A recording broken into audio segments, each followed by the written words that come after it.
Get y'all where you need to be at. Get y'all where you need to be at. Bring this down just a little more. And we're good. We're chilling. Oh. Oh. Here we go. Ain't that the truth? Lord. What a week. What a fucking... I was like getting ready for stream. And I'm like, I usually, it's like before I actually like set up everything for stream, one of the first things that I do is I start like organizing my stuff. And I'm like, okay, what topics do I want to make sure that I talk about? Oh, I want to talk about this. I want to talk about that. I want to talk about this. And like this week, there's just been so much that's happened and then so much news around two major things that happened at once that it's just like, I don't even know. Where do I even start? Where do I even start with this stuff? Howdy. Big love from Romania. Love the content. Thank you, man. Appreciate it. Unsubscribed from Game Pass 20 minutes ago. I didn't care much because I could afford it. But your video definitely got me over the line. I don't want to tell people how to spend their money. I'll say that. I don't want to tell people how to spend their money. Like, I don't have any interest in doing that. What you do with your money and how you enjoy yourself is up to you. But all I can say is that for the people that I know that are out there that like really care about the stuff that goes on in this industry and the hobby, supporting these subscription services is the last thing that you want to be doing. I understand. I fully, wholeheartedly understand because, when Game Pass first came out, it was like the coolest thing. Well, no. When Game Pass first came out, I thought it was the most useless thing ever in the history of services. Because all the games that they had on there when they put out Game Pass, it was all the games that I already owned, right? Like, I was an Xbox guy. I'd always been an Xbox guy. And all the games that were on there, and I'm like, I already have all of these games. Why would I want any of this? and I think they might have raised the price of...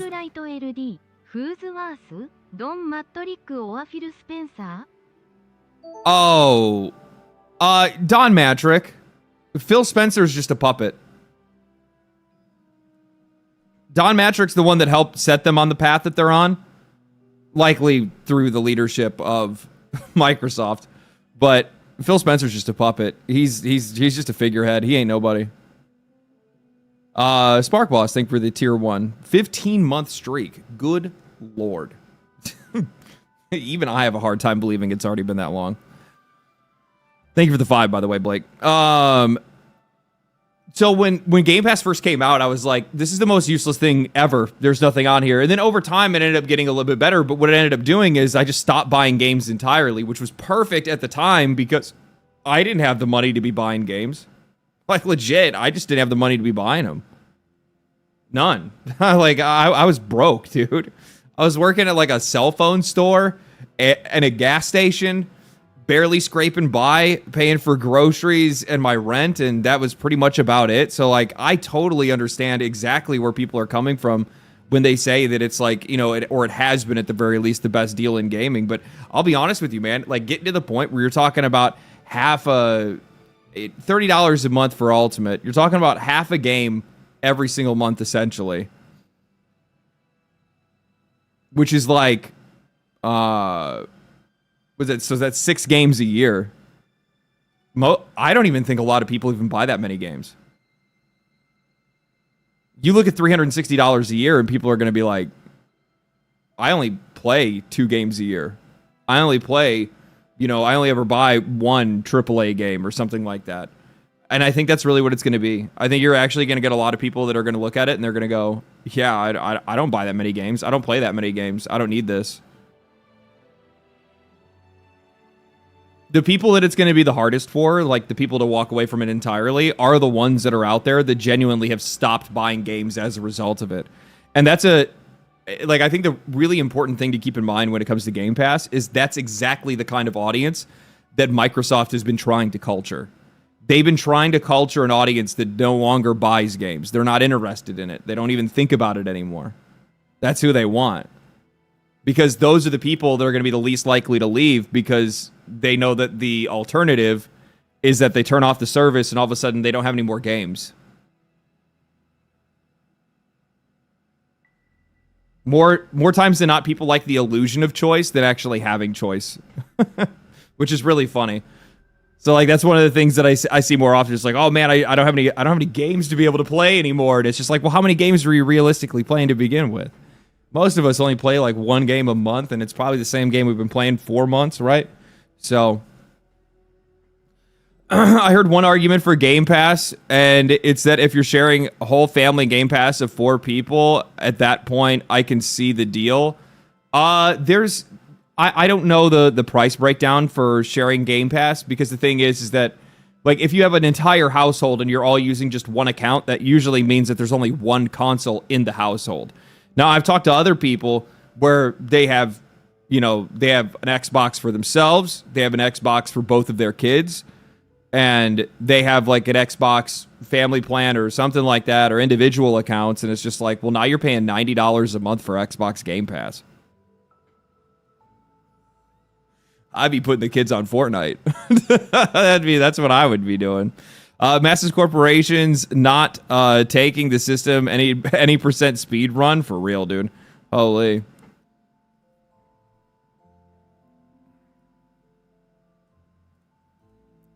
LD, what's your opinion on the current controversial political issue unrelated to stream? Just shut the fuck up. Oh, man.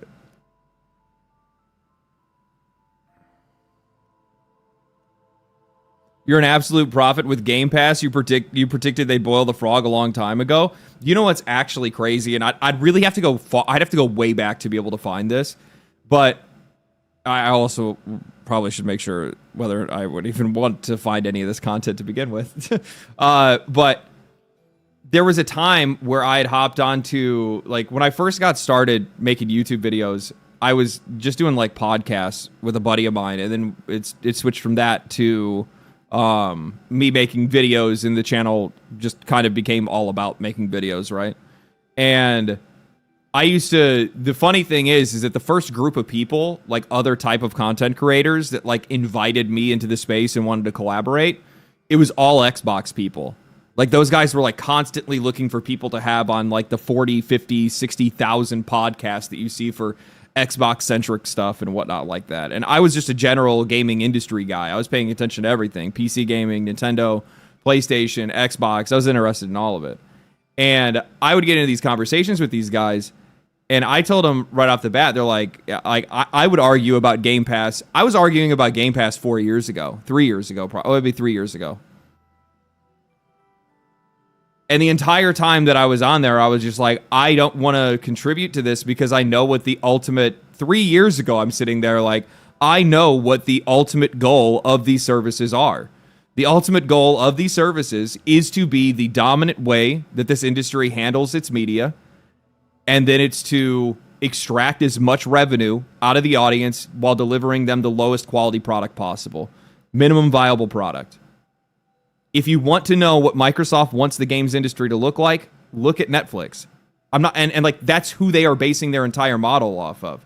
That's what the analysts are saying. That's what their own CEOs and CFOs are saying. That's exactly what they're trying to turn this industry into. That is what they want. They want it where it is just this fucking slop farm of content that 90% of it you're never going to engage with. 1% of the time there's something that's interesting for you, but it's immediately going to be ruined because it's all being made by the same fucking people with the same ideas and the same politics and the same beliefs, using the same actors and the same characters, and it's just go over and over and over and over and over and over. And it's just, bro, that's what they want, because it's super cheap for them to be able to create at scale, especially now with AI, right? That's like that's like their whole fucking thing. That's what they want. Like, wait a minute, I'm going to be able to just put in a prompt and then ship out a game onto my Game Pass service. And the funny thing is that the reason why services like Game Pass are able to like create this illusion of value for a lot of people is because it makes it feel like you are getting thousands and thousands of games to play.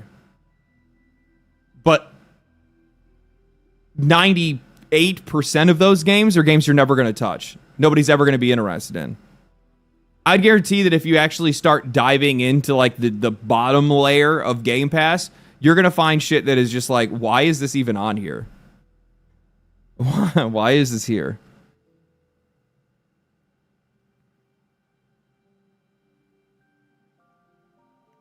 Just jumped in. How are you liking Hades 2? I love Hades 2. The funny thing is that when Hades first came into early access, I was still playing Hades at the time. And I was like, oh, Hades 2's out. Sick. I played it for like a couple of hours. And I was like, okay, they know what they're doing. And then I just stopped playing it. And I just waited for it to go to full release.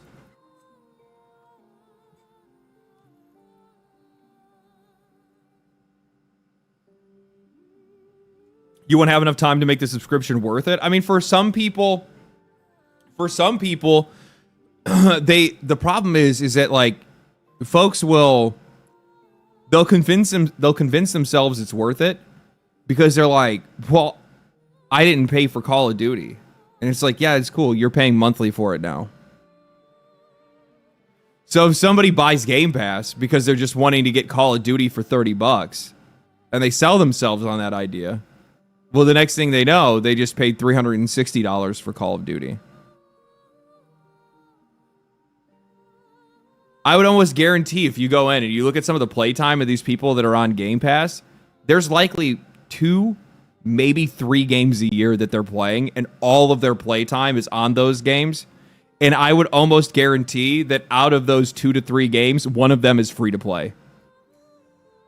Which means you're going to have people that are spending $360 a year on 2 games. All there for the option and the opportunity that, oh, I hope that I can, that I'll end up getting something, something else is going to come out on there that I get surprised by. But the thing is that like now, I'll be honest with you, you're not going to get games on Game Pass. I at least not regularly enough to be able to justify it. Like games that are going to like surprise you and be like, oh my God. Thank you for the 5, Thrill. Appreciate that. Thank you so much. I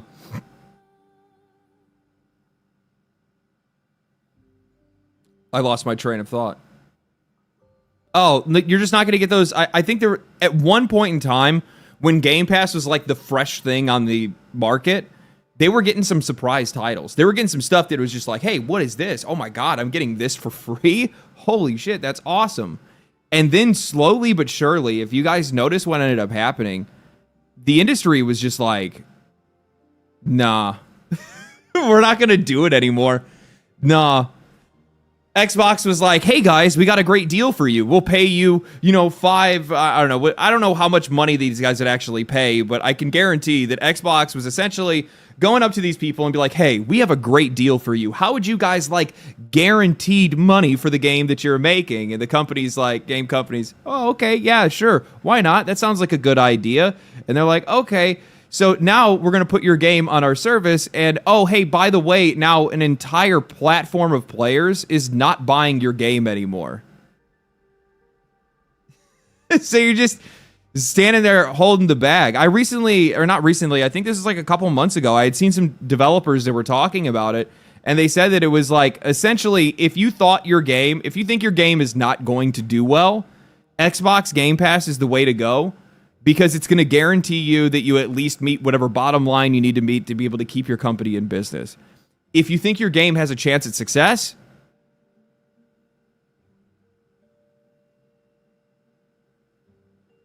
you don't want to put it on there. Because if you put it on there, you're putting it in the hands of an audience that's trained not to buy things. And they're not going to buy it. They're not going to buy it. I enjoy it more.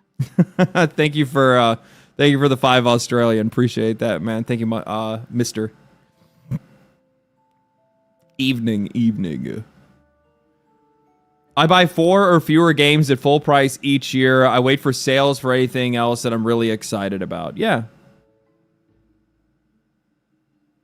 but it's unsustainable. Well, they learned that over time, right? That's the whole reason why, I don't know if you guys have noticed this, but for the most part, Xbox third-party titles are largely gone from Game Pass anymore. So like, you know, you're not getting a lot of Game Pass titles from a lot of other third-party companies. You might get them way later, like a year later or 2 years later or something like that. You'll see some of that stuff. Didn't they put a couple of the Final Fantasy games on there?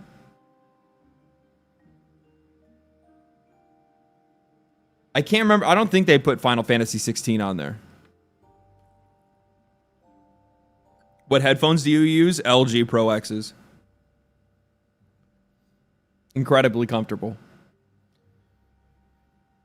And a hell of a lot lighter.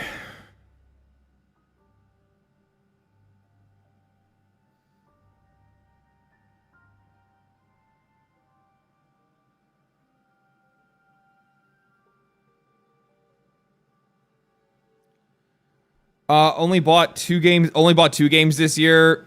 Only bought 2 games this year. Battlefield 6 and Black Ops 7. Hey man, if you like what you like, I'm not gonna hate on it. But if I was gonna buy 2 games this year, that's not the only 2 games I'd be buying. I feel like you're kind of that's a self-defeating prophecy buying both Black Ops 7 and Battlefield. And I don't know. I mean, unless like shooters are just like what you really enjoyed like playing. If that's the case, then like that's your shit. I get it.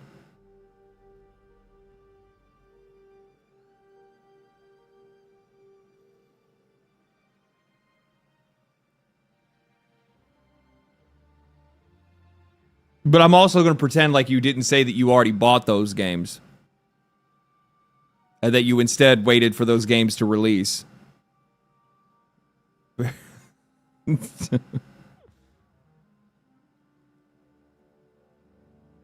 Pro X Wireless. Yeah. Those are the ones that I have. Xbox really dead now? Dude, I'm going to be honest with you. I have never, like, with all of the stuff that Xbox has had going on recently, this is the first time that I've ever seen people, like, genuinely mad. In a lot of other cases, it's always been a lot of hot air, I think, with a lot of these companies. You hype them up so much, too. Xbox? I hyped Xbox up? I did with the video. I did once. I did with one video. Because I still do try to do these like predictive things where I try to be at least somewhat optimistic and say to myself, you know what? Okay, if these guys were smart, what could they do? Right? Like do you have an opinion on Bungie's new head of global franchise? She worked at EA, BioWare, and Bethesda. Thanks, love the content. Vegeta, thank you for the 5. Do you have an opinion on Bungie's new head of global franchise? She worked at EA, BioWare, Bethesda. Would you like to be revived? What dead franchise would you like to be revived? Legend of Dragoon. That's just easy one. Bungie's new head of global franchise.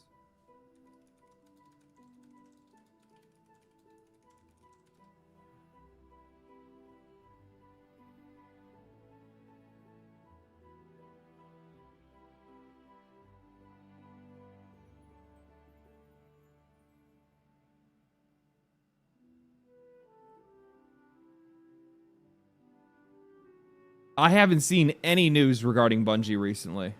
I haven't seen any news regarding Bungie. The only thing that I know is that this guy. The only thing I know is that this guy right here is is the new head of the studio, and that's just that's not good. I'm gonna be honest. That's the guy that was like, telling people, whatever you want to do, don't over-deliver to your customers, because then they're going to expect you to continue to over-deliver in the future. So You know, as much as you want to deliver 2 raids and 1 expansion, it's best to only deliver probably none. Like, how about we just continually under-deliver so that when we finally do deliver, it feels like we over-delivered. I think that's what their their thesis might be. I was never a huge fan of Game Pass. I don't like renting games. I like owning them. The only value Game Pass has was trying out titles before buying them, but now the demos are everywhere. Yeah, I feel like demos are starting to make a little bit of a comeback. They kind of walked away for a little bit for whatever reason, and now they're all right. That's the over delivery guy. Yeah, this is the train guy. Yeah, this is the train guy.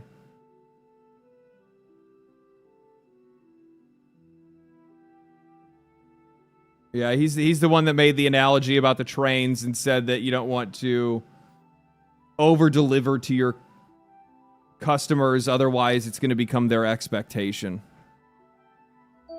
What a fucking asshole. No shit. Finally, go to ulive.you and Joshua my favorite streamers for your reasonable takes. Keep up the good work. Thank you for the super chat, Alex. Appreciate that. I love Josh too.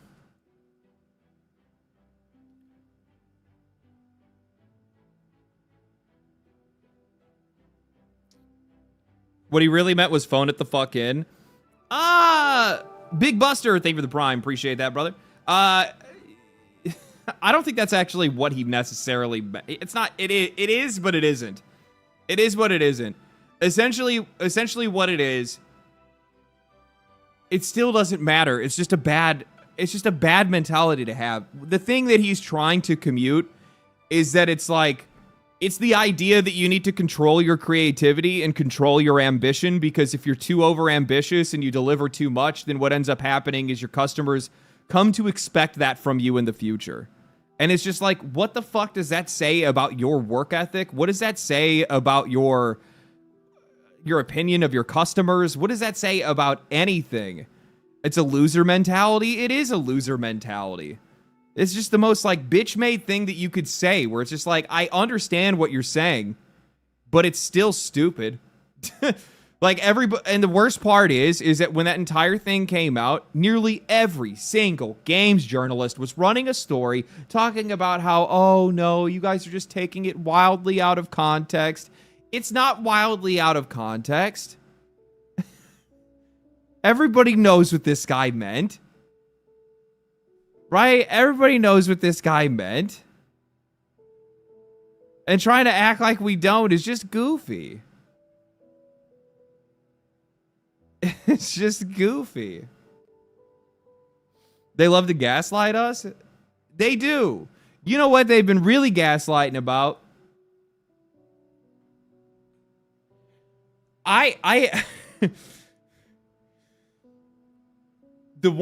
Somebody had asked me, they're like, why does it not bother you? Why does it not bother you that the Saudis are buying Electronic Arts? And I'm like, the reason why is because I'm honest about the fact that I don't have any fucking performative altruism that I feel like I need to throw out there. I'm not sitting here feeling I have indignation for other countries in the world. I don't really give, like, what the fuck am I going to do about this? I hope it works out for me, I guess. Like, that's the only position that I can take. What am I supposed to do? Like, I'm not getting into this war of, like, moral purity tests that everybody wants to get in over politics and shit that happened fucking 20, 30 years ago. Like, I don't get me wrong. I get it. Like, for Americans, there is a reason to be very, very iffy when it comes to Saudi Arabia. I totally get it. So, guess what I'm not going to do? I'm just not going to participate in that. And I'm simply looking at it from a business perspective. That's it. I'm just looking at it. I'm looking at this the same way that the business analysts are. How is this going to work? Is this going to deliver a better or a worse product? What are they going to lean into? What is their plan going to be? Because at the end of the day, that's the only thing that ends up mattering is what product they deliver to the market and how much money that company makes or how much money that company loses, right? That's it. And that's the service that I provide to you guys, is me making that assessment on this stuff. However, every single fucking person, I don't know, like, it's everybody. It's everybody. I think I might be one of the only people that are just like completely ignoring the political context of this entirely and just looking at it for what it is. I have not been able to find a single other person talking about it the way that I did.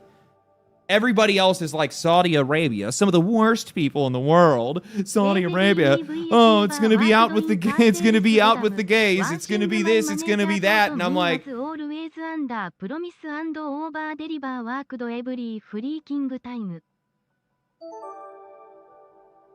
other thing too that I want to say as well.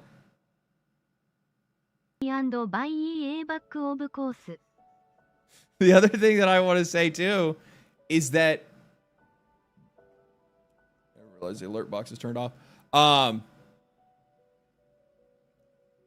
Like they're talking about like, oh, they're just doing this to cover up their, human rights violations and this, and it's just like, yeah, no shit. Yeah, that's exactly. And I'm also sitting there too, and you know what the thing that bothers the shit out of me? I'm fixing to crash out. I am fixing to crash out. It is the gall of these American journalists to write about how disgusting and how terrible it is and how they're just trying to clean up their human rights issues. Like the U.S. doesn't go around and do some of the most heinous shit. Every single country in this entire world is just a different shade of fucking heinous.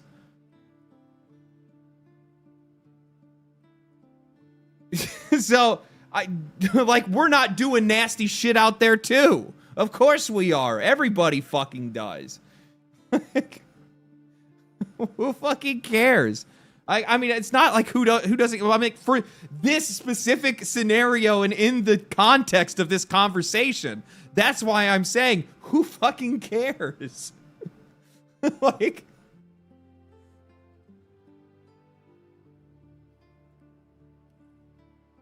But there are levels to evilness? Yes.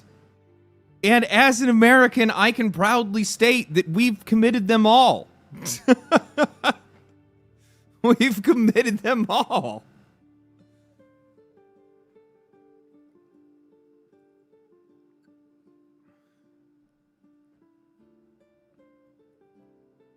So I don't really take the holier than thou, like, I don't know. I just don't take the holier than thou perspective that a lot of people want to take when it comes to some of this stuff. Has your back recovered, bro? It is significantly better. I have like a little bit of a tinge and some tightness. I still have been doing like some stretches and stuff like that and trying to rest it a little bit. Next week I think I'll be pretty good, but yeah, for the most part my back's feeling a lot better. Thank you for asking. Elijah, thank you for the Prime. Thank you for the Prime. I appreciate that. Let me catch up on these super chats because I missed a couple of them here. Finally caught you live. Oh, I already got that one. These devs never worked in car sales, goddammit.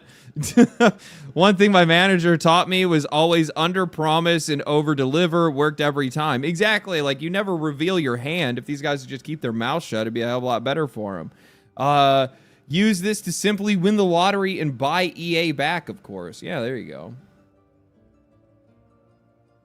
Thank you for the super chats, guys. Appreciate it.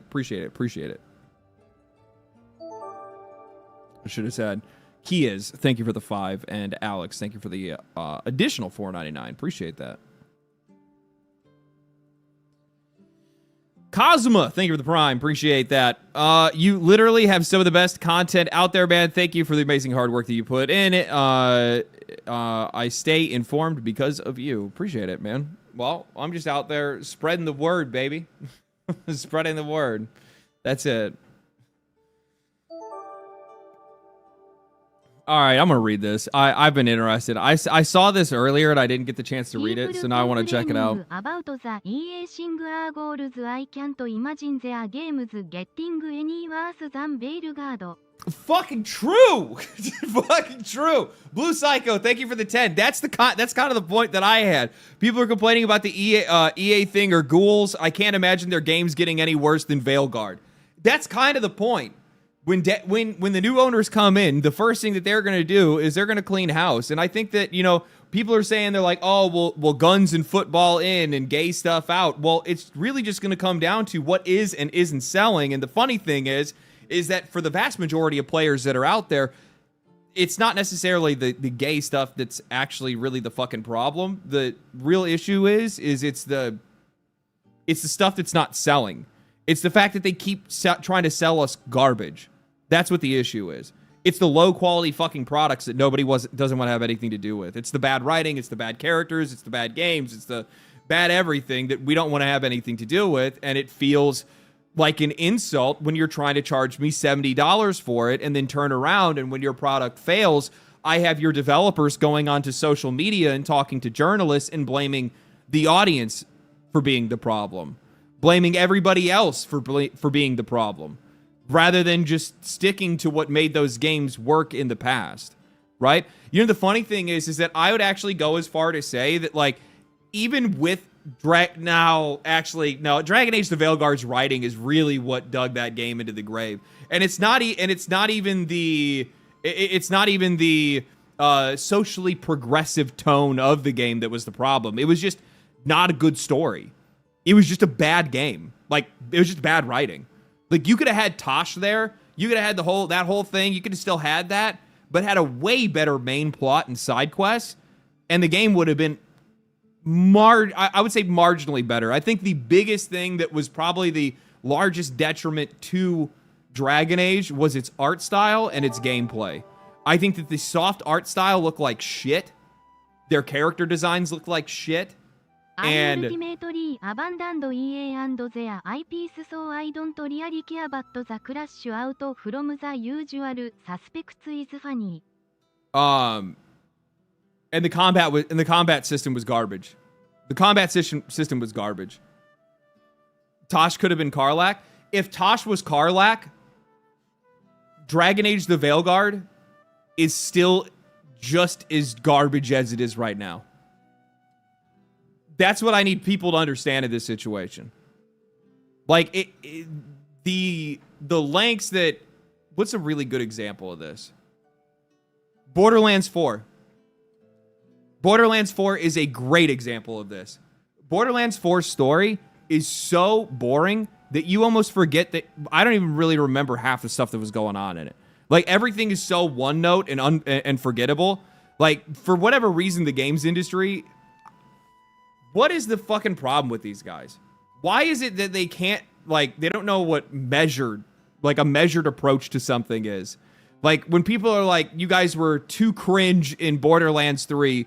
dial back the cringe. Like, all of a sudden now, like, none of the characters in that game are memorable. The only thing that I will say that they were PPL Matt at Sauji, but all our electronics are made from mineral mined by child slaves. What the fuck? Hold on. So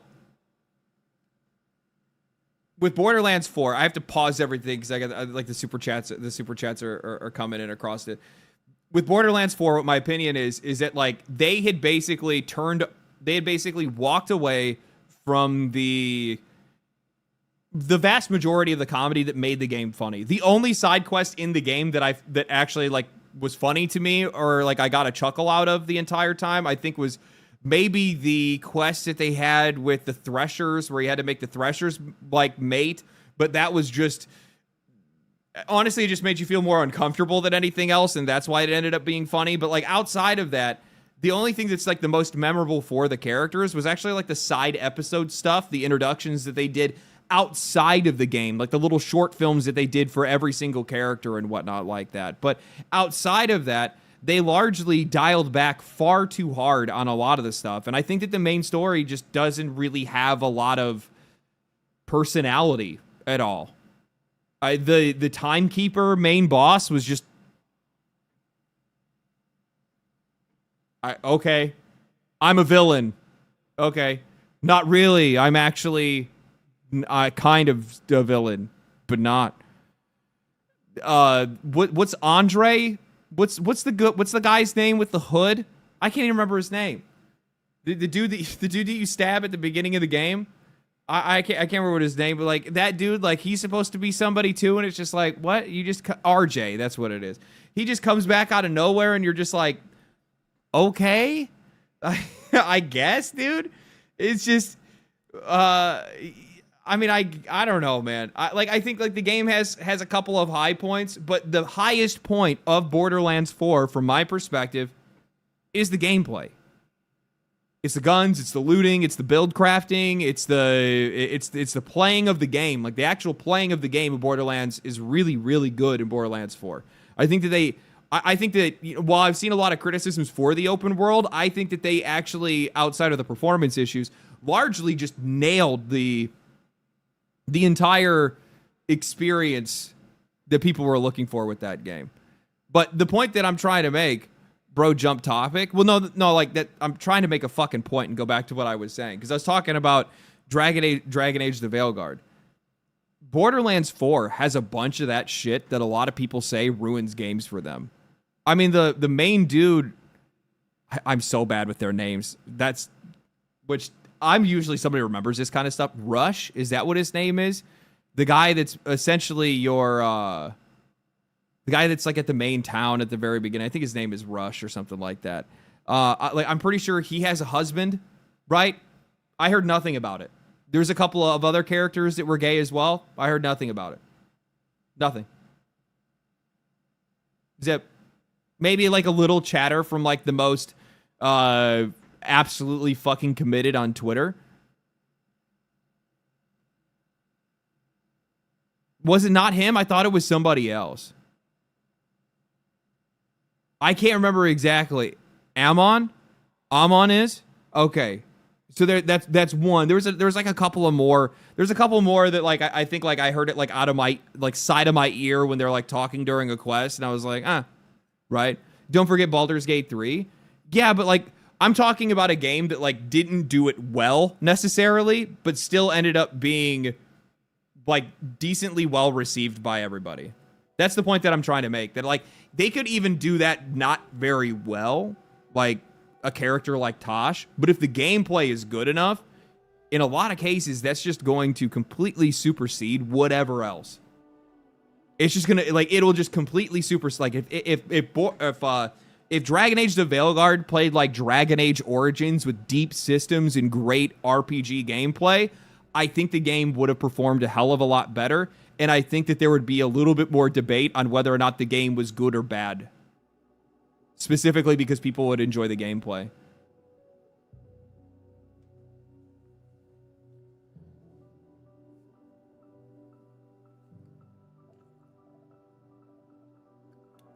People tend to overlook woke shit if the game is good. Then they act like bad games fail because they're woke. When actually the game was just shit. That's exactly the point that I'm trying to make. I think that like people get caught on red herrings rather than paying attention to like what the issues are that are actually plaguing a lot of these games. And I think the biggest indicator of that is the one thing that I think like really shows that ends up being the case is that if you look at like, I mean, outside of fucking, I mean, I don't play sports games as much anymore. I wish. Here's the funny thing. I'm not going to deny that I am just as susceptible to consumerism as the next guy. If EA, for whatever reason, finally put NHL on PC, why it's not, I have no idea. I'd be playing it.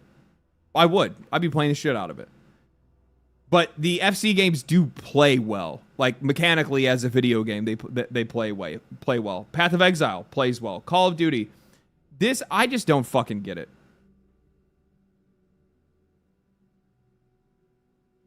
I don't know why people still play it.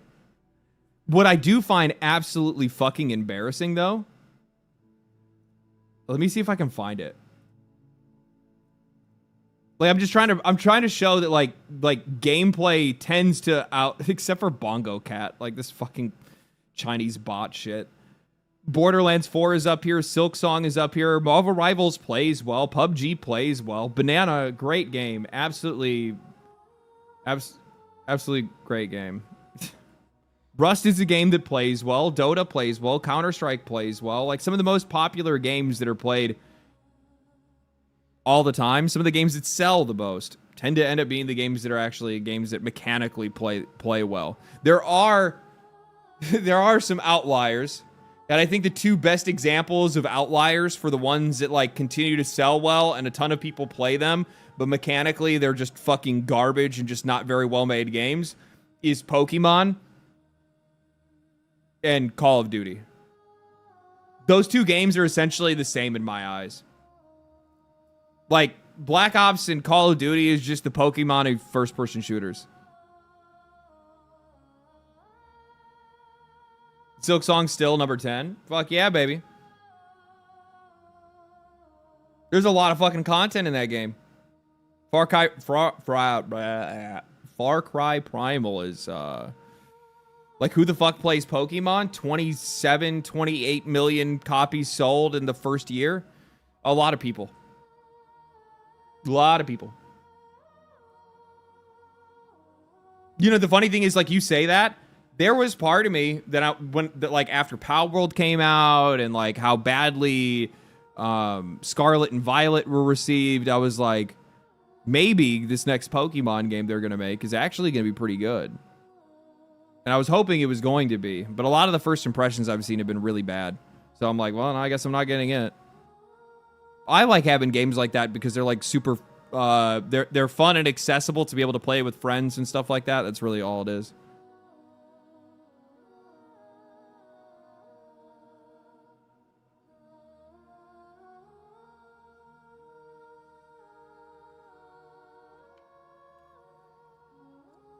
N64 Pokemon Stadium plays well. That game was peak.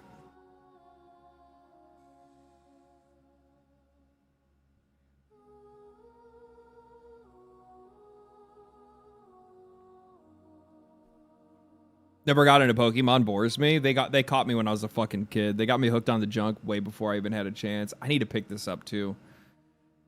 This I don't know. I don't know if I want to pick it up on my Switch or on my Steam Deck. Probably my Steam Deck. So then I get more mobility out of it. I usually just try to keep the Switch just Nintendo exclusives, and that's it. Anything else I'll just buy on the Steam Deck or Steam and Steam Deck. But what I was gonna show you guys, and this is just absolutely fucking peak cinema. This is peak cinema. Call of Duty during its Black Ops 7 beta hit a peak of 74,000 players on Steam. アプリ1、クオリティスケール、The more often a game preaches the worse the game is because of developer priorities. Railguard Saints Row Reboot vs BG3 BL4. So, and now, of course, you know what? We're gonna do this now. I'm not gonna let myself get distracted. We are going straight into a story. We're gonna be talking about this. I want to get a lot of things off my chest when it comes to this situation. So we're gonna go all in on this, okay? So the Black Ops 7 beta comes out, and there's been a couple of factors that would limit players from being able to play it, but they had keys and stuff like that went out. A lot of people got access to be able to play the game. Obviously, of course, there's like the closed beta access that then also came with the price bump for Game Pass. What a move by them, huh? Don't you love that?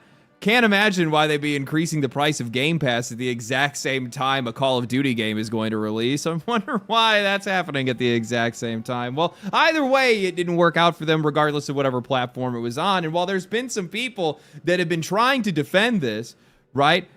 There you go. There's somebody right here in the comments section saying, I'm not defending COD a lot, but a lot of people still prefer to play on Battle.net launcher. Yeah, I'm fucking sure. I'm sure. Yeah, I'm sure a lot of people that have Steam prefer to use the fucking Battle.net launcher. I haven't heard anything from Gunfire since their last DLC update. Almost anyone almost anybody that is playing these games on PC and they're playing games on Steam don't want to have anything to do with any other launchers. The amount of emotional and physical pain it brings me when I open a game and then another box pops up and I'm like, why? Go. Leave me. Why have you intruded upon my space? I went to play Dying Light the Beast, and it pops up a window from Epic Games there. It's like, hey, we just want to follow your gameplay for diagnostic. I'm like, no! Smite thee down! Back to your lair, beast. I don't want to have anything to do with any other launchers. Do I even have any right now? I probably have Epic's launcher. No. Oh, no, I do. I do have Epic Store. I do have Epic's launcher. That's the only one. That's the only other one I have. I have Epic. And I don't even know why I even have it.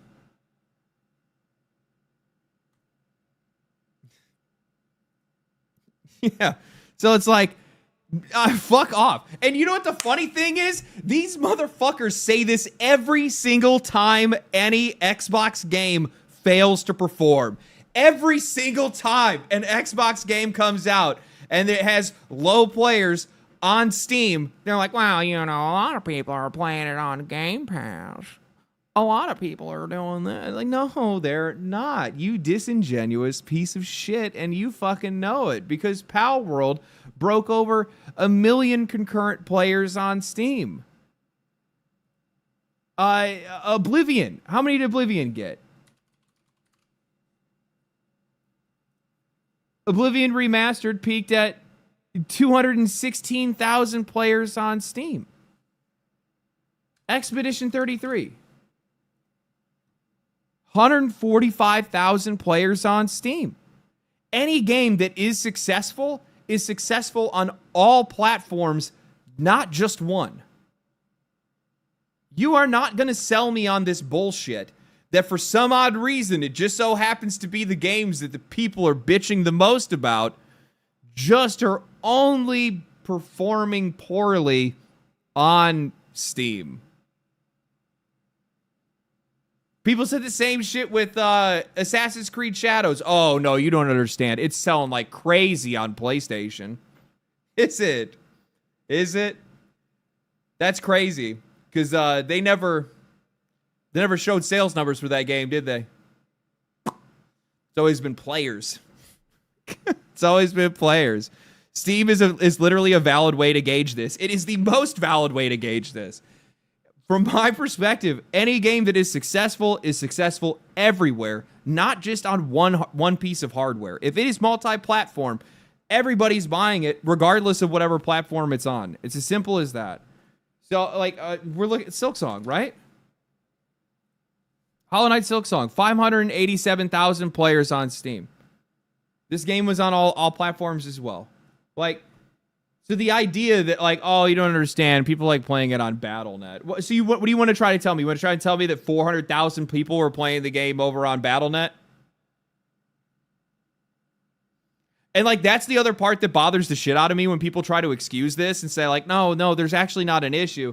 So you're trying to make, instead of me giving you something that actually has a reliable data point, you instead want me to believe some fucking ethereal possibility that some odd 400,000 plus players are just somewhere else and they're playing the game. Yeah, sure. And obviously people are making the comparison to show that Battlefield 6's open beta hit half a million players. And by the way, what makes this even more impressive for Battlefield 6 is that the open beta access that they had for this, they had already essentially reached that within like the first couple of days before it actually went into open beta. And the high numbers that they were hitting here if I'm not mistaken, this is when the only way that you could get keys is either if you had signed up for it or if you had watched a stream and gotten a key through Steam or through a stream, like if you're watching it on Twitch. So like these guys ripped, and they ripped by an audience that was actually going on Twitch and watching somebody play the game for 30 minutes. So you're not going to convince me. No. And the funny thing is that like, on top of that, on top of the data points that we have from Steam, we also have the fact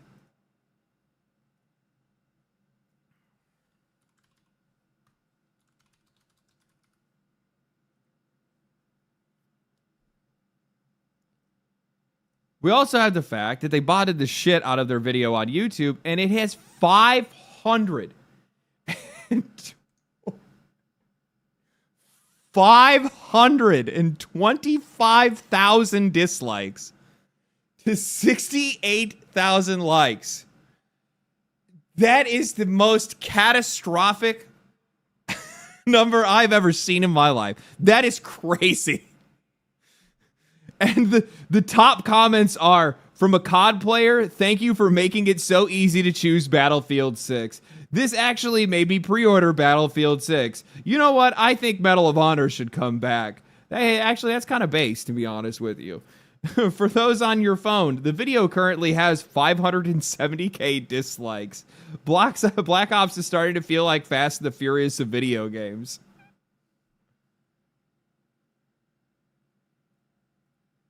So essentially, people really aren't all that interested in playing this game.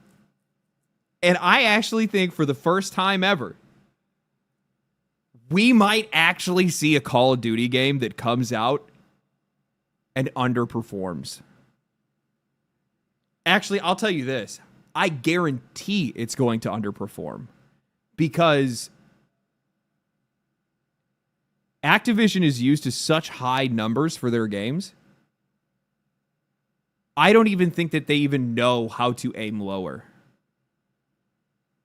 So whatever they've budgeted, the money they've spent, everything they've done up until this point, everything Xbox has done up until this point, has likely been off of the assumption that Battlefield 7, Black Ops 7 will sell just as many copies as any other Call of Duty game normally does.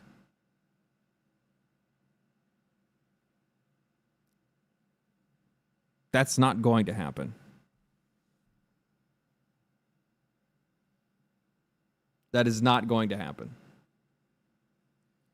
The beta on Steam peaked at only 74,000 players. Battlefield in its first day hit 500,000 players on Steam. The excuse for multiple platforms doesn't work when Battlefield and COD are both on multiple platforms. What makes it worse is Call of Duty's beta number included people that were also playing Warzone and Black Ops 6. I didn't even think of that.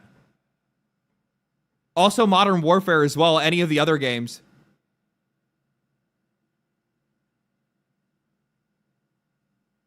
Oh. Ooh. That's not good. That's not good.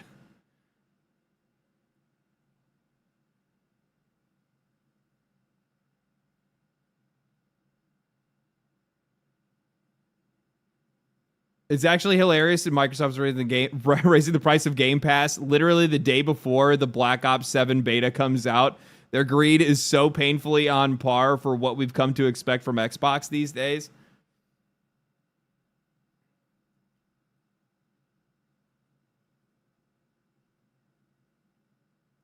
Which then brings me to this.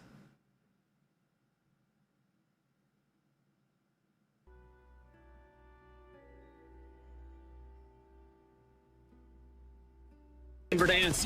We miss you. We need you. I have not finished a full game of zombies. I will play Verdansk once I've played my 30 minutes of zombies. Come join us in Verdansk. We miss you. We need you. I have not finished a full game of zombies. I will play Verdansk once I've played my 30 minutes of zombies. Come join us in Verdansk. We miss you. We need you.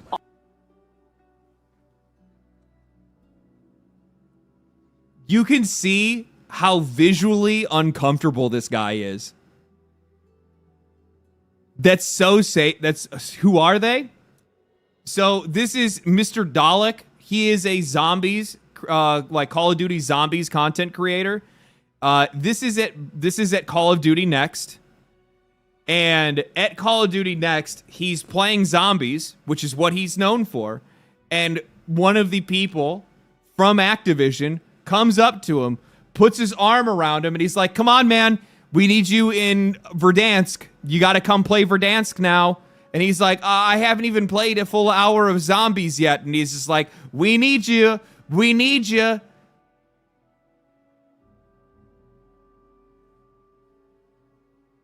One more time for the people in the back. I have not finished the full game of zombies. I will play Verdansk once I've played my 30. They don't give a fuck. They don't give a fuck who you are or what you're doing. You're here to sell our video game. That's why we invited you. You're here to look at the fuck. You know what the thing is?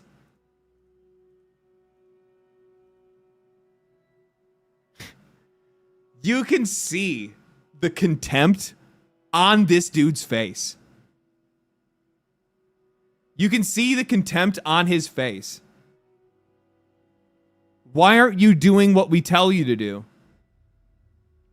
And also on top of that, what are you coming up? I'll be honest with you guys. If I'm at an event like this and somebody from one of these game developer companies come up behind me like that and try to grab me, I'm guaranteeing you I'm probably gonna swing an elbow. I'm gonna swing an elbow.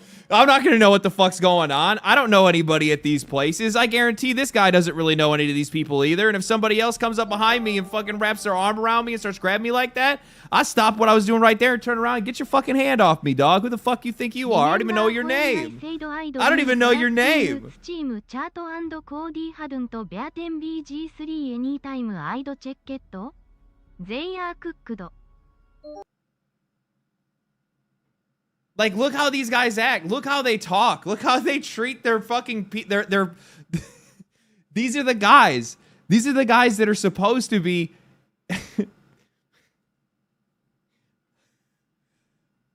I don't even know where to start with this. This frustrates me so much on so many different levels, and it makes me so angry in so many ways that it's just like, it just goes to show how fucking entitled some of these corporate fucking suits have become.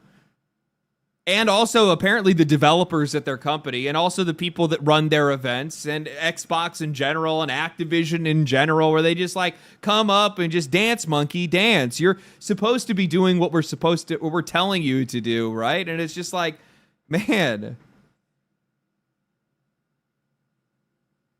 fucking snakes in the grass slither fast.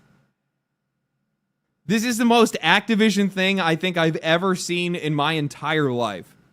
This dude looks like a straight up fucking used car salesman.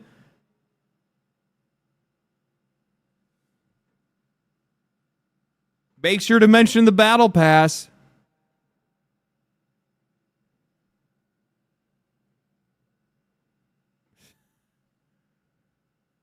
Buy my Hyundai Sonata.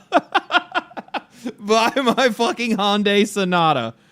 It's just like, not only is it really uncomfortable, but it's like, you don't even know the creators, right?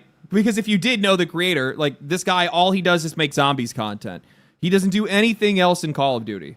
So you should know that this guy and the audience that he has is likely people that are just zombies, Call of Duty zombie centric. That is what they do. That's what they play. That's what they're here for. And that's how he actually sells your product. That's how you utilize him as a content creator to be able to push your game and retain sales and also potentially reach audiences that you don't have. But you guys haven't even taken the time to understand who these content creators are, why they're useful to you, what they do for your community, what they do for your game. You're more interested in creating these fake marketing opportunities and situations We need you on Verdansk so we can do these montages that we're going to do at one point in time, and we're all going to put them in a trailer after COD Next to show off all the, look at all the streamers. Don't the streamers all just love Call of Duty? And bro, the amount of shit that I have seen, on the internet recently of content creators specifically, and usually I am not somebody that likes to like take a piss in other people's cereal. I have never seen a group of people so desperate to try to gaslight everyone into believing that the game is good. I have never seen anything like it in my life. Streamer after streamer after YouTuber, if they are Call of Duty centric, these guys are going out and they are dying on this hill being like, guys, what? We're not even going to give the game a chance? Come on, guys. L's, why L's in the chat, guys? No, man. Oh, no, this is the best Call of Duty ever. You guys don't even know, man. When I was at Call of Duty Next and I was playing the game, oh, it's just so good. And now that the beta came out and the players got their hands on it, it's a fucking dud. Nobody's interested in it. Nobody wants to have anything to do with it.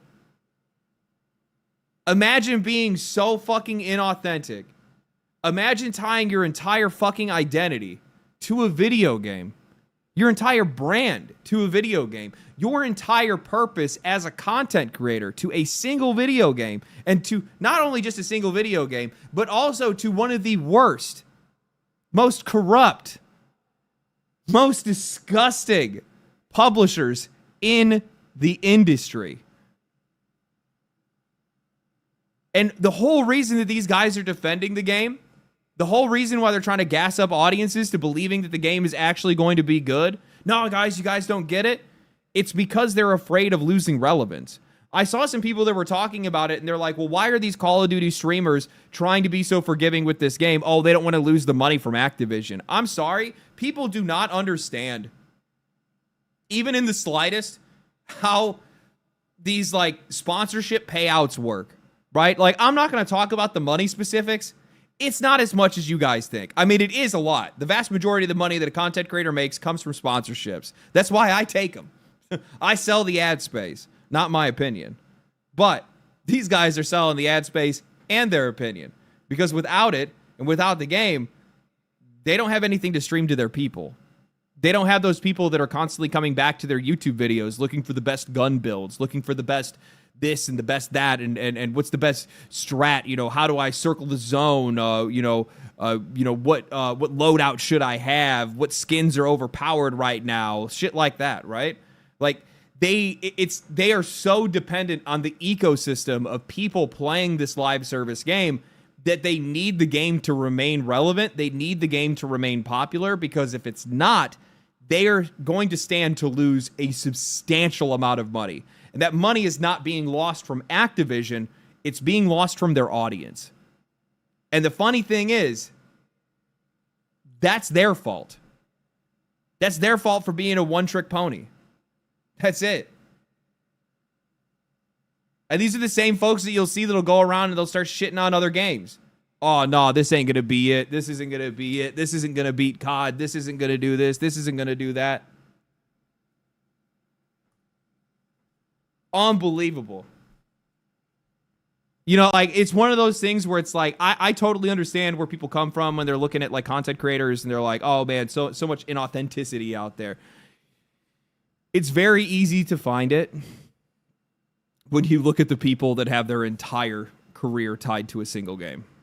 Because they need that game to survive. Because if that game goes away, what are they going to talk about? What are they going to do? Stream themselves building a shelf? All right, I'm done with part one. I'm done with part one of the rant. Let me catch up on super chats. Let me catch up. I had to get it all out. I was reading shit, but I'm like, at the same time, I'm like, I gotta get this off my fucking chest. Because I've been seeing it all fucking week where I'm just like, if I type in best Call of Duty ever,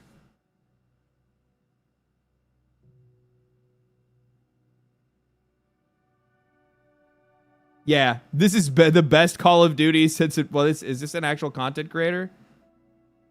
Partnered Twitch streamer.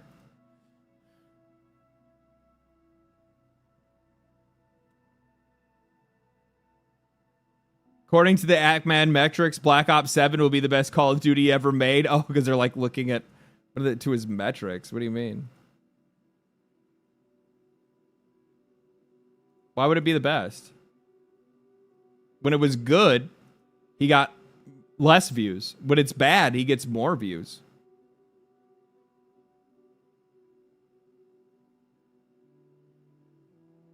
Black Ops 7 is straight up insane. I've been watching the gameplay in this, and it blows my mind. It blows my fucking mind. That, like, people are going to want to, like, I saw people doing this, like, there's, like, a new Bob thing that you can do, where you can basically, like, dude.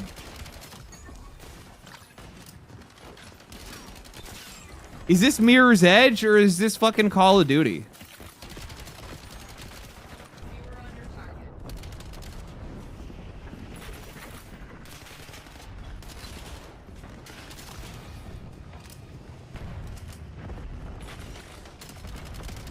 What the fuck is going on? Oh, you haven't even seen some of the best shit. There's like a bob move that I've seen people do. Easily the best Call of Duty of all... Wait, hold on. This is actually the best Call of Duty of all time. It's one of. Black Ops 2 is actually like lit. Like, this game was really fucking good. For a second there, I was like, I read the title and I didn't even see. I just thought it was. I just saw best Call of Duty and I was like, oh. And then all of a sudden I saw what map it was and I was like, wait, no, actually this is a good Call of Duty. I was like, wait a minute, hold on. Black Ops 2 is actually pretty good. I wouldn't say it's the best ever. I think best for me is probably, I'd say Modern Warfare 2. Modern Warfare 1 or 2. It goes back and forth between the two. Like me and the boys played a lot of Black Ops 2 or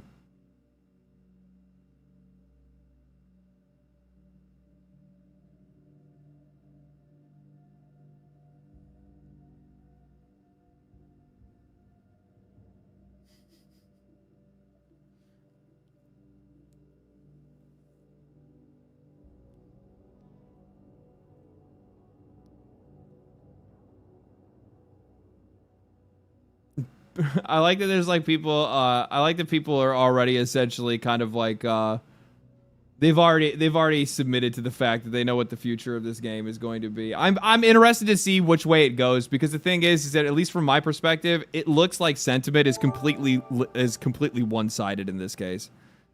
Like it's not looking good, guys. I'm gonna be real. It's not looking good. All right, let me catch up on super chats. You guys fucking ran past me here. I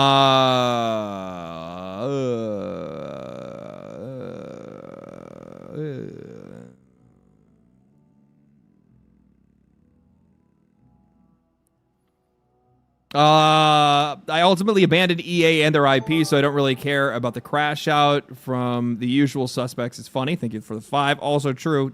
I'm same way with that. ランザット30セックオブマーズ COD クリップベスト COD デイズ Ish Master with the 5. Thank you. Seems silly for people to be mad at Saudi for all of but all of our electronics and minerals are mined from child slaves. Yeah. As they're writing that out on their cell phones that were, yeah, exactly. You understand. Calm Storms with the $5. Thank you, man. Appreciate that. A preachy quality scale.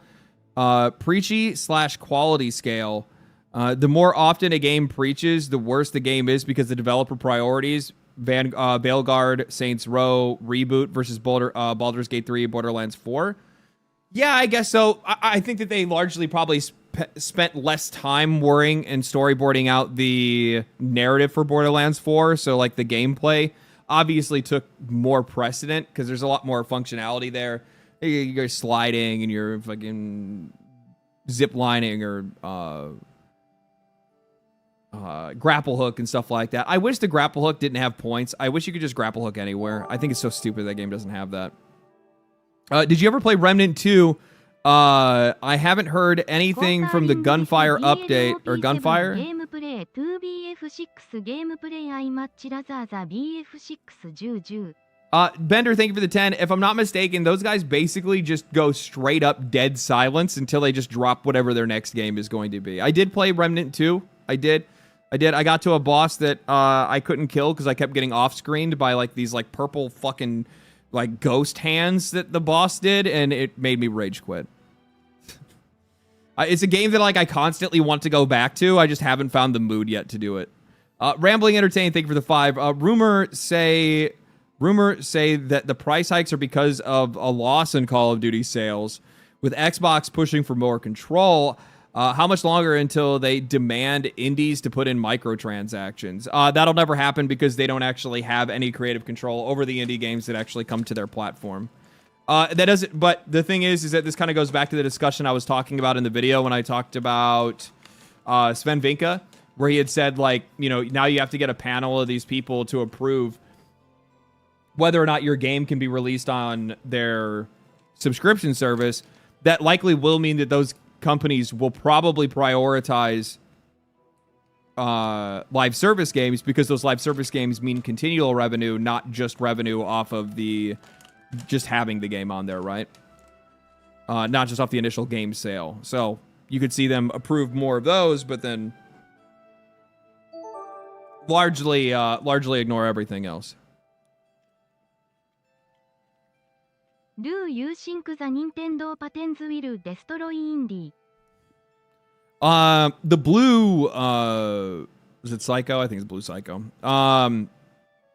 The Game Pass cope is astounding. I heard that through the entire Avowed release, same with Doom, the Dark Ages, and Assassin's Creed, etc. Yeah, we've been hearing it for a long time. I don't understand why people keep trying to make that same excuse. Whatever, go ahead. It just makes you easier to farm, right? Appreciate it. Thank you for the 5. Calm Storms again. Battlefield 6 live action trailer is great. Saw Batty, Kevin Levine. Yeah, when they were like walking up and they blow them up and they're like, who are those guys? I don't know. It doesn't matter. They just keep walking. I'm like, bro, that is the coldest fucking trailer I've ever seen. If you guys haven't seen that, I'll show it to you real quick.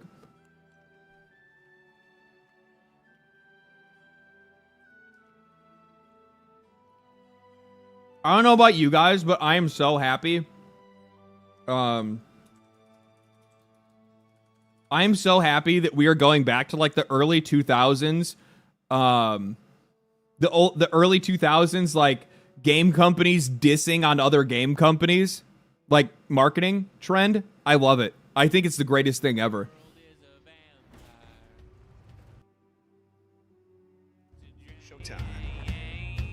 I can't fucking copyright music. Jimmy Butler. And they come in. One thing. They just blow him up. Who was that? Doesn't matter. Let's move. Who is that? Doesn't matter. Let's move. I fucking love it, man. They did the exact same thing. Sega did it to Nintendo just recently with the Sonic Racing. So they essentially had like a tablet or a TV screen that was like on a Winnebago or something like that. I don't even know what it was, but they like blurred out what the game was. They're like, you already know about that kart racer, but you need to be playing this kart racer. It's so fucking good. And it's really funny because like I think Nintendo put out like a tweet and you just see a bunch of like the same, like the screenshot of the camper from the Sega commercial or Sega ad on there. Brian PNW, or Brian in PNW. Thank you for the 5. Appreciate that. Remember when I said I'd be tracking Steam charts and Call of Duty hadn't beaten Baldur's Gate 3 at any time? They're cooked. Yeah, that's not gonna happen.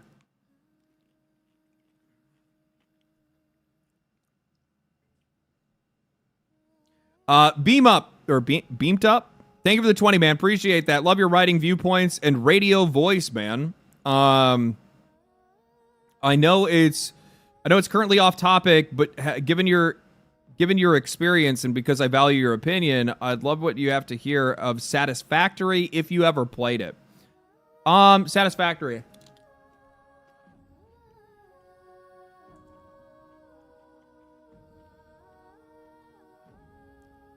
I only got 100 hours into it.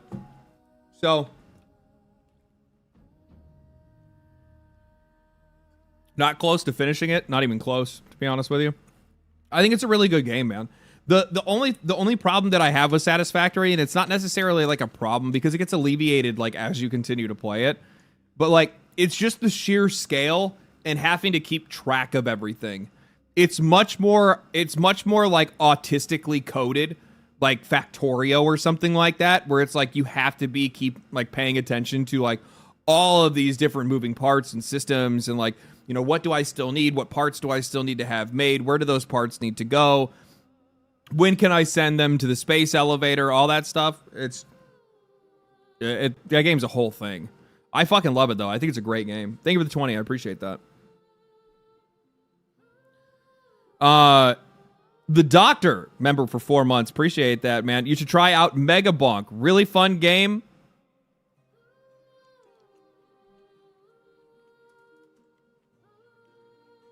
I got 4 hours in it.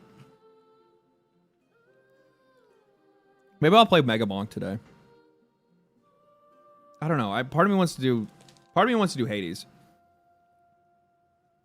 Bender with the $10. Allow them Destiny 2 content creators are sweating. Not all them Destiny 2 content creators are sweating right now. Yeah, those guys can. Some of those guys can do the same thing sometimes. They're pretty good. I feel like the Destiny 2 content creators are a lot better at. I mean, they're sweating real bad right now. They're already losing relevance. They're already having problems. I mean, I think some of them have probably done a pretty good job at trying to like diversify themselves a little bit more. But yeah, I think at one point in time, you have to just say, hey, I need to start playing other games and seeing if I can migrate. And eventually just diversifying entirely. That's what you need to do. Batty, thank you for the membership. LD, run 30 seconds of Mars COD clip, best Call of Duty days. Oh my god. Oh. No.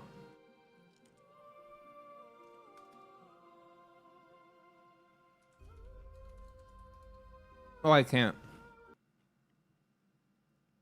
YouTube, man. Copyrighted music. I gotta put these fucking M&Ms. I bought M&Ms. I knew it was a fucking terrible idea for me to buy peanut butter M&Ms. If they're anywhere fucking near me, I'm eating the entire bag.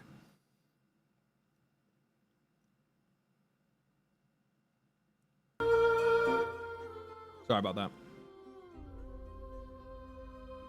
Comparing Black Ops 7 gameplay to Battlefield 6 gameplay, I'd much rather play Battlefield 6, 10 out of 10. I think that's the vast majority of people. Thank you for the 5, Batty. Appreciate that. And Gaming with Spoons, do you think Nintendo patents will destroy indie? That is something we're gonna have to take some time to think about and see exactly how that all turns out.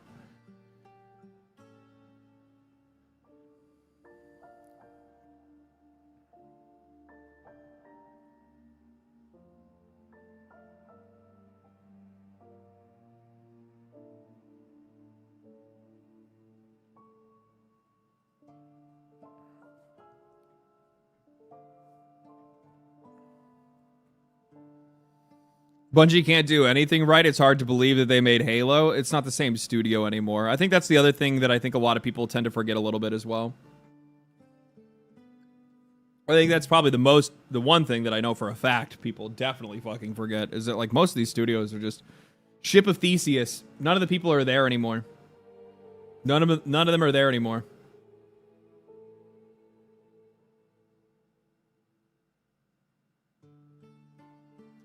I'm going to tell you what, I don't really have like too much to say with Ghost of Yotei. I keep saying it the weird way for some reason. So, game reviewed insanely well. It's one of the best reviewed games this year. It's at 89, 87, something like that, almost a 90. Game reviewed well across the board.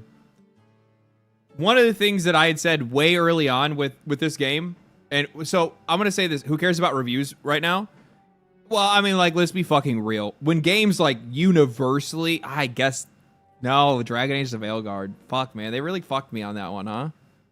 They really had to go that way, didn't they? They really had to do that to us, didn't they? I mean, they've done it a few times in the past, but they really did us with that one, didn't they? They really did us with that one, didn't they? No. The thing is that like this is actually one of the times where I'll say I actually do. I will believe the reviews. Because historically speaking, the studio is not a studio that normally disappoints, right?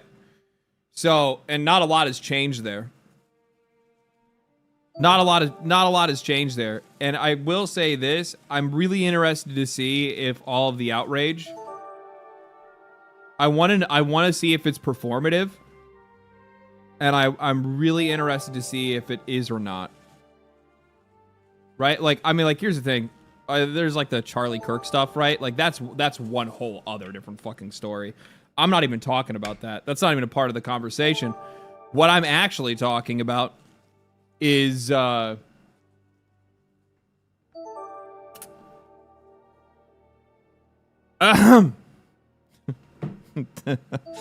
you hey black guy, thank you for the 5 gifted. Is that what it was?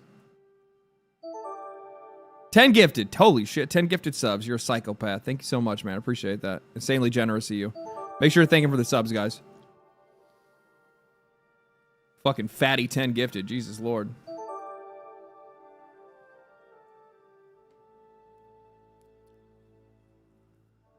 They fired the Charlie Kirk guy. Yeah, exactly. So like that's the other thing too. Like they got rid of those people. Like, I don't know what the fuck else they're supposed to do. I mean, they put out a statement after a little while or whatever, but the thing is that when I look at this, my thing is that it's like, do people actually genuinely care that the voice actress is cringe in real life?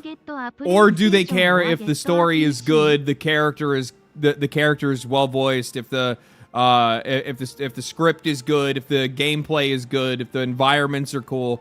Do they care if they are actually like, oh, I just don't like, these few people that are involved with the game? Do I really care that much that it's a female protagonist? Do I really care that much about a lot of these things? I'm really interested to see how that ends up working out. I want to know. I have no idea. And it's on PlayStation, so we're not really going to be able to know, right?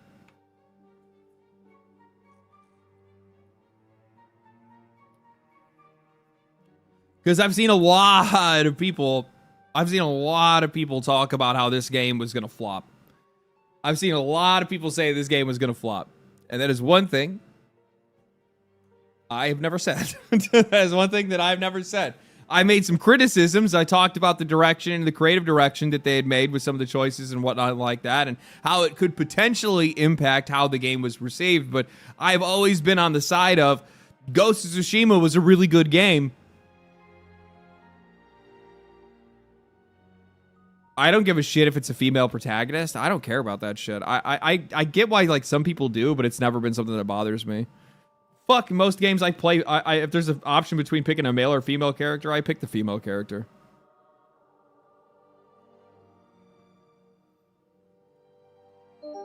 I'm not ashamed of it. I like looking at chicks. It's fucking... Put that out there. Give me a Rampage Remastered HD Collection and Godzilla Trilogy Remastered HD Collection. Those were games. Come on, it can't be that hard. I mean, we got the... Look, I can't give that to you, okay? So you can't ask me to give that to you, because I can't do that myself. And if there is remasters or fucking remakes I could ask for, then I would get them and they would be out in the market right now. So you're asking the wrong fucking person, okay? But thank you for the $10 and I appreciate that. But I will say, I didn't play no fucking Rampage on console. I played that shit in the arcade. That shit was great in the arcade. It's where it belongs. It's like the one thing, and I'm like, I cannot wait to own a fucking house. Because the first thing I'm doing is wasting my fucking money on arcade machines. At least 2. I'll get 2 arcade machines. What arcade machines?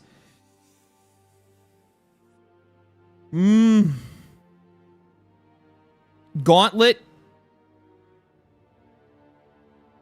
And it's a really hard tie. It's a really hard tie between the fucking AC/DC fucking the shooter game, or oh man, Time Crisis would be really cool too. So would Turtles in Time. I don't know. Be a really hard choice to make. Really hard choice to make, to be honest with you. Probably one of the hardest decisions of my entire life.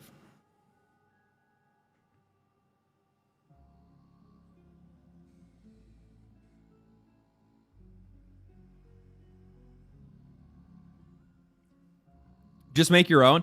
I like having the collector stuff. Like some of that stuff's kind of cool to hold on to, and it also like retains value and stuff as well if you take care of it, right?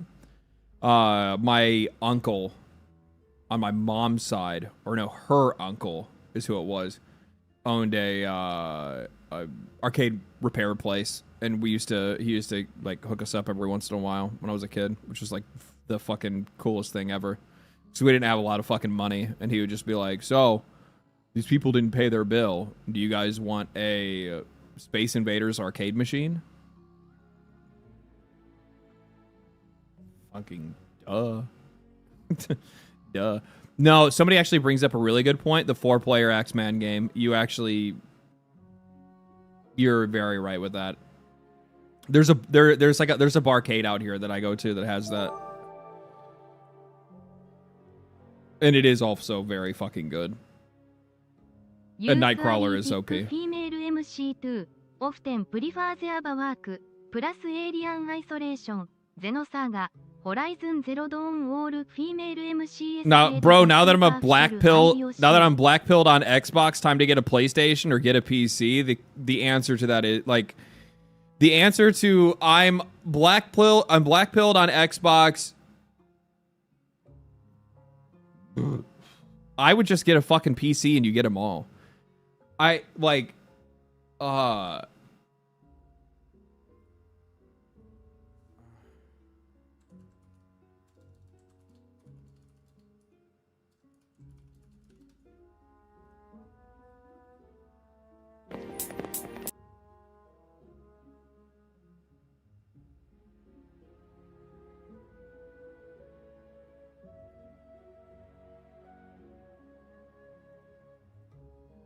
I'm gonna show you something.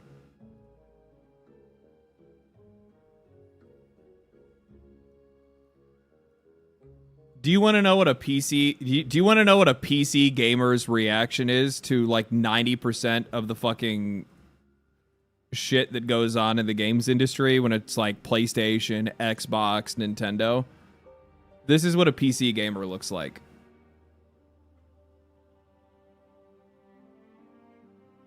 Wait.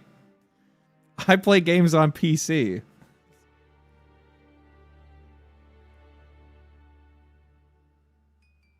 It's like you're constantly watching like console warriors going back and forth. No, PlayStation's better. No, Xbox is better.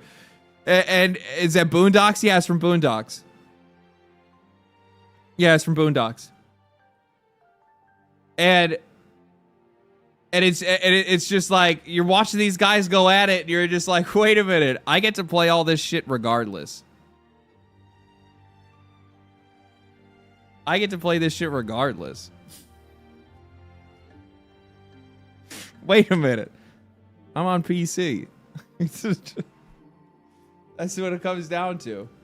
I always see these people like, oh my god, keep your Ghost of Yotei. Ugh, Xbox sucks. Fucking Halo sucks. And I'm like, I'll be able to play all your games regardless, because the funny thing is that as much as you guys want to fucking bitch back and forth about whose games are better, at the end of the day, both of your fucking console makers want my money just as much.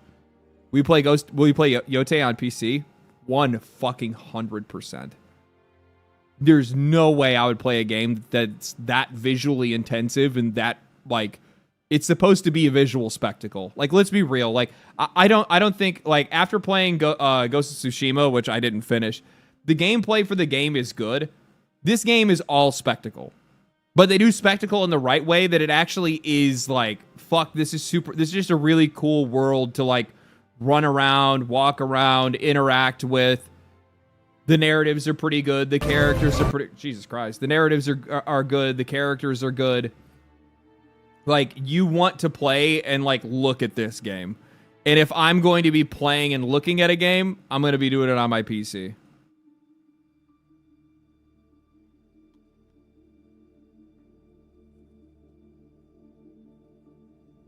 Console exclusives were huge 10 years ago. Well, Xbox console exclusives don't even exist anymore. They're multi-plat now. I think the only one that no, Xbox has released a couple games on Nintendo, haven't they? I think they got a couple of their games over there.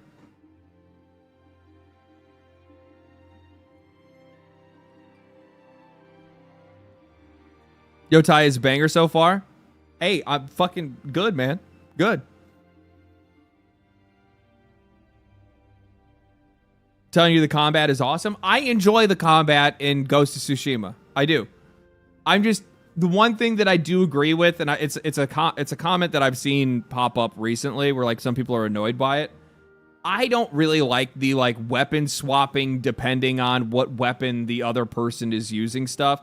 I think in a lot of cases, personally, I kind of like to be able to just... I like to play out the fantasy, the power fantasy that I'm looking towards. Like, if I am a single sword samurai, I am a single fucking sword samurai. Do not tell me that I need to do all this other shit, and don't make the game, like, annoying as hell to play because I don't want to have to switch weapons every 5 seconds. That was one of the things that I did not like with Assassin's Creed Shadows. Is that like, oh, you should use this. You know, use the Kurosurigama. Now it's fucking good, dog.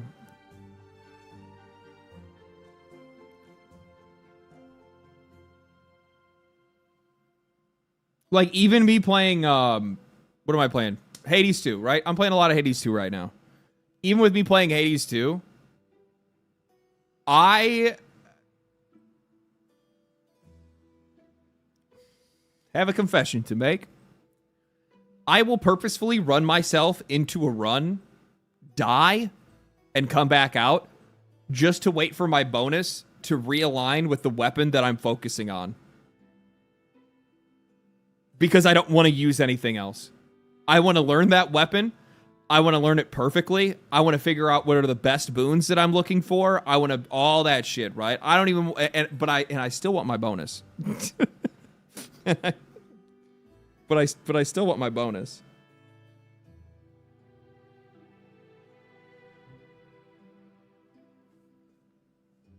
Modern problems require modern solutions. Yeah, essentially. Just beat Kronos. I beat him once so far. But I've also done a lot of these like junk runs recently because I'm like trying to get some like certain things unlocked and stuff like that. What's your favorite weapon? Sister Blades right now. It's not, well, I shouldn't say favorite weapon. It's just the one that I'm like learning right now. I actually like the axe, but the axe is like really tough to learn. It's really tough to use.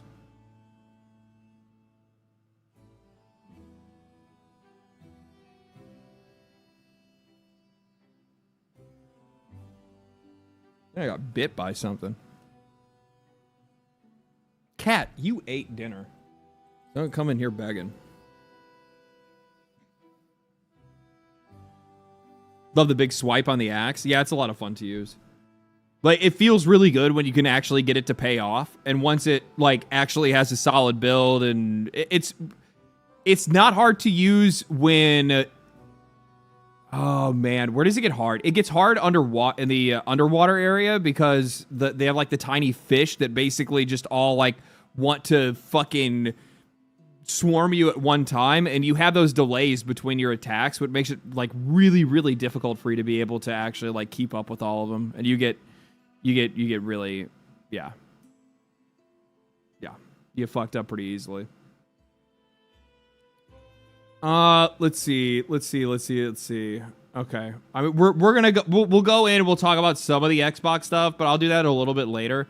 I wanted to see this. We were looking at this before. So they say EA could sell off studios after Saudi and Kushner funded. They are really fucking stuck on this, man. This is like the only thing that they can pay attention to. $55 billion acquisition, says former Dragon Age producer. It's hard to imagine that you'd have BioWare pivot from having very progressive messaging to having the reverse. I think it's like really funny to me. No, it just is. It's really weird that the games industry collectively all decided at the exact same time that all the games and all of the studios over at EA now are essentially going to be like following the Quran. Like it's all immediately just going to switch over and everything's just going to be like super conservative. Women are going to be fully covered. Nothing showing. Everything's going to be a preach about how you need to better your life and better yourself.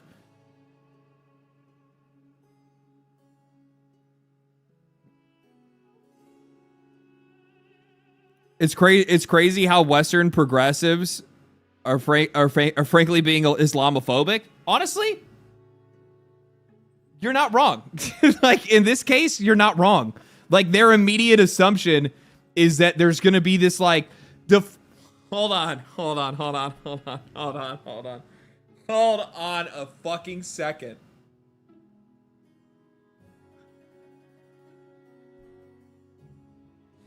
Their immediate assumption is that a pervasive ideology is going to come in and push out their pervasive ideology.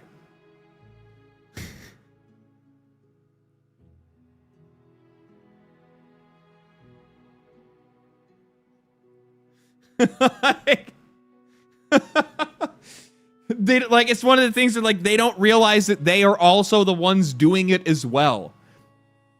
The only reason why they don't think that they're the ones doing it is because they were there to begin with, right? Though they stumbled onto the ideology later. Kushner's not a Saudi, I know that. But they don't care. He's worse than a Saudi.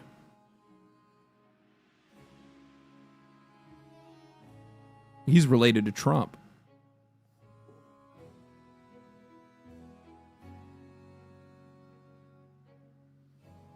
That means all characters and all the EA games from now on, they're all going to be orange. Every single one. We're all going to be orange now.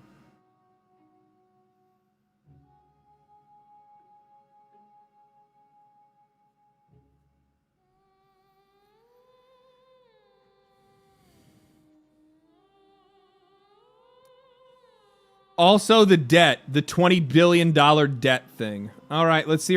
Mark Dara.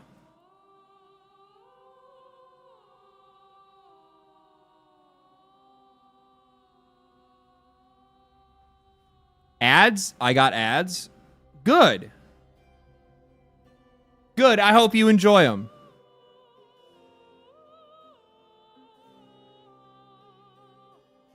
No, I'm kidding. I have no idea. That shit runs automatically. I don't even know how to control it, actually. Like, I thought there was like a button where I could like pre-roll. Oh, it's already running it right now. I can click it. Oh, okay. I see how that works. But it says just 1 minute ad break. I guess I should hit that when I like go to the bathroom or go to get water or something, so that way it doesn't interrupt me later, I guess. I don't really know how that works, to be honest.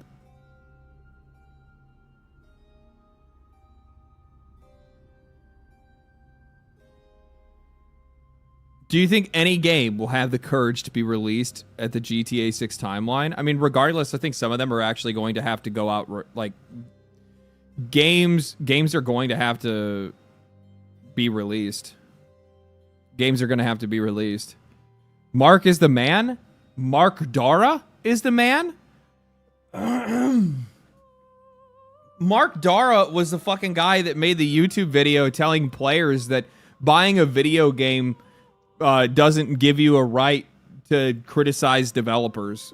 Like, you can I have to go back and actually like watch everything that he had said, but it's like it was the most like condescending, pretentious bullshit that I'd ever seen spewed onto the internet, because it was trying to make it seem like all of the outrage towards Dragon Age the Veilguard was completely unwarranted. You guys are being completely, absolutely just the worst people in the world. It was just, I don't know. Mark Dara, a former producer at BioWare, has once more taken to YouTube. Well, then why am I reading you? Hold on a minute.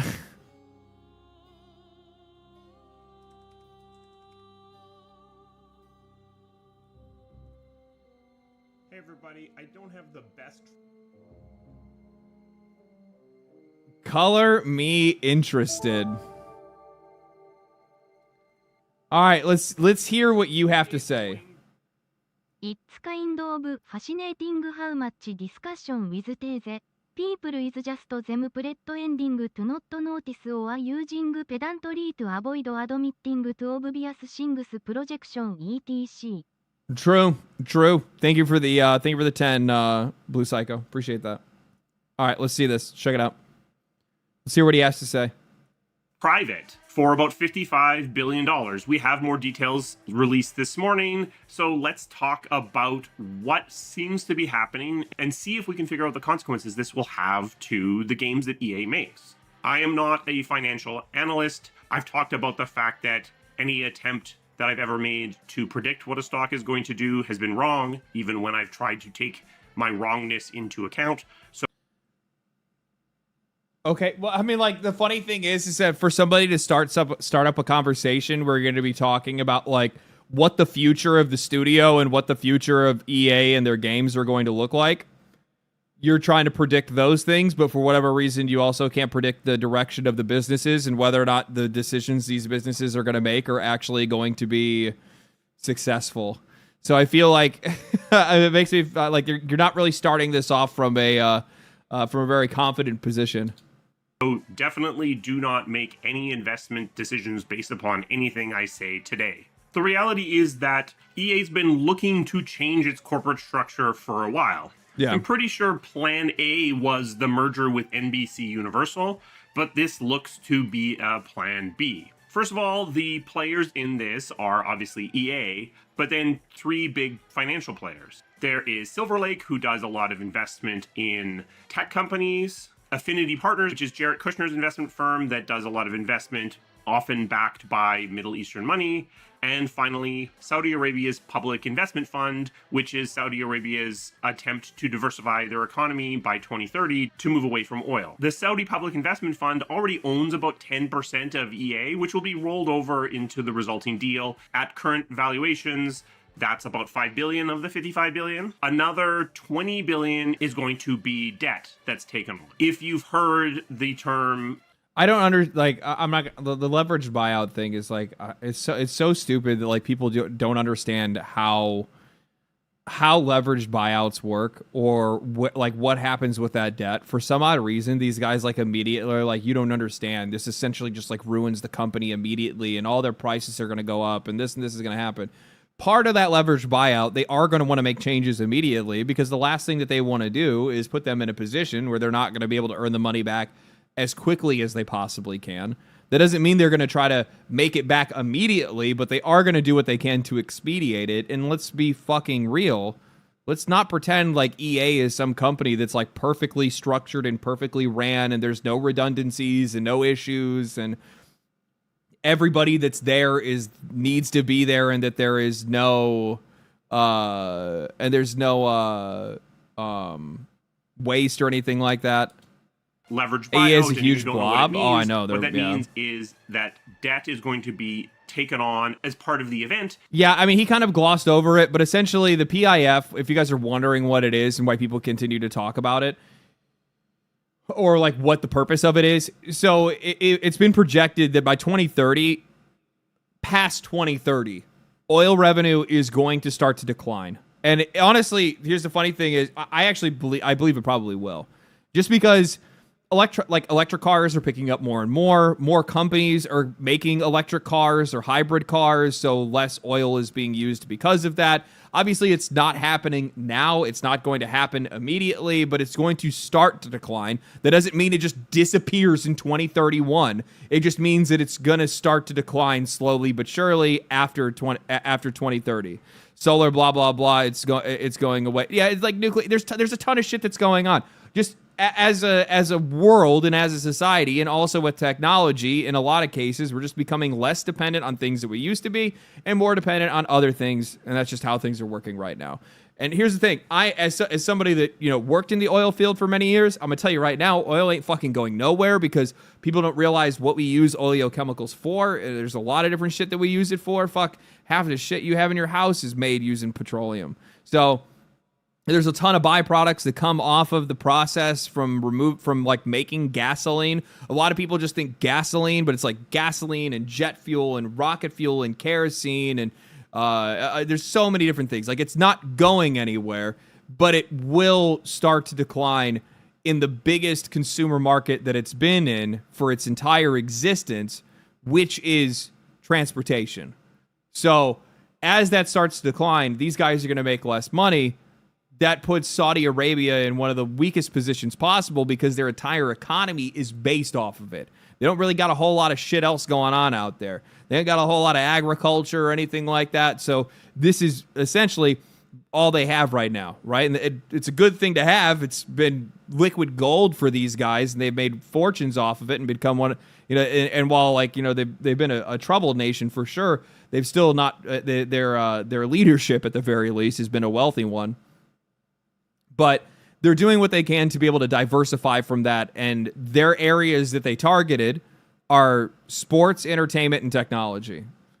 Those are three areas that they looked at, and they're like, these seem like they are safe bets for us to make, and that's where we're going to start putting our money. They've purchased sports teams. They purchased all kinds of stuff. One of the things that I didn't bring up, and I think this is like really important. It's a really important context to bring up when it comes to this entire Saudi deal, is that they made live golf, right? Like, I like watching golf content on YouTube. I like playing golf myself. Played golf since I was a kid. I like watching the Masters and stuff like that. The PGA and like a lot of the people that have always been like golf fans for a long time hated this idea of live golf because it's essentially these Saudis. They came in with their own league. They bought out a bunch of these athletes that were playing for the PGA, and it just caused a lot of people to be upset. It's more or less just they felt like it was disrespect to the PGA and stuff like that. What ended up happening is the live golf situation. What makes it really interesting to me and what makes it relevant to this is that the PGA Tour, which is like the major tour for the world, right? It's like the biggest golf tour in the world. Everybody knows what the PGA is. Even if you don't even like golf or have played golf, you know what the PGA Tour is. That league does not allow the athletes to use their footage of them playing in games for social media. So imagine playing in a league all year round, and you're not allowed to use any of the footage of you playing in any of those tournaments at any time, ever. When we now live in a time where social media is one of the biggest, like, career fucking catapults in the entire world. Like, social media is so relevant for so many people, right? Live Golf says, whatever, go ahead. Yeah, take recordings, fly drones out there. We don't give a shit. Do whatever you need to do for your brand. PGA it's because the PGA is like all about tradition. And that tradition is them keeping as much money as they possibly can. Not like the athletes don't make money. They make tons of money off of their sponsorships, but that's essentially where most of that money sits outside of, they can get tournament wins and stuff like that. But what's your handicap, legend? I'm retarded.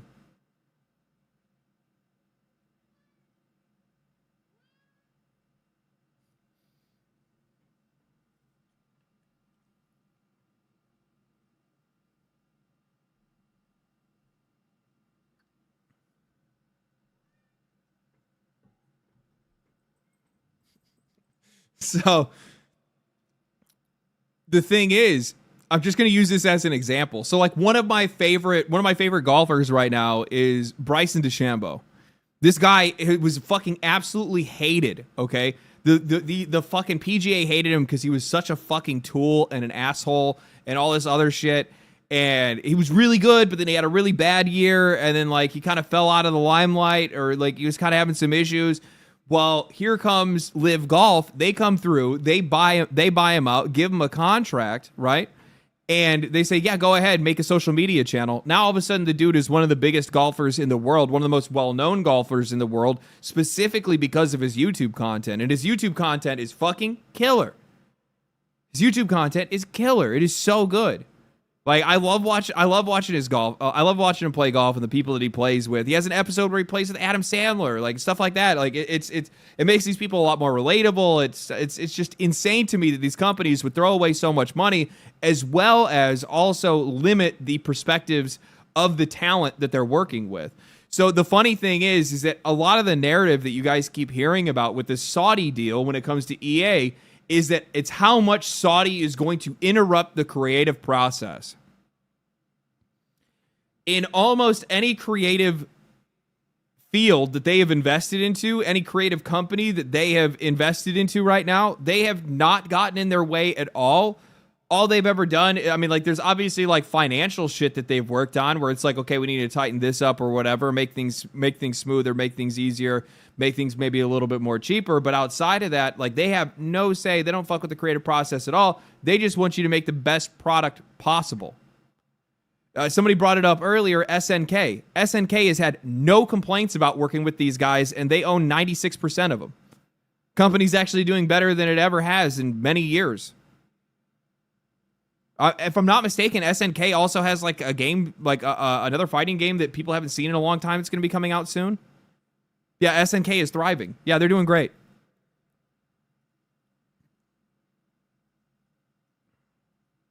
These guys are just going around trying to do whatever they can to be able to invest in things that they believe that are sure bets, and that's what they're doing.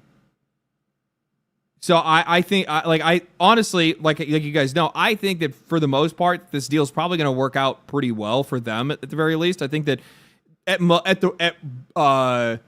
what's the most likely scenario? EA stays almost the exact same as what it is today.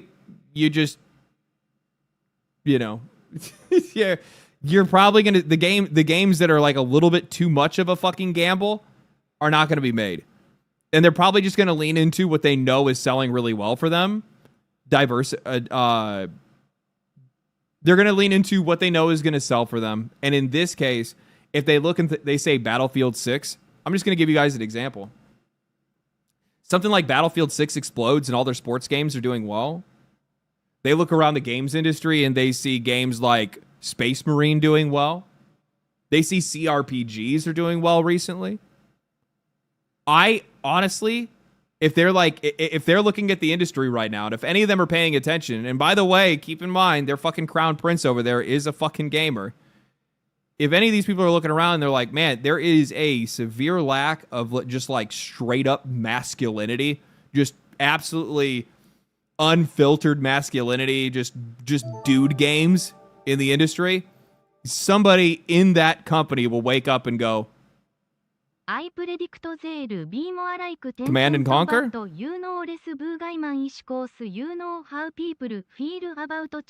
the funny thing is, now being a private company, they don't have to worry about getting canceled for making a game that has a bunch of hot chicks wearing fucking like military uniforms.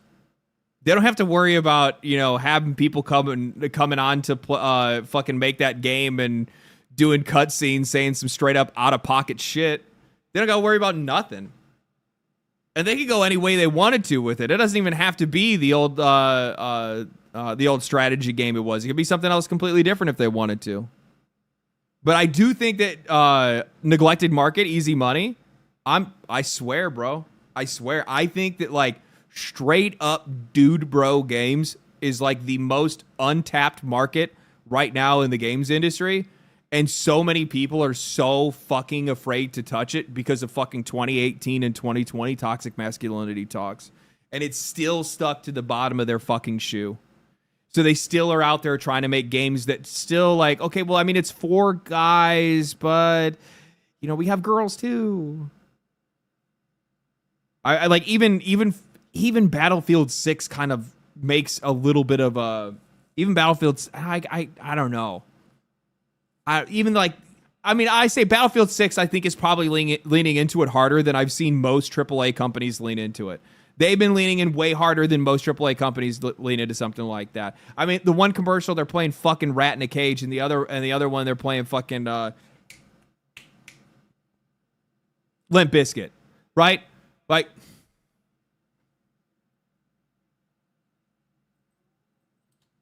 still won't let you choose your gender? I didn't even know that's even a thing. And then that debt is going to go onto the balance sheet of the company that's taken over. So after this closes, if it closes, EA is going to have an additional $20 billion worth of debt on their balance sheets. Well, how is that going to work? Well, they're not going. Are they going to have skins, or it's just going to be weapon skins? They're not going to have character skins in that game, right? I don't know what they're doing in that game, to be honest with you. No, they do have character skins.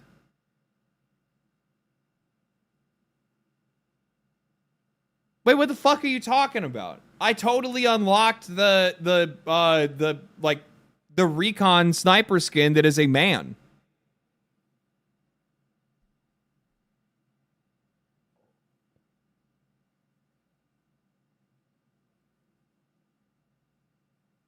On Medic, you have to play as a woman? Really? Did you see the former Capcom The former Capcom dev complaining about Palwar and the buyers. Dude got cooked on the comments.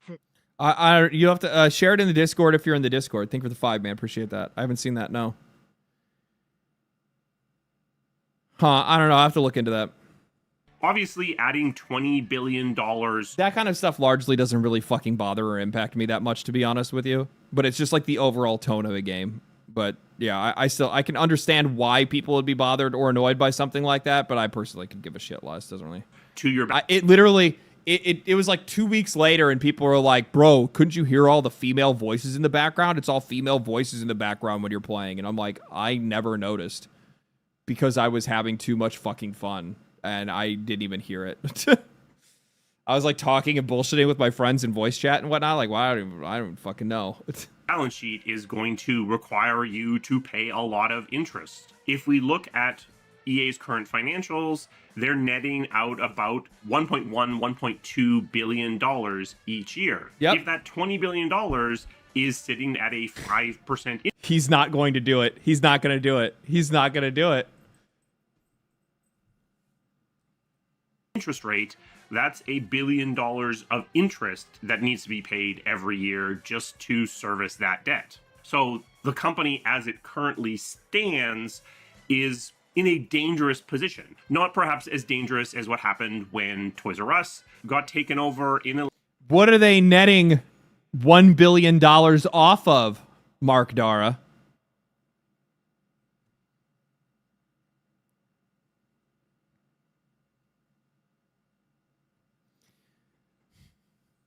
EA is netting $1 billion off of 7. They're netting $1 billion off of 7. I'm sorry, but that feels like a fucking insane, like absolute, like a ocean of difference there, where it's like he's not wrong. They're netting $1 billion. Okay, cool. But what the fuck happened to the other 6? Like, that's not taxes. Like, if you're paying that in taxes and in fucking developer fees and in all your other expenses, like, you guys have too many expenses and likely too many developers. So, yeah, it is going to result in layoffs. I can tell you that for sure. It's not $6 billion in operating expenses. No way. I'm fucking telling you. I'm looking up their financials. I'm telling you that. I'm just telling you what the numbers are. I saw it at $7.4 billion. I think it was last year. I can't remember if it was last year or year before last year. But I remember it was like $7.4 billion in revenues, and then they took it, and then their take home was $1 billion net, a little over $1 billion in net. Leverage buyout, but still not a lot of room to play with there. If interest rates go up or a game does a little bit worse, you only have about $100 million of leeway in order to keep your head above water. Have all this debt we now need to service, so you're going to look to save some money. Good news, by going private, you actually are going to save some money simply by not having to have investor relations people.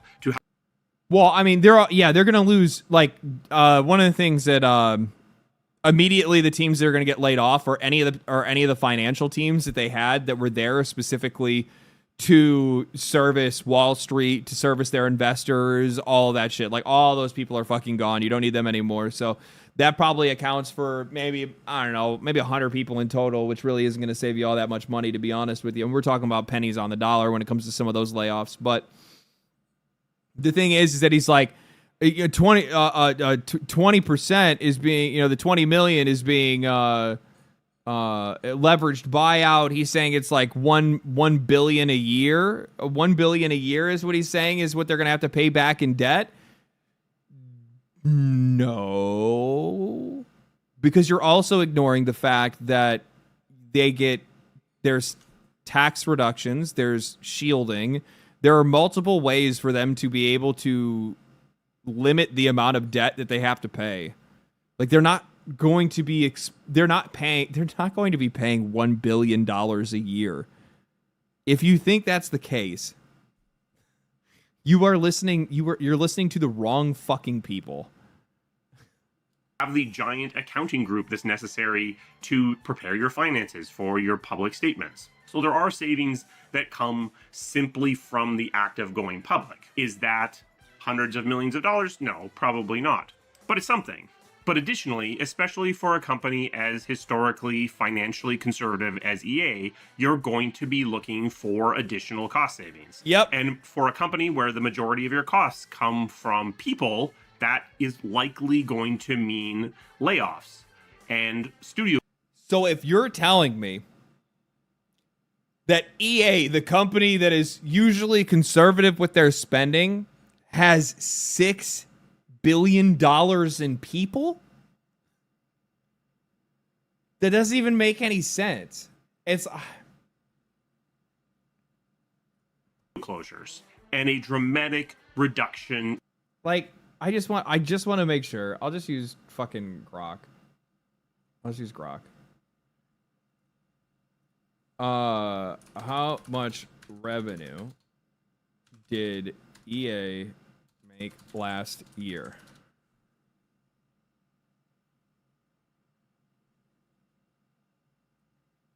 $7.6 billion in 2024. $7.6 billion in 2024. Just dropped it on general chat is actually hilarious but shows how disconnected developers are from the players.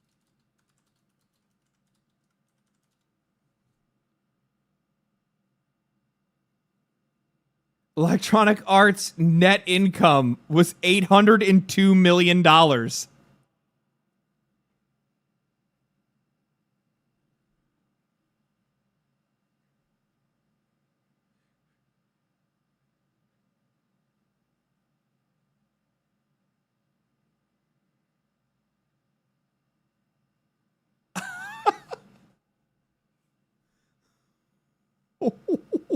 What? So you... What? So you essentially, I mean, like, not very... I mean, like, a difference of, like, $200 million. And they essentially made 7.6 only to make 800. And you're trying to convince me that they shouldn't lay off staff. In people.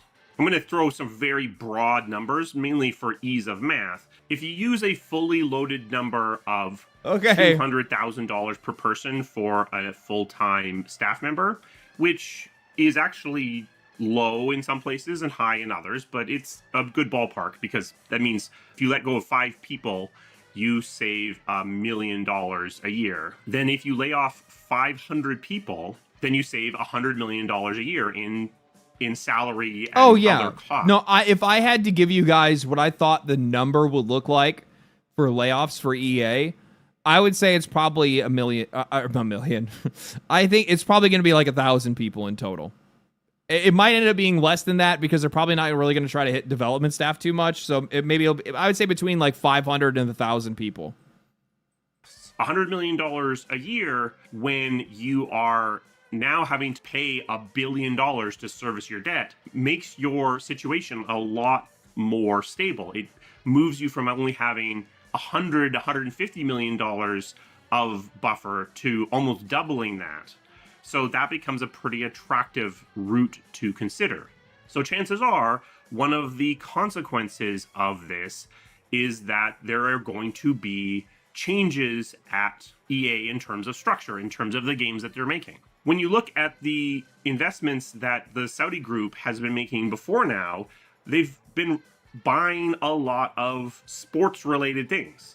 EA, which is now broken into two different groups, EA Sports and EA Entertainment, half of that makes a ton of sense. EA Sports makes a ton of sense fitting into that portfolio of investing in they're going to go franchise. The Saudis are going to go super, super hard into the sports side. Oh, absolutely. Like that's really where their focus is going to be. But at the same time, EA already makes an annualized sports game to begin with.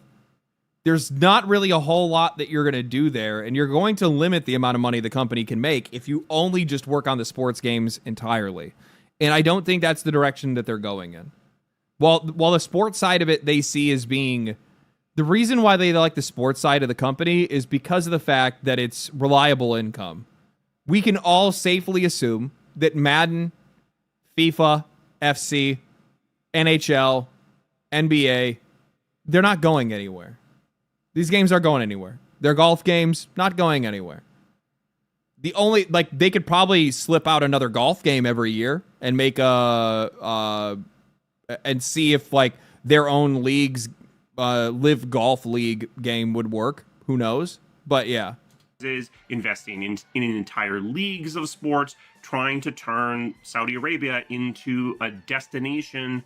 They can't make people redundant until the deal has been completed, which is somewhere in 2027. Yeah, and that's the other thing too. It's they still have a year and a half before they can even close the deal. For sports and sports-related things.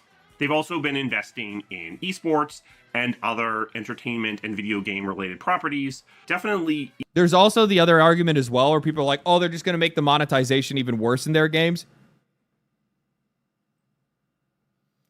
Their monetization is already bad to begin with. There is a breaking point with that stuff where you can actually push it out of the... You can push it out of the reach of the audience, and you're no longer going to be able to make the money that you're wanting. You can create more... further monetization. How do I say this? You can add more stuff for people to be able to buy, but it can't impact the way that people interact with the game. I don't know how to say that better, but yeah. They're going to squeeze as much as they possibly can from EA. Well, of fucking course, that's what the point is. But I'm just telling you, I don't see this going the way that everybody is doom and glooming over this to be. What is people's expectation? That EA is going to switch, they're going to start selling $100 games? All the microtransactions in the games are all going to be $100 as well now. Even the baseline ones. What the fuck are we talking about? There is a breaking point that you can reach where all of a sudden you are now making a game that nobody can play.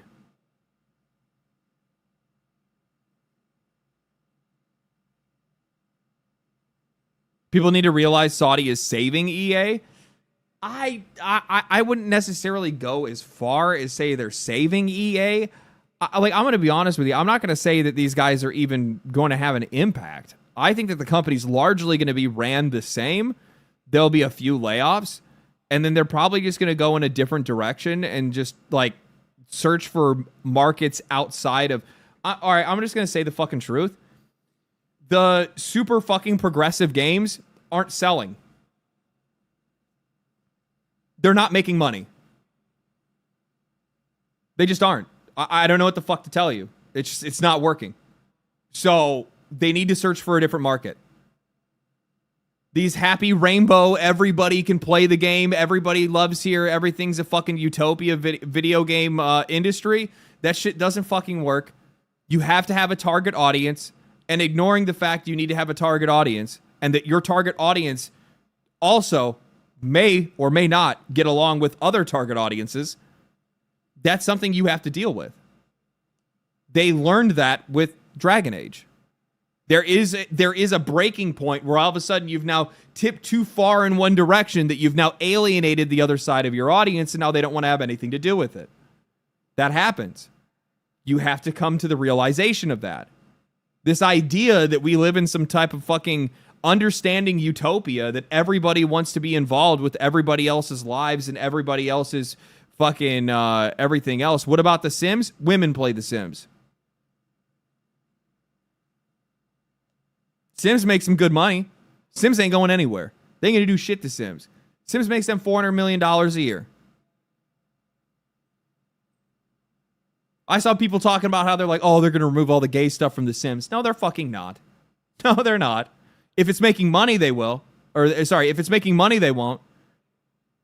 If it's not making money, then they'll get rid of it.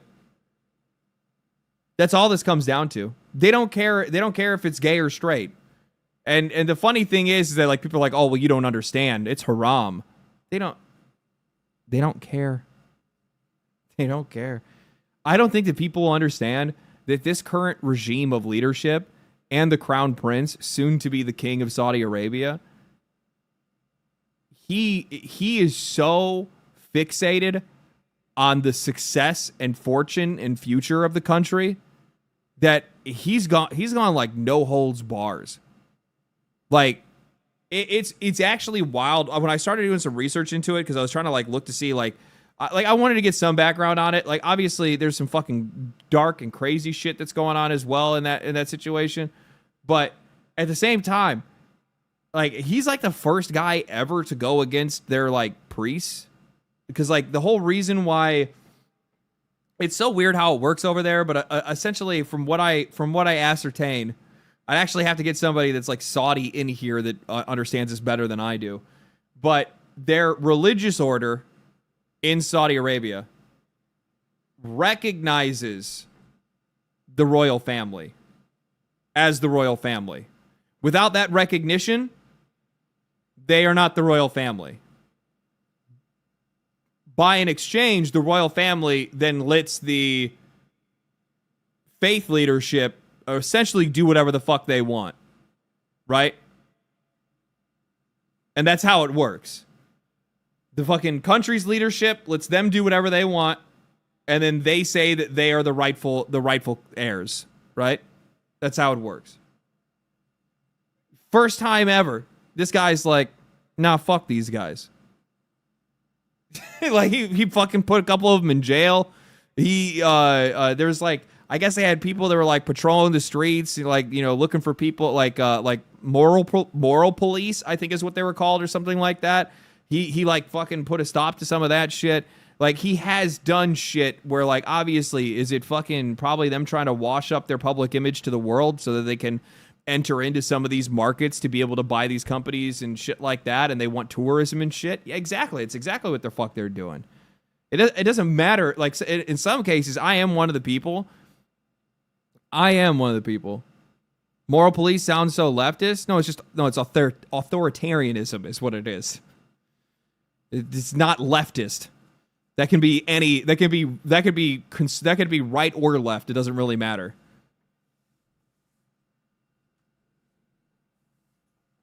I think like people here like, oh, moral police. That's not like, realize that there could be fucking conservative moral police just the same way. It could be just the same way. So, but yeah, I mean, like, the guy even gave like women the right to drive cars and also get an education and stuff like that, which is like fucking unheard of in that country as well. So like, there's things that are going on over there that kind of go to show that there's a little bit of like pulling off of the fucking leash a little bit. And it's kind of necessary if you're going to get along with the Western world. And that's what these guys want to do. They want to get along with the Western world because they realize that if they keep doing what they're doing, you're having a fucking rough time.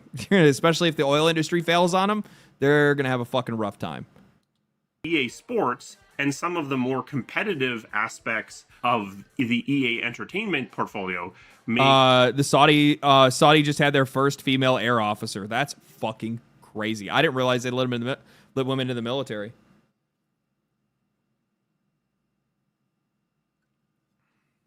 a lot of sense.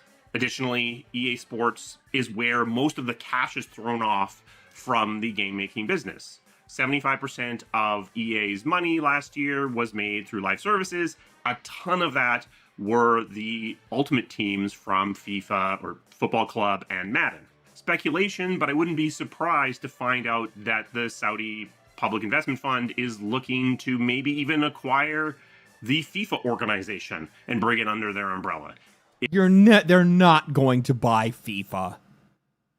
They're not gonna buy. That's a lot of one. It's a lot of fucking money, and two, on top of that, there's something like they try. Well, you know what? He's actually probably not wrong now that I think about it, because they did try to acquire stake in PGA, and the reason why they made Live Golf was because the PGA told them to go fuck themselves, and they said, okay. They said, oh, okay, and they went off, and then they went and they made their own league instead. And then now their league directly competes with the PGA and also stole talent from the PGA. And the PGA is like, well, we'll let you guys buy stake in our company if you get rid of it. And they're like, no. If they were to do so, suddenly Football Club can go back to being FIFA. Not sure how much of a difference it makes, but it could be not part really. of the strategy. The Saudi government has been accused of sports washing, essentially going out and acquiring sports teams and events and other publicly facing things that occur in their country. It's not an accusation. This is that fucking weird framing that people want to try to make it do. Like, I need you guys to realize that this is actually some dark thing that they're doing in the background. They've been accused of sports washing. Bro, their fucking guy. Where is it at? I have a video.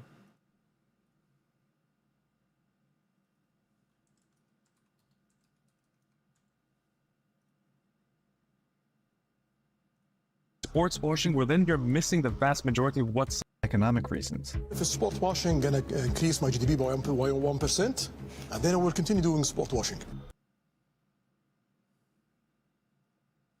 I'm gonna play that again, so you can also listen to this motherfucker. Listen to what he says. So, which is, if people are going to think that this is just sports washing, well, then you're missing the vast majority of what economic reasons. If sport washing gonna increase my GDP by 1%, and then I will continue doing sport washing.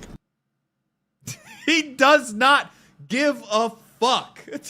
Dude does not fucking care. Like, that's why I'm like, I see some of these people, they're like, well, they've been accused of sports washing, and he's like, yeah, we are. And what? He's like, and what, son? And what? And he's like, look, I don't know what the fuck to tell you. Yeah, we fuck around. Yeah, we do some bad shit. Yeah, we're trying to improve our public image by acquiring these sports teams. And if it's going to increase the my GDP by 1% every year, then yeah, I'm going to continue to do it. It's just like, fuck. Well, I don't necessarily need to, I'm not even going to fucking preface, because I don't even need to explain myself when it comes to this shit. I'm so used to that shit from watching it on the internet, and it's like baked into your own mind by saying it. I have a lot of respect for just fucking saying what your intentions are.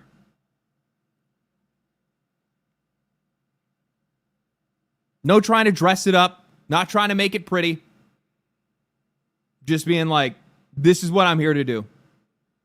Put your dick on the table, LD 2025. Yeah, didn't I say that in a video before? I did say it in a video before, and I'm like, I wish some of these companies, what did I say? Yeah, just say you want my money. Yeah, that's true. Yeah, I said that. Now I remember it. So the idea, like, people like this are trying to make it sound like they're like, oh no, they're doing this in the background. No, these motherfuckers have already come out and said, yes, indeed, we are sports washing. To cover over or distract from some of the legitimate human rights violations that have been leveled against the country. It's hard to imagine that acquiring a $55 billion media company, which is ultimately what EA is, won't play into that effort. How does that work exactly? Actually, it does work.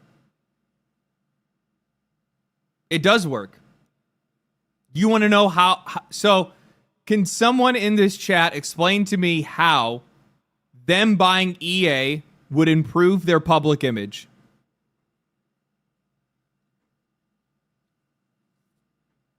I'm interested to see if somebody here knows.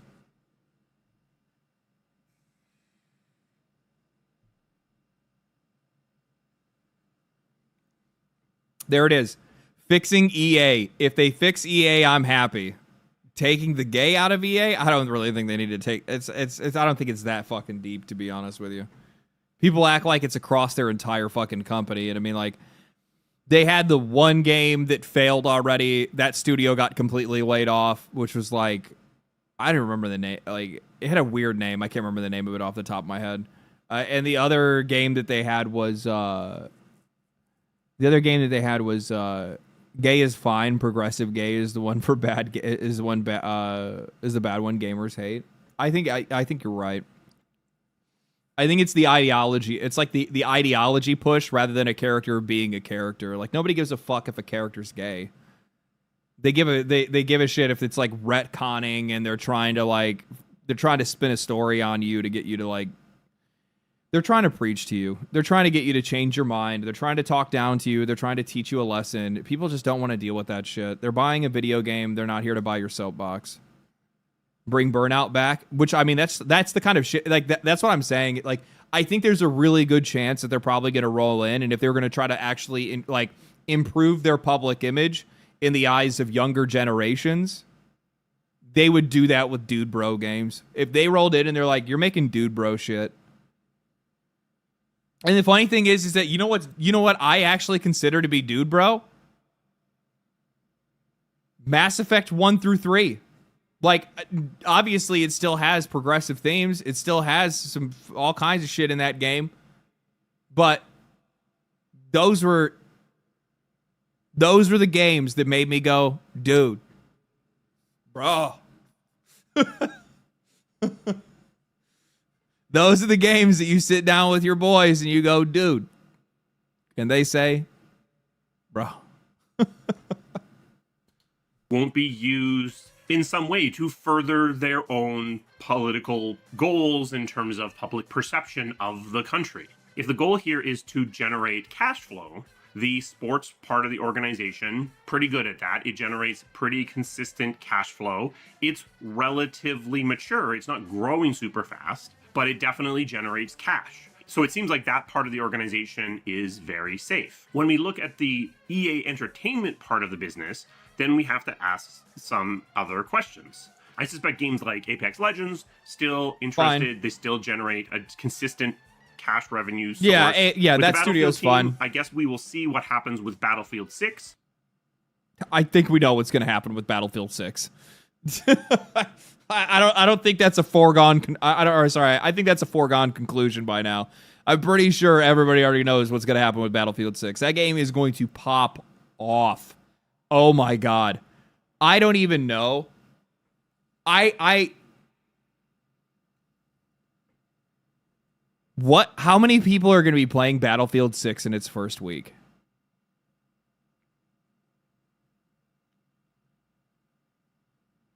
I think that there's a good chance we could see it do the same numbers as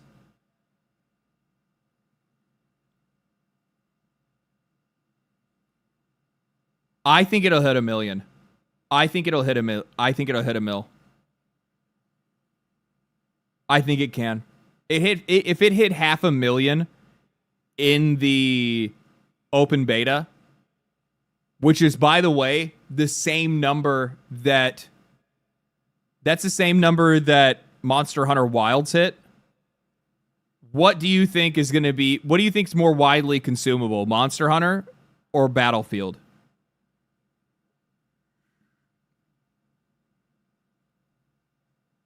I think it could do well over 1 million personally. Yeah, Battlefield 6. Yeah, exactly. So I think that with the amount of hype behind it, the position that Call of Duty is in right now, the amount of people that want Call of Duty to fail so bad, which is also kind of bolstering the support for Battlefield 6. I think it's going to do great. I think it's going to do insane numbers. I really do. I'm looking forward to it. Battlefield 6 is a wake-up call.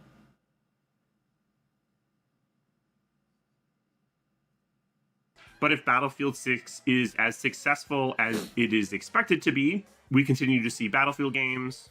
Historically, Sims has been a good revenue source, confusingly understood by the EA organization, but a consistent source of cash. Does The Sims fit into potentially the messaging desires of the three groups that are involved in the acquisition? How do you know they have messaging desires and they don't just have money desires? That's a really, that's just a really weird fucking caveat to make out of nowhere. Where, you're having a conversation about the financials and you're like, so the money, and then you get to the one that has, some progressive themes in it, and you're like, well, it makes money, but, they don't really understand it that much. Is it going to fit into the messaging that they want? What exactly is the messaging do you think that they're going to be trying to push? Do you think they're going to be trying to make, conservative voters through their fucking video games now? Do you think they're going to be trying to convert people to fucking Islam in their video games right now? What?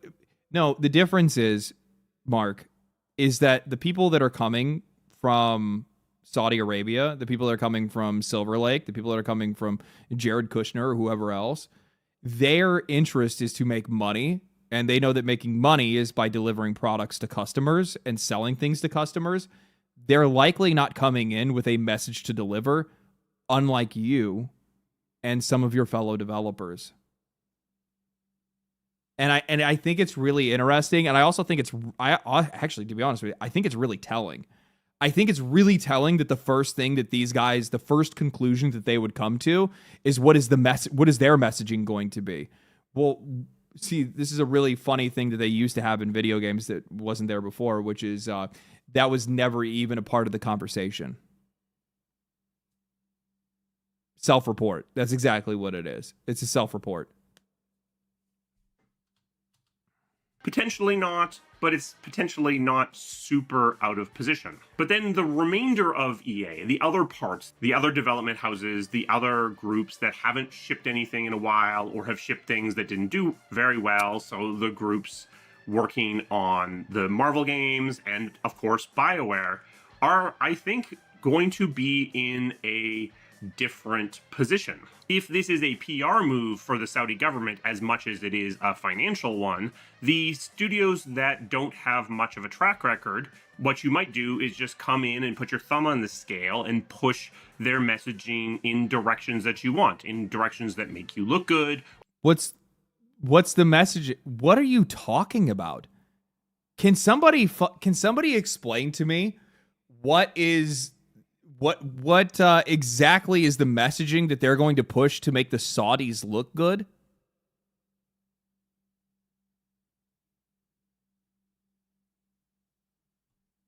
What is the messaging that they're going to push to make the conservatives look good?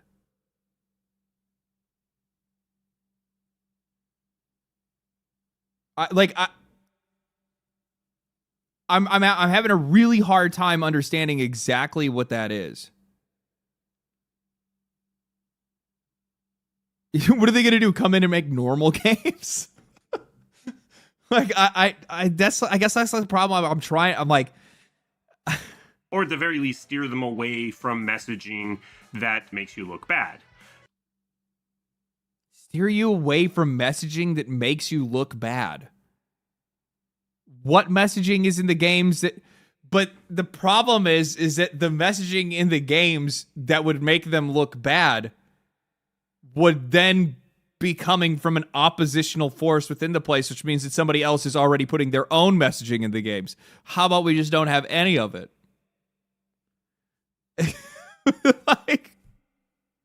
But for the studios that have more of a track record, especially a track record that maybe doesn't line up with your own political views, again, BioWare, You're going to look Oh, at that studio and wonder, so now you're saying they're just going to go after people because they have different political views. That's an interesting thing. That's interesting. how you make them fit into your new structure. It's hard to imagine that you have BioWare pivot from having very progressive messaging to having the reverse, because it's what the government wants. It's hard to imagine that the public perception of a game that comes out of BioWare, even if you do that, isn't apocalyptically bad. So in that case, you either have to decide that you're willing to just leave it alone, or you have to think that they don't fit anymore within the goals of this new organization. Now, I don't know how active this Saudi investment... Dude, can you talk for like 3 words? What is up with these fucking cuts? My lord. I'm somebody that I like to make sure that I try to finish videos, but it's really difficult for me to finish when people are like constant like cut. Like, holy shit, bro, you're like busting dance moves over here. Like, holy shit, man. Fund has been in pushing its politics into the groups that it invests in. Sometimes. Say that again? Now, I don't know how active this Saudi investment fund has been in pushing its politics into the groups that... Then why are you even having the conversation to begin with? Why? Tell me exactly why you have spent essentially the last 5 minutes specifically talking about how you think that they're going to push their politics and their views into their games, only to stop and say, I don't know how these guys invest. I don't know how these guys push their ideologies through their investments. Well, then why are you even commenting on the idea that it's even a fucking possibility and almost coming up with an entire... No, you did. You came up with an entire video based on that idea to begin with.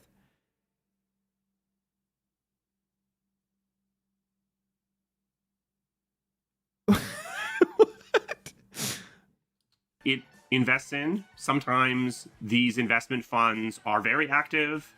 Sometimes they are very hands-off. I'm not actually aware enough of the actions that they've taken to... But you're already creating a narrative in which you believe that they will come in and get rid of BioWare and get rid of some of these other studios because their political views don't align, and they're going to attack progressivism, and they're going to get rid of the gay stuff. And it's just like, what are you doing, bro? Like, what? How are you going to, then how do you qualify the rest of this video? Know one way or the other, but it is going to be a factor going forward. In the past, I've...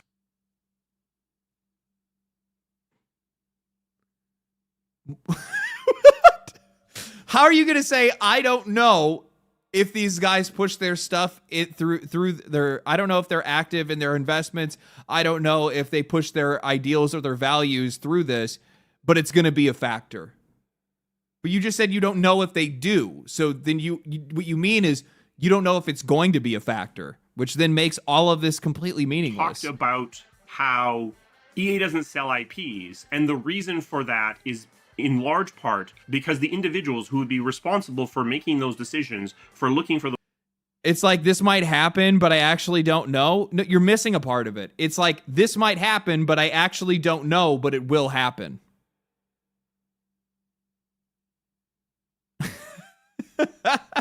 He should have called this video maybe. That's probably the best way to go about it. Those opportunities are actually incentivized to not take risks, that they are incentivized to not be the person who sold an IP that then turned into a billion-dollar franchise, that their actual incentives are to do nothing because that keeps them from getting into trouble. But as this deal closes, those incentives could radically change.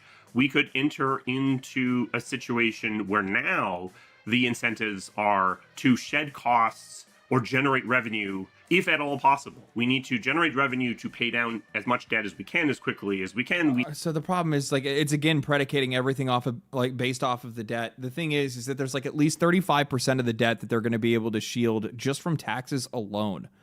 They get tax exemptions because of the fact that they have the debt to begin with. So they're not going to have to pay $1 billion every single year to pay down the loan, because there's going to be Like, they may still have to make the payment for that, but they're going to make a lot of that money back off of a lot of other tax breaks and government incentives and a shitload of other stuff that they're going to get. Also, at the exact same time, this is also being backed by one of the wealthiest leaderships, like one of the wealthiest leaders in the entire fucking world that has like an endless bucket of money that they have no problem investing into something and seeing where it goes. In fact, I have the opposite opinion, in which there's a really good chance that while I still think that we could probably see them sell off some IP, I think that's still the case. I think that they very well could look at some of these studios and say, you know what? These guys just don't have it anymore. And I'll be honest with you. It could be Mass Effect. It absolutely could be BioWare. And it's not because of the messaging, Mark.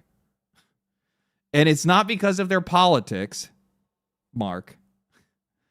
It's because of the fact the studio has not produced a viable commercial product in over a decade. I'm sorry, that's too fucking long. And you can blame it on EA. And they absolutely are some of the ones to blame for that, because they did try to push live service down a studio's throat that is largely not live service. But even before Anthem, most of the people that made BioWare were already gone. Even by Mass Effect 3, you had already lost the people that made BioWare this company that everybody knew their name. Dragon Age, while being one of the most well-known names in the entire, like for RPGs, is largely only well-known for the first game. That series, from my perspective, has been in a fucking weird place ever since the sequel. Like, Dragon Age 2 was okay, but it wasn't Origins. Hot take, Dragon Age Origins is the only one. For a lot of people, it is. I mean, take a look at Andromeda. Andromeda is another really good example. Like, this is a studio that has largely not been able to produce anything for over a decade. It has nothing to do with politics. It has everything to do with, is this ever going to change? And if Mass Effect 5, and here's the funny thing is, even if the Saudis weren't coming to go and buy this company, these guys would still be on the chopping block regardless. That studio would largely be on the chopping block regardless, because, fuck, that would mean, okay, now we got to wait another 6 to 7 years. So it'll be 20 years by the time you guys, like, since the last time you guys put out a commercially viable game. That's not good. Nobody's going to sit around and wait for that. This game is their last chance. That's it. Need to cut costs to give us more wiggle room to make sure that we... And it's not even just cutting costs to pay back the debt. It's cutting costs because all they do is just cost. They don't make you anything. Are not in a dangerous position when servicing our debt. So suddenly, people who have spent their careers trying to keep their heads down and not do anything that might get them in trouble in the future, or might work at all. Themselves well, they've been keeping their heads down and not working at fucking all, apparently, either. In a situation where what they really need to do is sell as much as they can. EA has a huge repository of dormant IPs that are just sitting. It's cutting literal dead weight. Yeah. And I also don't like this idea of, like, who is the employee that's working that's, like, just keeping their head down? What are you doing when you're keeping your head down? Like, you're not, what does that even fucking mean? Like, you're making sure nobody notices you? That's probably not a good thing. They're dormant. It seems unlikely that the new resulting structure is going to be eager to... Does he still work for BioWare? No, he consulted on Dragon Age the Veilguard. He consulted on Dragon Age the Veilguard, to which he then went to which then when Dragon Age the Veilguard failed, and I largely don't have a problem with Mark Dara, to be honest with you. I think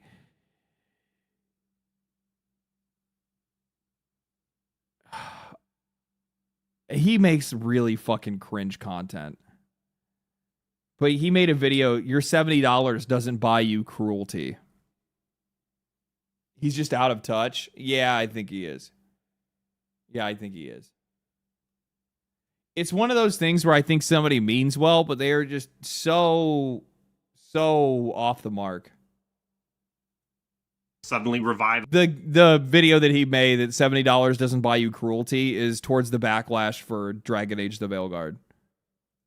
a bunch of those IPs. So one option might be to sell the whole lot of them for $100 million if you could get it, because $100 million can come off the debt. You might even see them toying with the idea of shedding some of their existing studios.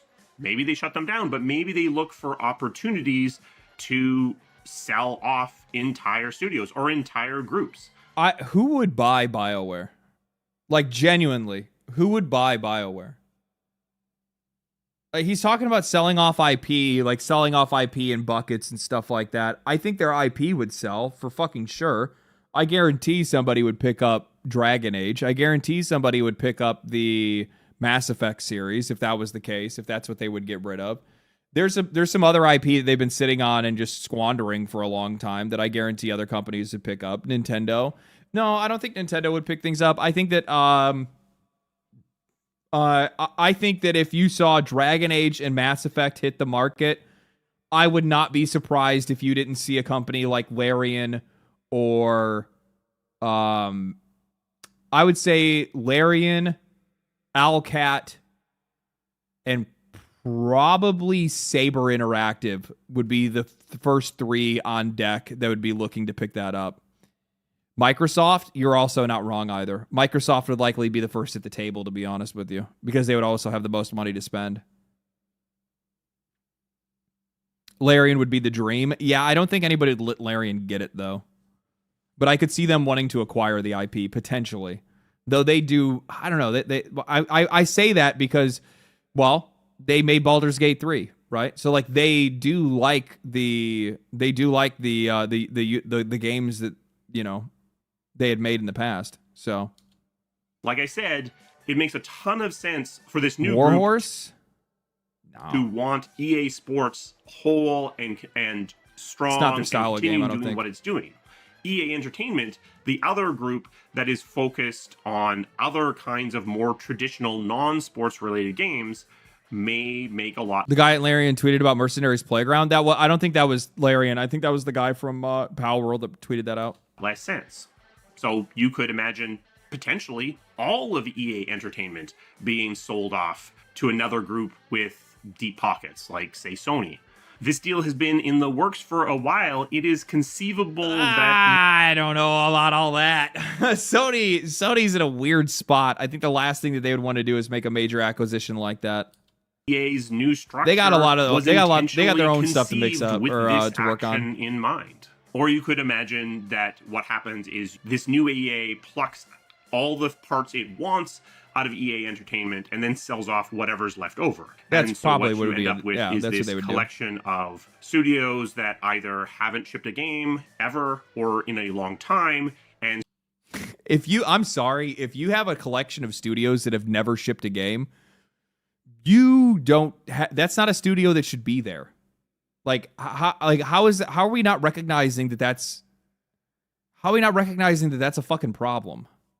Studios which have had a lot of trouble, or studios that make games that are expensive to make, or studios that simply make the kind of games that this new company isn't interested in making anymore. And rather than shutting those studios down, it makes a lot of financial sense to support try studios to makes sell sense. those Yeah. off. Is that going to happen?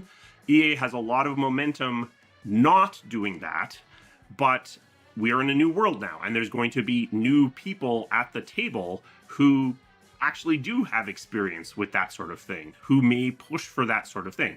Does that mean that suddenly the Dragon Age IP is going to be up for sale, or that BioWare is going to be sold off, or that some of these other studios are going to be spun out and given their freedom, or buyers are going to be found? I don't know. I guess freedom's not going to happen because you actually have to have the money and the capital to be able to actually go out and acquire the studio yourself. I don't think that there's anybody working at EA right now that has the kind of capital to be able to turn around and actually make one of those studios self-sufficient. Not long enough to be able to put out another game. We'll find out as time goes on, but it's incredibly unlikely that EA stays exactly as it currently is in a private structure. especially carrying $20 billion worth of debt. Now, there's one huge positive for a video game company going private. Public companies, especially North American public companies, have to report their earnings every quarter. They have to give financial guidance. They have to release their financials on a very short-term basis. And the reality is, traditional video game development doesn't work that way. It has ebbs and flows. You have games that take many years to develop, and so they show up as a ongoing cost that's just constantly being a cost, and then and largely becoming more costly as time goes on because more money gets continually spent on it. It's like very cheap at the very beginning, because when they're in their initial development phases, like their pre-development phases, where they're like basically like pre-production phase is what it's called. Like, it's like their idea phase. It's when the least amount of people are working on it. And then as time moves forward, more and more costs are associated with it because more and more developers are there. So like he's absolutely right here. And this is like the main point that I had made, where it's just like, the thing is that like, he's talking, they're talking about it from a debt perspective, where it's like, well, they got to worry about paying off $1 billion, which like, that's not even realistic. Let's see. I wonder if the AI will know. With the leverage buyout, how much will EA have to pay on the loan each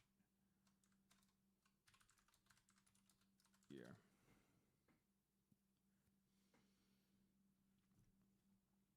On a $55 billion loan, financing with $18 billion that's going to be funded at close. Approximately, this will result in annual interest payments approximately $1.6 billion. EA's cash flow is $2 billion annually, and it's projected that it's projected to cover these payments alongside the principal balance. Though exact terms like amortization schedules aren't public yet. The deal closes in Q1 2027. The debt is rated as single B junk status, which justifies the higher rate due to the speculative risk. LBO debt prioritizes the interest servicing from the income before the principal paydown, and EA's $26 billion or $2.6 billion anticipated income for the year ending March 2026 supports this. Okay, so that's them. And you know, the funny thing is, they're not wrong to believe that their income is going to explode next year, because this is all things they're going to be following Battlefield 6, and you have to keep in mind that right now, with the money that EA's made the last couple of years, it's mainly been their sports franchises and the Sims that have been directly contributing to most of the money that they've been making, and they haven't had a Battlefield that has been successful enough to actually contribute to anything that is actually like worthwhile, right? So if you go, just to use this as an example,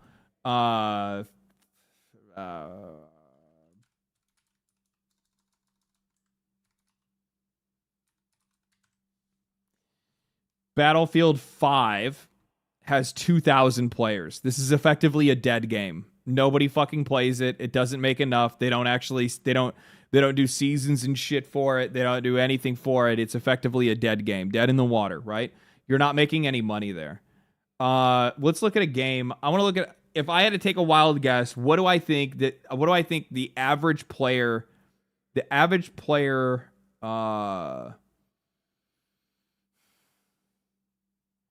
I need a game that averages like PUBG averages like 130, well, 500K. I don't think it's going to average 500K every single month. I don't know. I'd have to actually like look into and think about the financials, but I guarantee that a healthy Battlefield game would. Do you think, would it be realistic for me to compare it to something like PUBG? I don't know if that'd be a realistic comparison.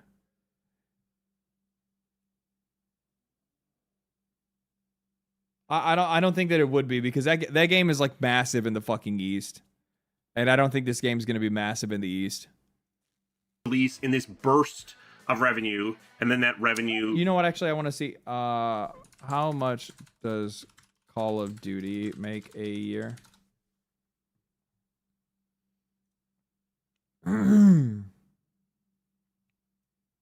While yearly figures are not provided, Statista and Tweaktown indicate that the Call of Duty franchise is gross. Shut the fuck up. Why is it? How do we not know what they've made?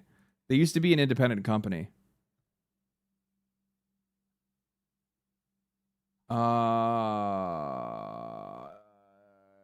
There's no way to get like a rough estimate.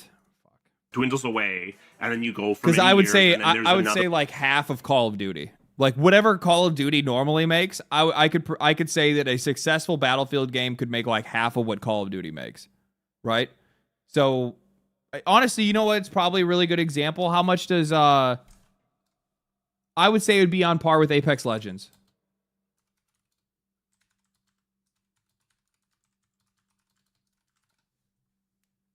$3.4 billion.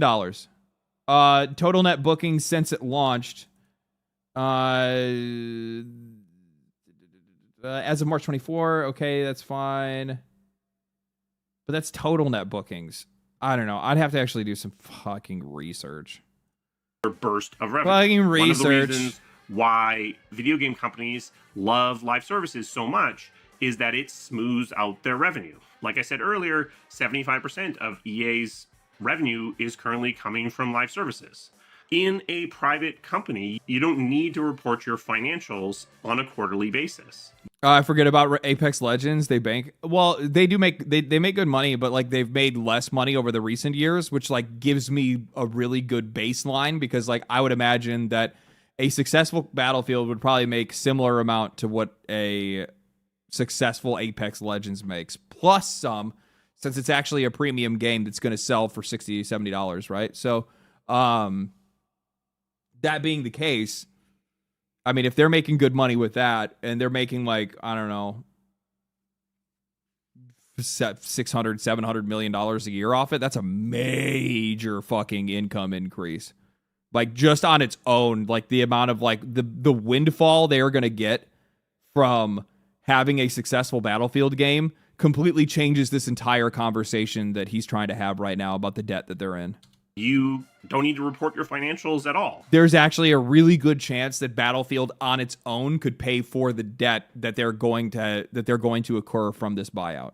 There are people, obviously, who are interested in the company making money, but Overwatch? they can decide individually on their own terms what they want to see. If they want to see a studio go dark for 25 years in order to investigate some sort of radical new way to develop games, they can do that. Yeah. Whereas as a publicly traded company, that's a very hard pitch to make. I think you can attribute a lot of the ills of AAA video games to the fate of publicly traded companies. Yes! Thank you. Mark, we agree on something. Thank you.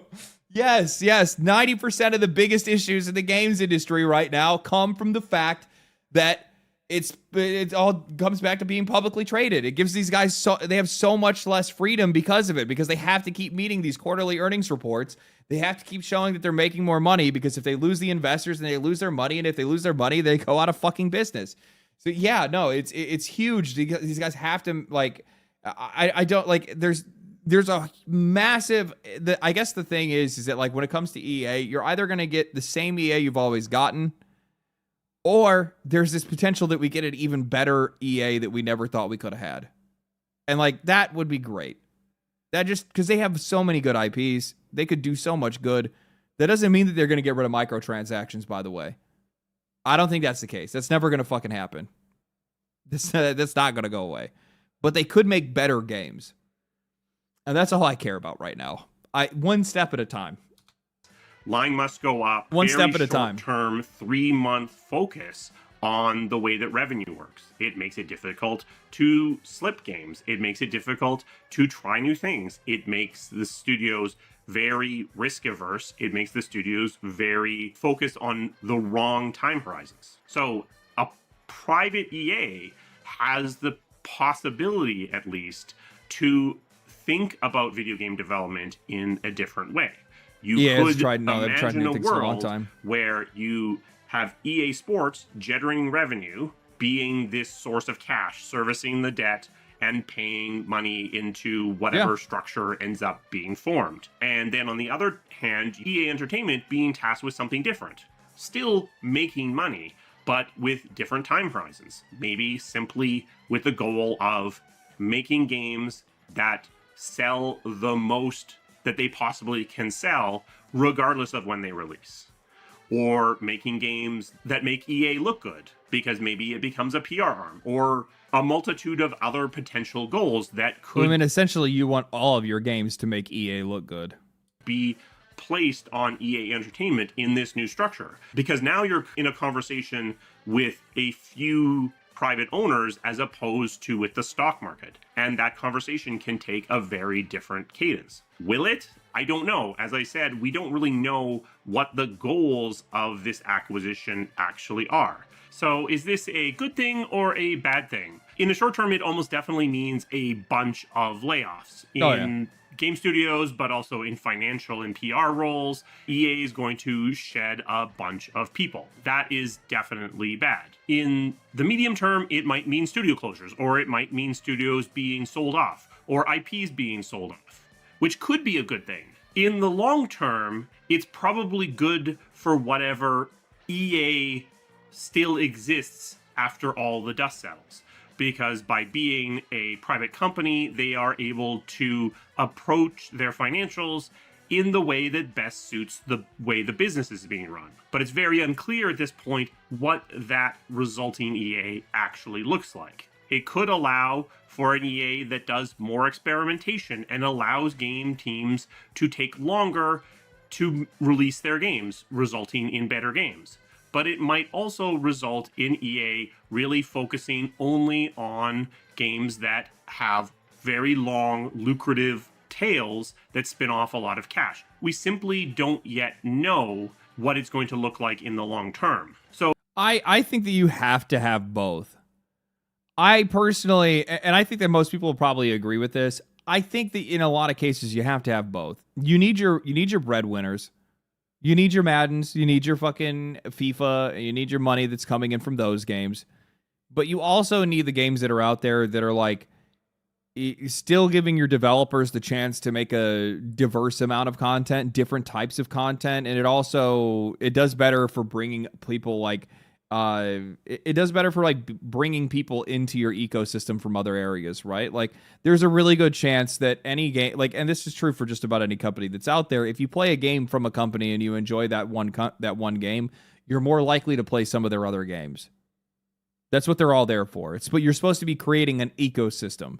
You don't just want to target the sports audience, because there might be some guys that they're not really big on sports games, but they do like sports, but they do like military shooters, or they do like fantasy games, or they do like something else, and they go and play that. And they go, I really actually like this. You know what? Maybe I will try their sports game. Like you have to have that like diversified portfolio. Otherwise, if you're too narrow, then you're way too fucking weak to a crash in any area, right? So like, say there's a younger generation that comes up that's just not fucking interested in sports as much. Totally a possibility, right? So, like, you don't want to leave yourself open to that. should you be hopeful? There is hope to be had Jedi here, Survivor, I think that those games do relatively well. I think they profit at the very least. It's going to definitely be painful before that hope is going to come to fruition. If this deal goes through, this will, I think, be the largest leverage buyout of all time. Yeah, I'm not in sure history. that is a title to be proud of, but it is a big deal. Is this deal likely to go through? Yeah, I'm pretty confident this deal is going to go through. It definitely helps when My only question, I'm wondering who's the leverage coming from? The deal making. Who needs the debt? I can't imagine the it's only Saudi. things that likely would torpedo it would be some dramatic change in the financial situation. Which, by the way, like this whole entire thing can totally go down, by the way. Chase, JP Morgan, they're the ones that are debt. They're the ones that are investing as well. There's only 3 parties that are buying the company, I thought. I don't know. Like interest rates JP Morgan. massively spiking, or some other thing that causes one of the partners to not have money anymore, or something that makes it undesirable from EA's standpoint, though I can't imagine what that would Probably actually Silver be. Lake? Could be. Special thanks to my members. They provide the resources that this channel needs to keep running. If you're interested in becoming a member, there's a link to that down in the description. We also have a Patreon if you're more interested in supporting the channel in that way. Both patrons and channel members get access to our Discord. So if you're interested in interacting with this community to a deeper level, that's a great way to do it. Also, at the higher tiers, patrons and channel members get early access to the videos. You wouldn't have gotten this one too much earlier, but sometimes the videos are up weeks, even months before they finally go live. So another reason to support the channel is to get early access to videos. What are you thinking right now? Do you think it's going to change anything? Do you think it's going to be good? Do you think it's going to be bad? Are you just reserving judgment until we know more? I think that's a fair way to go. Let's talk about it down in the comments. I will see you again soon. Thank you. Yeah, the thing is that like his takes got better towards the end. It was like all of this here, and then the other half was like way better. Like it was like doom and gloom, everything's gonna go bad because they're gonna push their politics through the game, and they're gonna do this, they're gonna do that. And then all of a sudden it's just like, or actually, I have no idea if any of that will actually happen, because I have no idea if any of that's going to be the first half of his fears. Yeah. And the other thing too is that, Mark must be commended for one thing. He didn't shut down the comment section knowing it would be 90% contradicting him. Yeah. I put a modest $50 billion on EA. This progressive messaging didn't make better games. It divided the community and impacted the industry in a very negative way. What was the thought? What we thought was progressive turned to be deeply regressive. Yeah. No, and I think that's really what it is. And like that's kind of the difference that I think people are really looking for games, is that like there's so much fucking messaging around us at all times, especially in entertainment, especially on social media, and people are just looking for an escape from it. And like if it's an indie company, that's a different story, man. I know what I'm getting into, but when it comes to some of these larger companies that have a lot more influence, it feels it's we know it's inauthentic. That's the other part too. We know it's inauthentic, and it's just I don't know. But either way, it got a lot better. It got a lot better at the end. I was actually kind of surprised by the end. I'll share the video if you guys want to comment on it or anything like that, or like or sub to his channel or anything like that. He surprisingly makes more videos than I thought he does. But yeah, that wasn't too bad. Ultimately, what do I actually think is going to end up happening to the company? I think, what the fuck is this thumbnail? What the fuck is this thumbnail?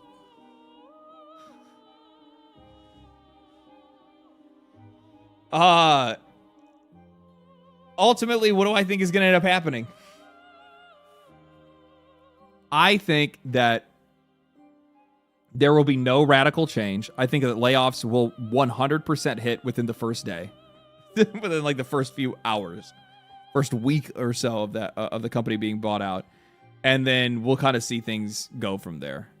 Do I think BioWare will get sold off? I have no idea. Sensei, thank you for the Prime. Appreciate that. But I don't see any super drastic changes. And just the idea that like they're going to try to do anything other than just like have EA continue to make money is like the only thing that they're going to do. That's why I think like they just want the company to keep making money. They're just going to cut off the shit that's not, and then they're going to lean into the shit that is, and then they're probably going to look into potentially trying to move into like areas where they think that there's untapped audiences. They need to go back to thinking about target audiences. I think that's what it needs to be. Radical change probably because in a couple of years after the buyout, when they can see how it affects the effects of the new leadership. Well, I mean, the leadership isn't going to change because homeboy, everybody's favorite Andrew Wilson is still going to be leading the company. Which the funny thing is, as much as I don't like Andrew Wilson, he has made EA a lot of money, and he's also led EA to he led EA and its shareholders to the ultimate goal that they've all been looking for, which was a massive payday. So, we'll see. We'll see. We'll see. Somebody wanted me to watch this. Nintendo wants to ban Palworld from using Pokemon mods. To defend itself from Nintendo's lawsuits, Pocket Pair has stated that mods with Pokemon mechanics were created long before Palworld existed. Therefore, this would be a pre-existing art form and could not be patented by Nintendo. However, Nintendo claims that mods depend on a standalone game to function, and so they are not valid to nullify the lawsuits against Palworld. Some people in the gaming industry, like the lead director of Baldur's Gate 3, find Nintendo's claim very dangerous. They believe this could kill creativity in games, as the idea for a mod could be appropriated by a company. So I don't know if that's... What did he say at the beginning here? Pokemon is... Nintendo wants to ban Palworld from using Pokemon mods. I don't... Well, one, they can't do that. They can't do that to begin with anyway. It's not like you can't control mod systems. People can just figure out how to mod games to begin with. But I don't know, dude. Like, the thing is that, like, when it comes to, like, I'm trying to remember the video that I had made where I was talking about the entire Nintendo situation, and I think this is kind of misremembering the way that it was brought up in the lawsuit, because if I'm not mistaken, I thought it had to do something with, like, certain mechanics that Nintendo was trying to patent, and what was it? Nintendo was trying to patent certain things, and they were saying that they had ownership over certain things, but then they had pointed to the fact that some of these things had already pre-existed Nintendo's games or pre-existed Pokemon, because they had already existed they already existed in other games. And I think the games that they had brought up was Dark Souls, because there's like a Dark Souls Pokemon mod. To defend itself from Nintendo's lawsuits, Pocket Pair has stated that mods with Pokemon mechanics were created long before Palworld existed. Therefore, this would be a pre-existing art form and could not be patented by Nintendo. However, Nintendo claims that mods depend on a standalone game to function, and so they are not valid to nullify the lawsuits against Palworld. Some people in the gaming industry, like the lead director of Baldur's Gate 3, yeah, see, that's a completely different story. So obviously, he just kind of like switched topics there. Find Nintendo's claim very dangerous. They believe this could kill creativity in games, as the idea... But they can, like, so here's the thing. They cannot punish Palworld for mods that are made for their game, because they are not the ones that are actually publishing those mods unless they actually have a mod maker, right? Now, if those mods are being posted to, say, Nexus mods, well, then Nintendo can go to Nexus mods and shut those mods down if they're going against their copyright or against their patents. They can do that, but you can't go after the maker, because the maker's not the one making the mod. You can't hold them responsible for what other people are doing. The idea for a mod could be appropriated by a company. If Nintendo wins this dispute, it could end Palworld mods and all other game mods, as no one would want to risk being sued. No, this is some fucking... Who the fuck... Why are you talking? No, it wouldn't. It wouldn't end all mods. You can't... There's no control over that. And there's plenty of companies that are out there that already make... There's companies that have their own, like, mod makers and stuff like that. I saw somebody posting something like this and trying to make this a story. This isn't real. I'm sorry. This is just not how the industry works. It's not how the hobby works. It's not how... Yeah, this is... I don't know. This is literally just like fake outrage. It's fake outrage news. Yeah, as much as I love to hate Nintendo for shit, this is something Nintendo wouldn't even be able to successfully get. Even if it was something that they were trying to do, they wouldn't be able to do it. It wouldn't happen. What is this? Oh, is this the games are a service? I think somebody said like 3 minutes or something like that. I got sent this as well on the Discord. Let me check it out real quick.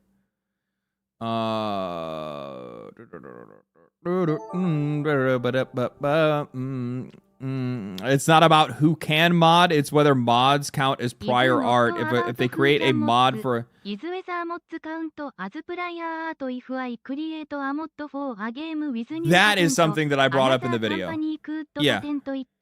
Yeah, that's something that I brought up in the video, which is the fact that, like, Nintendo is essentially claiming that so like that guy took it. Well, I don't even know what the fuck that was. That was like, oh no, mods could never exist anymore because of this Nintendo lawsuit. And it's like that's not what the lawsuit is about. You're completely I don't know. Anyway, but that is something that Nintendo brought up, and that was a precedent that Nintendo was trying to set, that essentially mods are not they're not recognized as prior art because they require another game to be able to run them. So you have to have whatever the main game is to be able to play the game. And that would essentially make it where if you made some type of original mechanic or if you made some type of original character inside of a mod, somebody else could come in and copyright or patent that and then take it from you, and you wouldn't even be able to realize that it was something of value in the first place. That's what it is. Let me see here. Let me just check the timestamps and shit. Somebody sent this in. 3:30.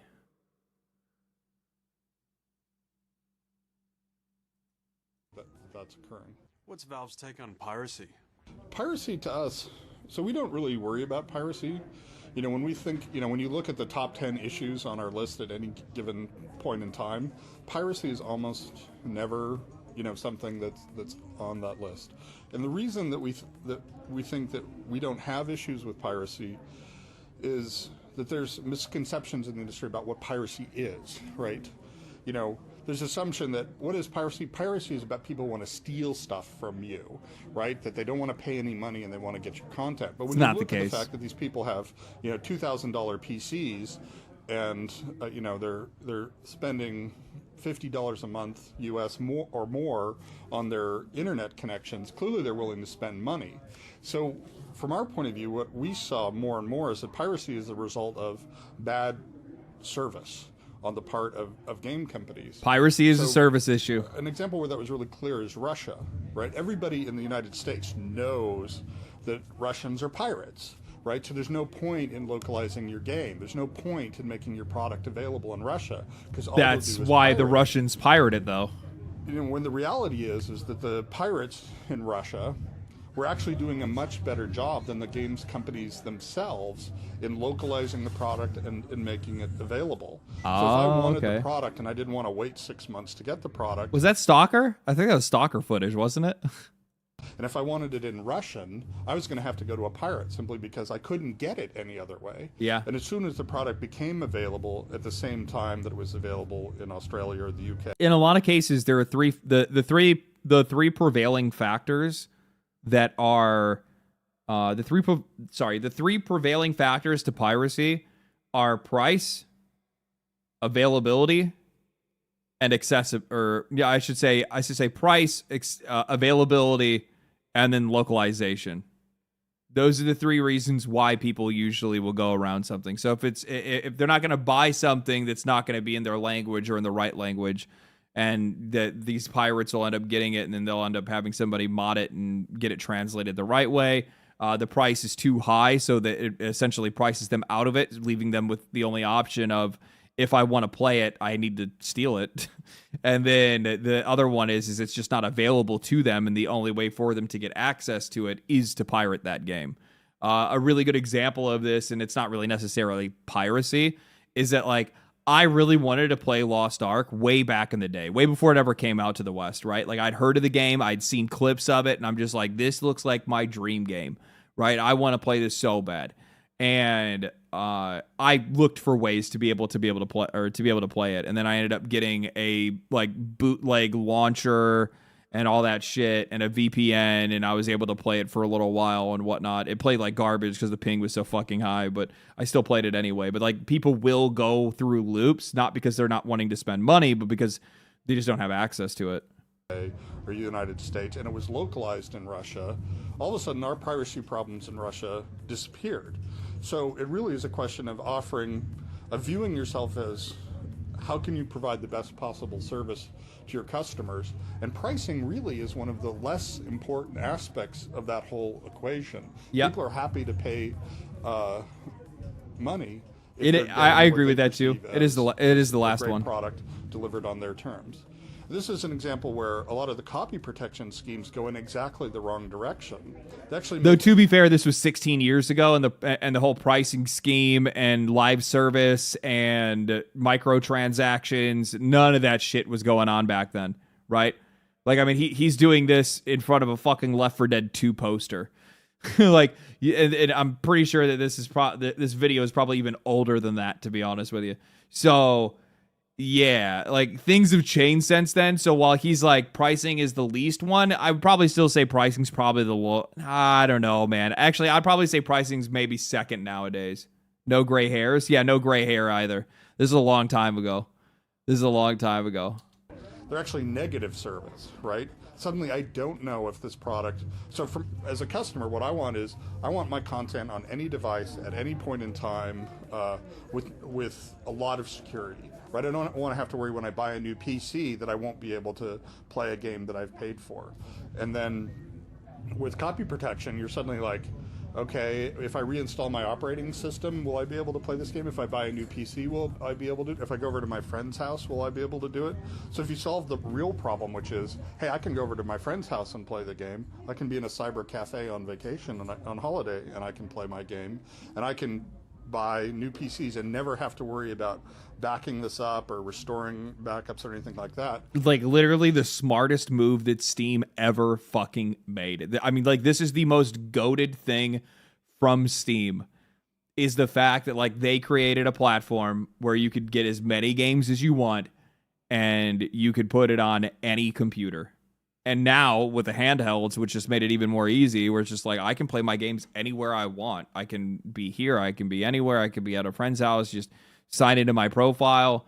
I can share games with other people, all kinds of different stuff. Insane. Oh, that's great. Then I'm much less likely to get a pirated version. Copy protection makes it less likely that that's going to be the case.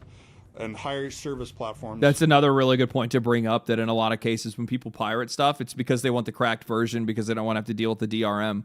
That's really what it comes to now. And the funny thing is that, like, now that's actually impacting on not only an accessibility, not only on an accessibility level, but also on a performance level, where some of these games are impacted directly by the DRM that's installed on it. Like Steam or other ones that are coming out, make you more confident. So when you attack the problem that way, by improving the service component of the experience rather than through copy protection, which reduces the service component, copy protection is actually going to increase. I mean, there's anecdotal evidence that this is the case, that copy protection actually increases rather than decreases the piracy of games. Yeah. So, like I say, by focusing on the customer and doing useful things for the customer, piracy really becomes sort of a non-issue for us. Fucking, what a goat, dude. Literally the fucking goat. It's fucking crazy how influential. It's not, I shouldn't say influential, because, like, Gabe hasn't really, like, influenced any of these other companies to be better. He just went and made the best fucking company out there. Not to say that Steam is perfect, Valve either. They both do some scummy ass shit. I saw recently they found a little get around for loot boxes in Europe by basically making it where it's still a loot box, but you have to pay for the item that pops up rather than pay for the box itself. That's so fucking stupid. So dumb. It's so dumb. All right, give me a second. Let me use the bathroom real quick.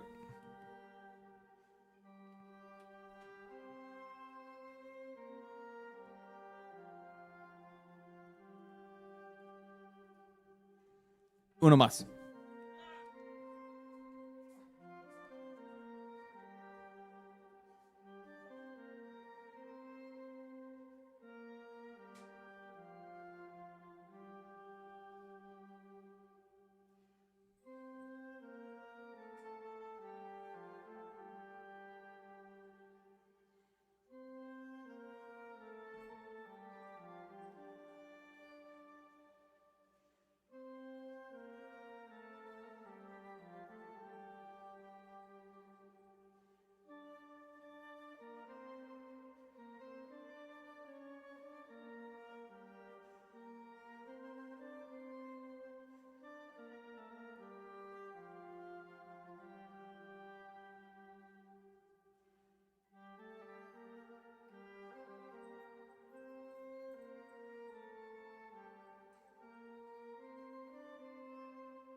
Okay.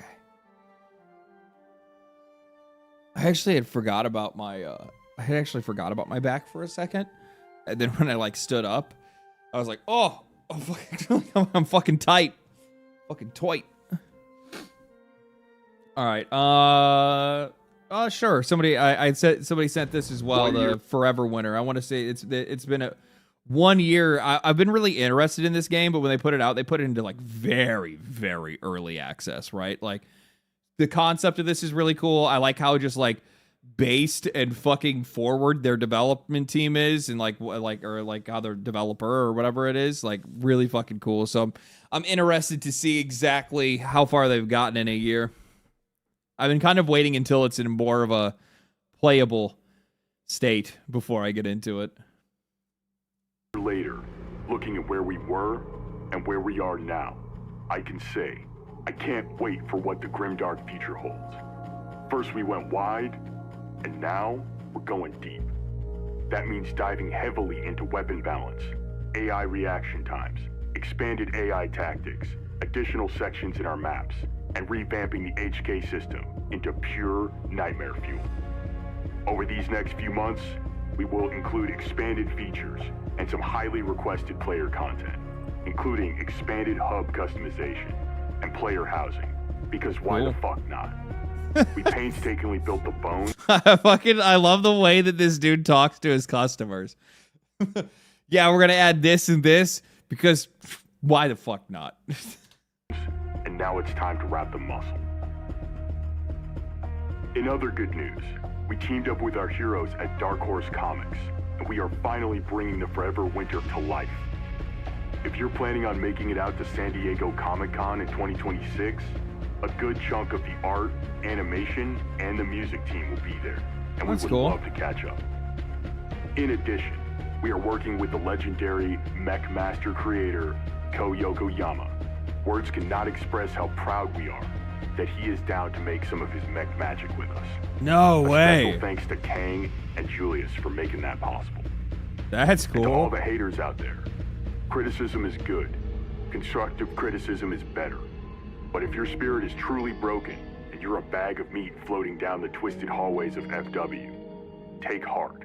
There are other scavs out there that will offer a helping hand. And if it's not your jam, that's totally cool too. Don't worry, we're gonna be playing Battlefield next month as well. Now I love flying tanks as much as the next guy, but in order to do this, we had to fix that. Lucky for us, our only shareholders are the men and women working on the game. And that means we can push and pull and try new shit, and we're always down to make it better. Dude, I just love the frankness. Just drop the act, you know what I mean? Just like this is what's up. If you're if you're just a hater and you're just here to hate because that's all you want to do, then whatever, man, it's not your jam. Just move on. Go play something else. That's fine. And then like to the people that are still here, hey, we're doing what we can. Like the problem is I think a lot of people have a different opinion on what early access is. These guys went like ground level early access. You should watch the Deb stream. It has some very interesting stuff. Maybe We own our losses and we own our wins as well.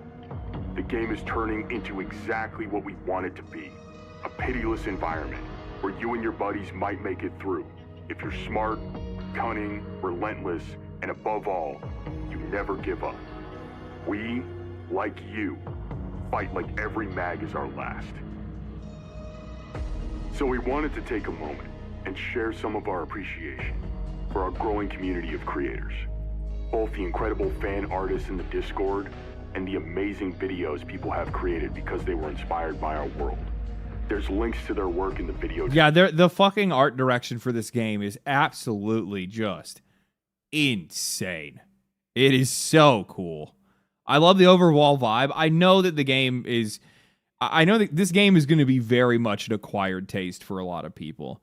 There's people out because it's still an extraction shooter, right? But it is what they're trying to build is something that is just absolutely so unforgiving that for a lot of people it's not even going to be playable. What's the name of the game? Forever Winter. is for the homies that dare to dream. We love our community, and this game is for you. As part of that thanks, we wanted to give you guys a free skin to celebrate our first year in early access. The fact that it happened at all is already amazing, and we're honored to continue the fight. And though it might take a while, and early access is a bitch, we will bring more of these nightmares to life. And we just wanted to say, stay safe out there, and have a beautiful grimdark future. The war continues in 2026. Fucking cool, man. Cool. I'm really looking forward to I'm looking forward to seeing how this game turns out.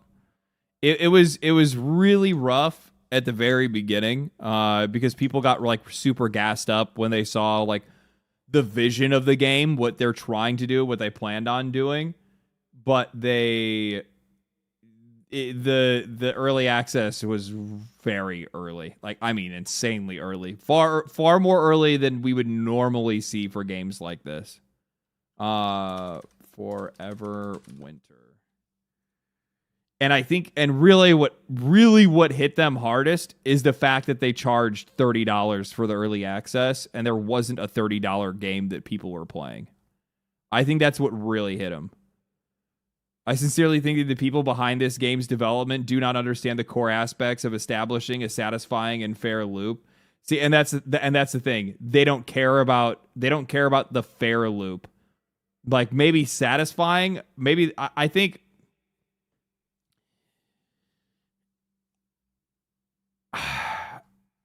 the problem that they're going to have to come to terms with is if you want to make a profitable and do you want to make a game that is a success? I'm not even going to say profitable. Do you want to make a game that is successful, that keeps your studio running, that allows your developers to keep working, that allows you to continue to create content for the game? Or do you want to make the game that is your vision? Because that's the road that also Arrowhead Studios is going down right now. That's the problem that they have for themselves, where they're in that constant battle where they had this idea for a game where like all you're doing is just getting killed all the time, and it's a slog, and it's really difficult, and they're trying to fulfill that fantasy that they have of this expendable soldier, but the player wants a power fantasy where they're taking on bots like they're a one-man army, and they're taking on these bugs and massive explosions and stuff like that. And it's really difficult to be able to find that middle ground, and in a lot of cases there is no middle ground.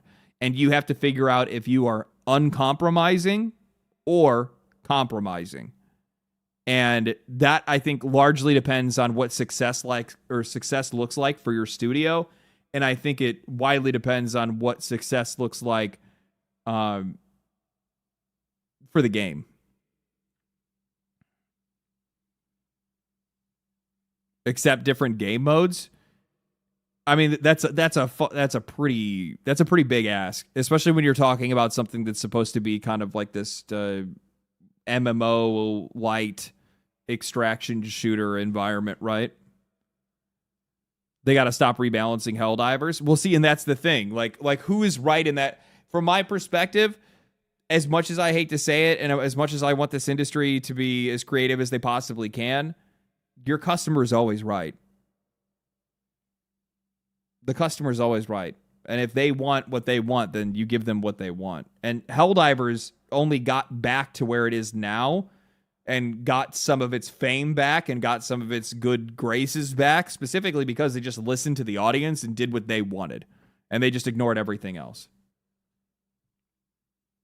At the end of the day, customers are the one keeping the lights on for you. Yeah, and you have to make that, and that's the decision that you have to make. Do you give up the career, or do you just compromise on the vision that you have? And I'll be honest with you, man.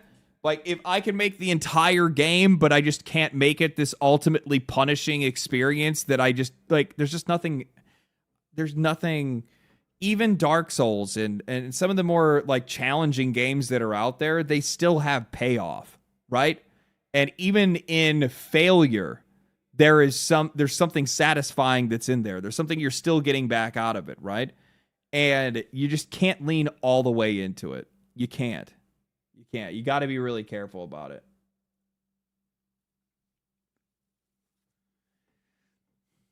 The customer isn't always right if it's about art.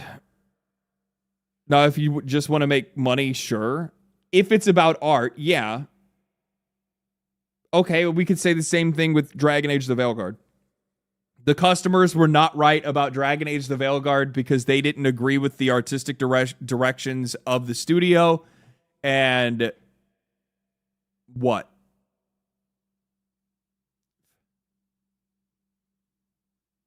You know what I mean? You see what I'm saying when I'm talking about there has to be compromise? Because, like, we don't live in a utopia. You have to have trade-offs. Without trade-offs, there is, like, what the fuck are you going to do? What are you going to do? Like, we can try to pretend like we wish that's the way that things... I mean, we can say that we wish that things were that way, but it's not the way that things are. Because at the end of the day, I want what I want.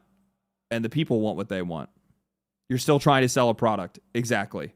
And that's a message that I always try to put forth in a lot of the videos when I talk about stuff, because it's like, these guys got to remember that.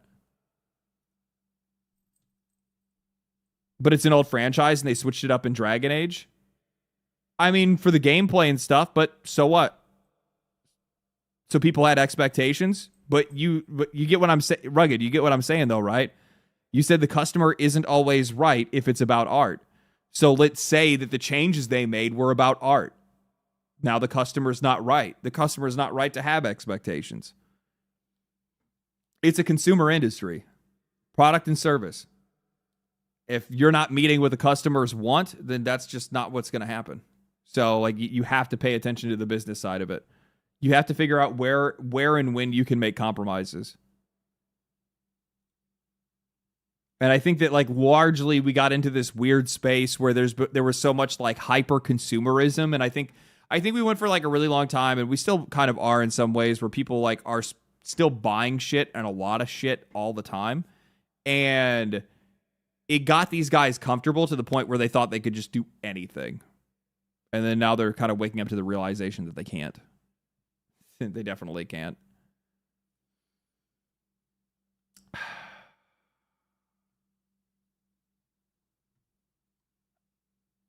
I don't know if I can. I don't know if I want to do this to myself. So this video is called COD Streamers versus Battlefield's Identity.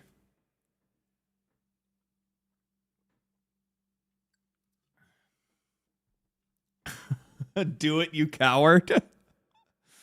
Oh, man. Like, I already know what this is going to be, and it's just, oh, man. This is going to be rough, dude. I already know. Because, like, you have to understand, too, that it's like, all right. A lot of people have been saying it and coming to my streams that Warzone players or Call of Duty players are ruining Battlefield 6. I've never played a Battlefield game before. I've been Oh, man, we're already fucking... we are... Okay, we're in for a fucking ride. playing Call of Duty my entire life. Call of Duty people are not going to come to Battlefield and ruin it. Why are we getting targeted? Why am I getting targeted for this? What the fuck is this, like, victim mentality? I'm guarantee you're being targeted because you're talking about shit and saying that Battlefield needs to change in some way that's pissing people the fuck off when you're somebody that just said you've never played a single one of them and now all of a sudden you think it needs to change when you're coming in. I'll show you. Because I can't get any kill streaks or anything like that, I like to go for clips. So basically, I'm not getting any clips by sitting on a flag and capping it. I'm just being honest. I'm not getting any clips by repairing my tank. I don't care. What are you, 8? Somebody said, how about you play Battlefield the right way? If the only rebuttal you have is play the objective, bro, I mean, I guess. What? Okay, then it's just not for fucking you. It's just not for you. If I can't be getting kill streaks and clips, you know what? Chill out. Stay back, cat.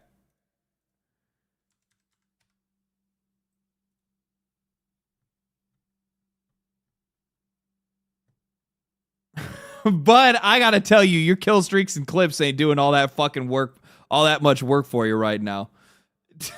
not on how I guarantee they were doing great before though. Holy shit, good lord, man! Remember when Warzone? This is really what these guys want.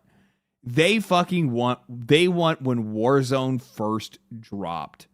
That's what they want. 2.5, 2.5, 2 million, 2 million, 2 million, 2, but 1.7, 1.7, look, millions, and these are all 4 or 5 years ago. This is all right when Warzone first came out. Call of Duty was back. Everything was so good. Look at new best gun, 29 kill, new kilo setup. This is what they want. Yeah, get the fuck out of here. And I kind of get the fuck out of here. COVID numbers, ain't that the truth? Migrated over to the Battlefield community and already doing crazy clips, movement exploits, and just making insane rage baiting clips on Twitter. Stop it, please, I beg you! You're so awful. You guys are awful. Holy, Battlefield players are like this. OG Battlefield players not gonna like this one. This is what happens when a COD player plays. They don't like seeing the movement clips because they're afraid that other players are gonna adapt to that sort of movement. Well, I'm gonna be honest with you guys gotta adapt. It's not that we're afraid other players are going to adapt to it. It's that we don't want it in the fucking game at all because it has nothing to do. This is not, bro, this is not Call of Duty. That's like the entire fucking point. Isn't that supposed to be the entire point of like why people are so interested in Battlefield right now is specifically because it's not Call of Duty and it's just a return to the just military shooter. Like I don't need to be doing kick flips off of the back of a fucking terrace and then throwing my gun on the ground and kicking it into the head of somebody and acting like I'm John Wick. Dude, all I'm doing is like, there's a guy, I'm shooting at him. Oh no, my tank's on fire. I'm going to bring out my torch and help my tank. It's me in a group of 4 dudes screaming and yelling in the middle of a war zone, doing everything we can. Probably a little bit of role play, you know what I mean? Fucking bring out, you know what I need to do? I need to get my, like radio soundboard so it can sound like I'm actually talking on a walkie-talkie. But like that's like people are sick and tired. Like what these motherfuckers don't understand is that like you reach an age one day, and by the way, the people that are buying games that have the most money to buy games are just like old motherfucking dudes that just want to chill on the couch and enjoy a video game, and instead they gotta have some fucking Tylenol OD fucking 12-year-old spinning around on top of their head, shooting them before they even spawn into the fucking map. Nobody wants to deal with that shit. I don't care about your clips. I don't care about how cool you think it fucking looks. No, I'm here to enjoy a video game, not monetize it. It's gonna happen, man. The game will always be successful if you cater to every single audience. Call of Duty people are not gonna come to... No, it won't. What? Say that again. Did you say it needs to cater to every single audience? That's not even... Say that again. Call of Duty people are not gonna come to Battlefield if you cater to every single audience. It's going to be a better game if it caters to every single audience. Tell me exactly how you cater to every single audience. How does Battlefield cater to the Stardew Valley audience? How does Battlefield cater to the Sims 4 audience? How does Battlefield cater to the blind? How does Battlefield cater to the dead? What are you talking about? Like... Not every game is made for every person, and when you try to make every game made for everybody, all you make is a game that is made for no one. That's what ends up happening. Nobody wants that shit. Nobody wants kill streaks. Nobody wants... Call of Duty people are not going to come to Battlefield and ruin it. Enough from the clown. If there's two things I'm sure of in this world, it's that one, Nickelback never deserved hate, and two, you can take a streamer out of Call of Duty, but you can't wipe all the duty off the streamer. I mean, he's actually kind of right with the Nickelback thing, only partially. Like a lot of the hate that people like had out of that was mostly because of there was like some type of drama that they had, and then it gave the band a bad name. And I think it's like because the lead singer was like an asshole a couple of times in some certain situation or something like that. But it was also just because their music was like on average, like outside of their like their, I don't want to call singles. They had singles that did really, really, really well. But the actual albums themselves were actually pretty garbage for the most part. I think it's just because people felt that they were generic. The singles were good, though. I'm not going to pretend like Photograph and shit like that wasn't good. Sorry, it's a bit of a caveat. We have on our hands one of the strangest attempts to invade a franchise I've ever seen, all under the banner of "Stop gatekeeping us." Couple that with EA's innate ability to turn a one-step forward win into 2 steps back, and we've got ourselves one big question mark on what direction the Battlefield series will go with the release of Battlefield 6. Who will it ultimately try to please the most, the existing Battlefield community, or the Stockholm Syndrome squad set on terraforming Battlefield to look more and more like the game they keep complaining about? I mean, people are just leaving Call of Duty in general. I mean, I think the player base is down, what, 60%, 50%? And that's probably feeling pretty threatening for you, seeing is that your entire career is based off of that game. You can just tell, bro, like when it's just not made with love. Call of Duty right now is just, I don't know what they're doing. Yes, the game that did this to me. Be like that game. I'm Steve-O, and this is the fart mask. Was Creed hate real, though? I actually really liked Creed. Let's get into it. Not like all of their songs, but there's a couple albums they have that are really good. Now, I'm not turning this into a Call of Duty versus Battlefield which is better video. Play one, play both, I don't care. That should be a blisteringly cold take, but apparently some COD streamers don't see it that way. Luckily for them, though, the Black Ops 7 trailer dropped to thunderous applause. It's even worse since then. From COD streamers that directly gained from getting people hype about it.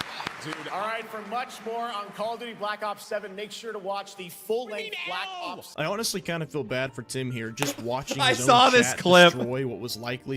Like, this COD Lamau dick ride time? React harder, bud. We gotta get that sponsor. Supposed to be the next year's worth of content for him. We're not even giving it a chance this time. I love how it's just like, oh, really?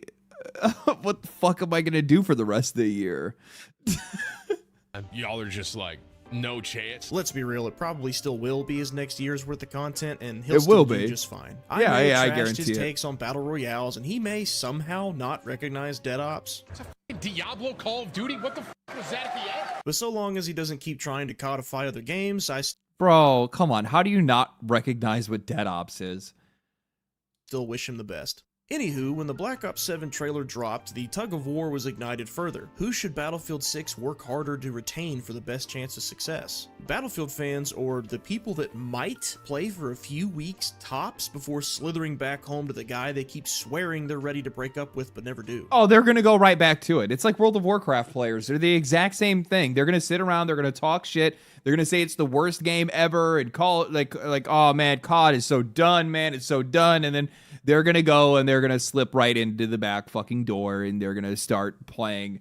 They're going to start dropping into Nuketown 24/7 immediately. XP weekend. Got to get my guns. Got to get my skins. Got to get my stuff. We already know. Battlefield 6, I'm going to be honest, chat.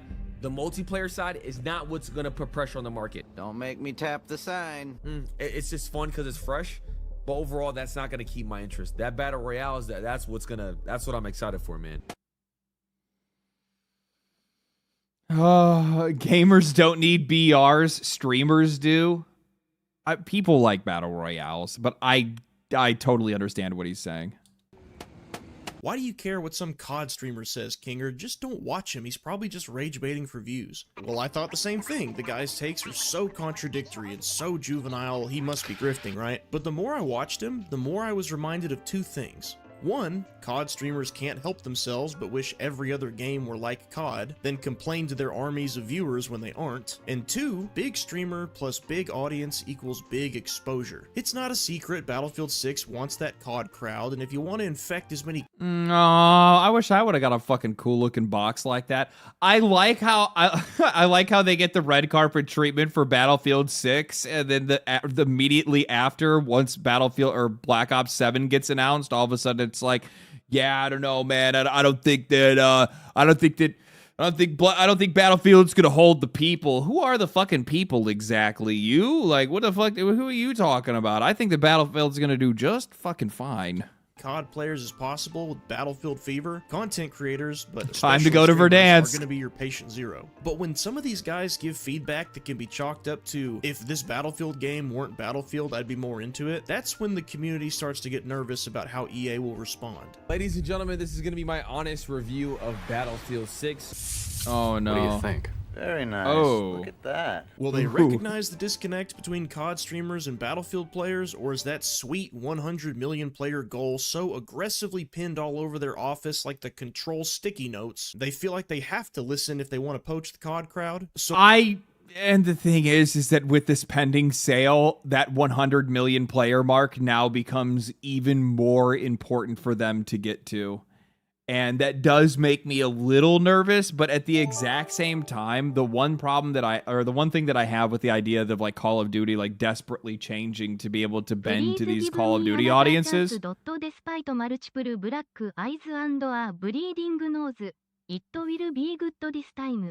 Yeah, I know. They're here for the 5. I don't know what they would do to bend for that audience, right? Like, they're not going to... What are they going to do? They're not going to put kill streaks in. They're already bending to them by giving them a BR. Also, fun fact, the dislike extension tends to underestimate dislikes, so that trailer's dislike count is probably much worse. It's actually, it's pretty close. By the way, like, I mean, we're talking like within like 1%. It's not that big of a difference, but yeah, it ends up underestimating it just slightly. While I had a very fun time playing the beta for the most part, there's still plenty that concerns me about what this game will be like at launch. I like how you motherfuckers are sitting here in my chat talking to a YouTuber and telling me that the dislike extension actually approximates lower than what the real number is. No fucking shit, Sherlock. You don't think I don't know that? If there's anybody that should know, it's the guy that sees the fucking analytics. And which target audience is going to win the war for Battlefield's soul in the months to follow. As for which direction Battlefield 6 should go, if you ask Call of Duty streamer FaZe Swag, well, just listen for yourself. I've never played a Battlefield game before. I've been playing Call of Duty my entire life. This is very important. Do not forget this. Yeah, this very important context will help us decipher the bile that we are about to wade Oh, through. no. I don't really understand the gatekeeping on Battlefield 6 and just Battlefield as a community in general. You should want to welcome anybody who's new. I'm not sitting here telling Battlefield to change what Battlefield is. That's not. He's about to... I already fucking know the minute that he fucking puts a clip in here being like, I'm not trying to tell Battlefield to change what Battlefield is. You know this motherfucker is about to tell them to change everything about what Battlefield is. I fucking guarantee it. Not what I'm saying. All right, yeah, if you just want to come play Battlefield and don't want to try to use your platform to change it, then sure, let's hear what you got to say. He's gonna say, let's change Battlefield, isn't he? They think this guy's hacking? He's on mouse and key. I just think Battlefield players don't have the internet or don't have Twitter, so they have no idea what's been going on in the Game of War. Motherfucker, you guys are only saying this because you guys fucking cheat all the time. I know for a fucking fact that these Call of Duty streamers, these motherfuckers that are on Warzone and all these other things, these guys are regularly using things like soft aim and whatever else because they have to. It's a performance enhancing drug for a performance streamer. It's essentially like taking juice, right? It's like if you're somebody that has to go to the gym, if you're a bodybuilder, there's a pretty good chance that you're on gear.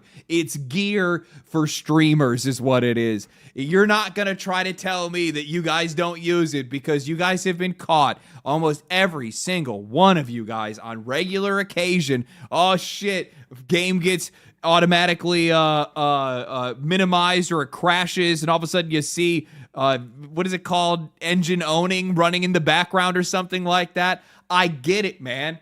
I get it. As somebody that makes videos for a living, I'm going to tell you right now, I understand the pressures of losing viewership, of wanting more viewership, of maintaining an image, of maintaining your position, of maintaining your message, of maintaining your personality, or whatever it is, the perception people have of you.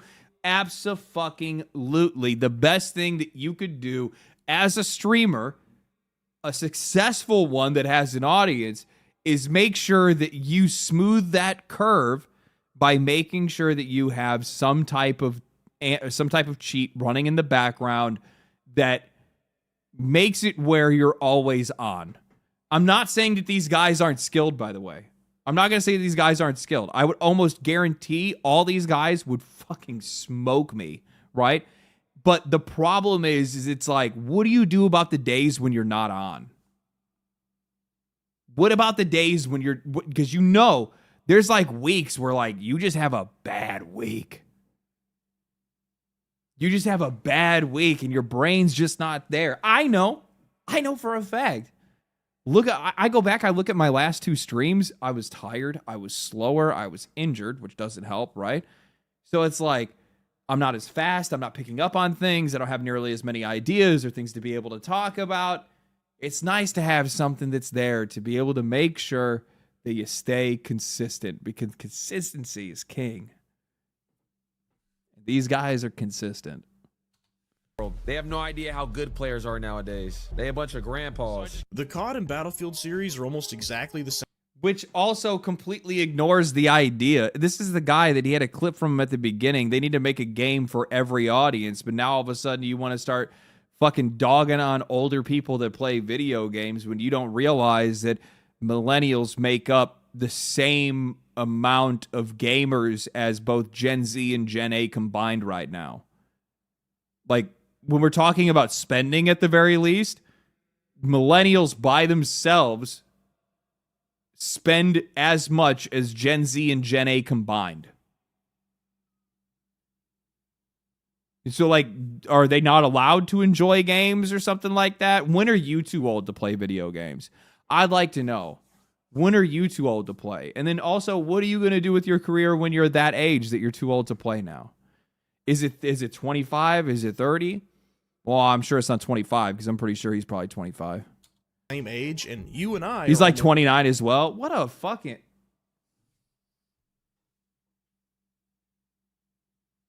Motherfucker out of here calling people grandpas, and he's almost 30. Bro, you ain't Gen Z. You know what? I'm going to tell you what, and this isn't about him, by the way. I'm not going to really... this is not an accusation I'm making towards a content creator. This is more of an accusation... It's not an accusation. It's just a thing that I've discovered. The people that grew up playing, or the people that grew up as streamers in this, like, and making content, and like that's how they started their career. Like, they basically graduated high school and they just kept streaming, and that's how they made their money, and that's how what they've done.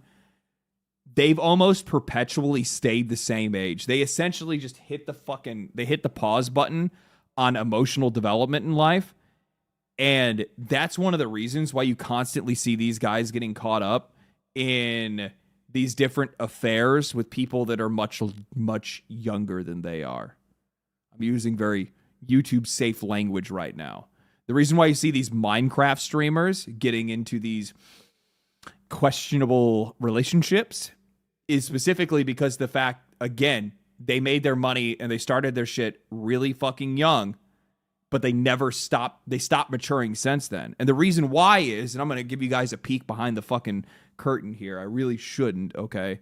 Doing this, I'm going to let you know, it absorbs my entire life. Now, luckily, I love doing it, but it absorbs my entire life. I have maybe one day off a week, maybe, and even still then, I'm still probably doing some work for the channel in the background, whether that's like preliminary writing or outlining or discovery work or something like that. But the whole thing, like this, it just absorbs your entire life. So like everything else outside around you, the relationships with your friends, family, loved ones, all that shit, like it kind of just turns into a haze after a while because you're just so absorbed by what you're doing. And that's what happens to these people. And they don't realize that they are the grandpas. Almost exactly the same age. You're always quit with busy? this Oh, yeah, I'm forced always old busy. versus young dichotomy. The how do you keep do, playing fellow guitar? kids Yeah, I mean, I rhetoric take might work take on a breaks streaming and fuck audience. around with Maybe other it's shit an too. act. But Maybe that's how mostly, he actually talks. I don't mostly, I'm gonna be honest with you, man. Monday, I get up, I go to the gym, I come home, I eat, I sit down, I maybe play a game for like an hour or two, and then I start writing, and then I record, and then it's midnight, and then I go to bed. And then I wake up. And then the next day is discovery. So like I might play some games and just like meditate, think on things a little bit if I can. I'll come up with ideas and then I'll start reading articles and then I'll start doing that shit. And then I start outlining and then fucking Wednesday I try to take off. I try to take off Wednesday, give myself a breather, just jam games, rest myself a little bit, right? Then Thursday, I usually have probably put off most of my writing when I should have actually wrote everything, right?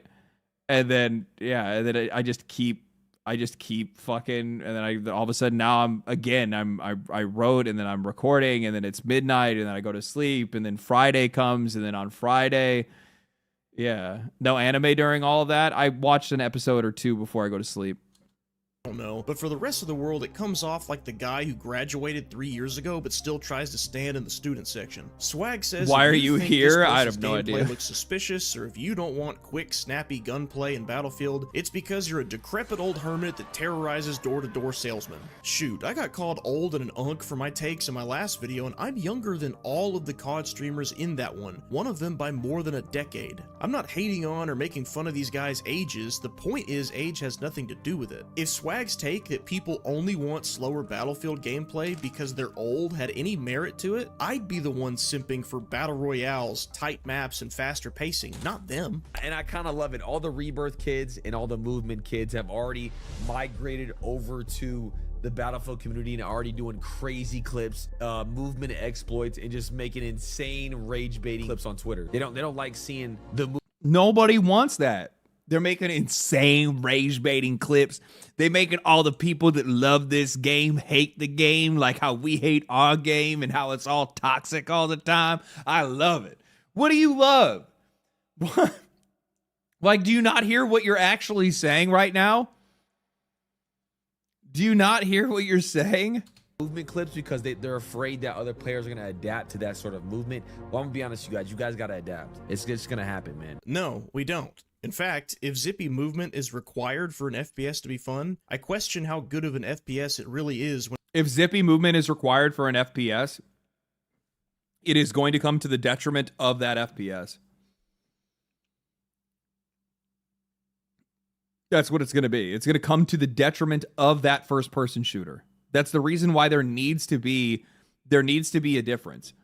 There needs to be some type of separation between those games, right? Like, that's why Battlefield 6 is probably going to do very well, because the people that don't want to have to do that fucking movement shit, that just want to, where's the enemy?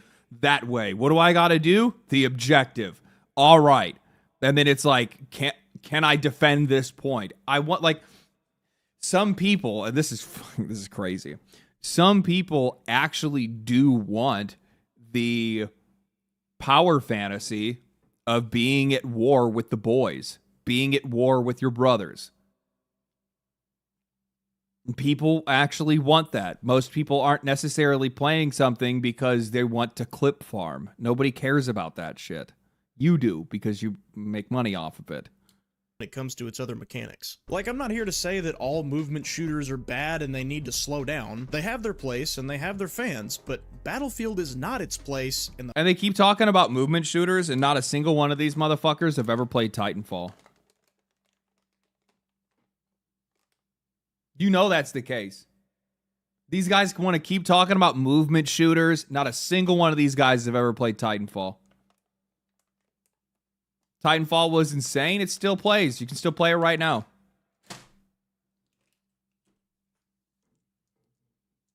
I was there. Battlefield community historically is not its fans. Positioning, teamwork, and use of the sandbox are the keys to winning a Battlefield game. Not sick slides and movement exploits. This kind of promotion of higher skill gap solo play is the exact opposite of what Battlefield stands for. Go look at who's saying— What is not being discussed right now is it actually goes even further than that. These two games are so diametrically opposed when it comes to just their general identity of like how these games actually play and what the experience is supposed to be like. Because if you think about the multiplayer experience on Call of Duty, it's 3-lane maps, it's fast time to kill, it is like constant, blitz, fast pace. It's about twitch movement, right? You like twitch aim at the very least, like not necessarily. It doesn't necessarily have to be the movement, but it's twitch aim because there's so much shit that's going on. The rooms and the maps are very tight and very small, and you get into engagements very quickly. Where Battlefield, and also on top of that, Call of Duty also prioritizes the individual. A single person can carry an entire lobby in Call of Duty. You can't do that in Battlefield because that's not what the game is supposed to be. Battlefield is supposed to be a team effort. It's supposed to be people working in squads of 4 together towards an objective to complete that objective, either by defending it or attacking it. And then they do that by fulfilling the roles that they have, which is engineer or recon or medic or whatever it might be, right? So these games, their identities are so different from one another that it doesn't make sense to try to even think about blending the two in any way. There is nothing that the one has that the other one should, because it just doesn't make sense to have them there. And like that's the reason why, and I don't think that they've come to the realization of this, but that's the reason why they don't like the game, is because Battlefield represents something, and its gameplay is something that they just don't understand. They're not into. It's not their kind of game. But they desperately need something to not be Call of Duty because of how much damage that brand has done to its name, because of how much weight that name has. They need something to be Call of Duty, but not be named Call of Duty. So then that way it feels fresh, and they think it's fresh, and it is the new thing, and it can be more popular, or could be more popular, but it still isn't Call of Duty. That's what they're looking for. It actually has nothing to do with Battlefield 6. It has everything to do with Call of Duty. And I don't like this idea. These guys are like conflating the idea of inclusivity, how you need to make sure that you're bringing in all these audiences. They're conflating that with like homogenization. Like, oh, well, no, all these games need to play the same, so then that way everybody gets along. That's not how this shit fucking works, man. Like, identity is a thing, though. To be fair, with a lot of these guys, identity is probably a really difficult concept for them to wrap their minds around.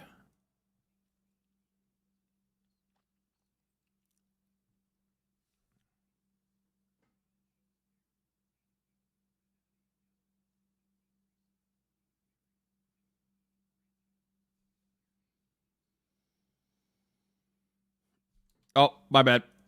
I hit the mute because I was about to say something, and then I got you.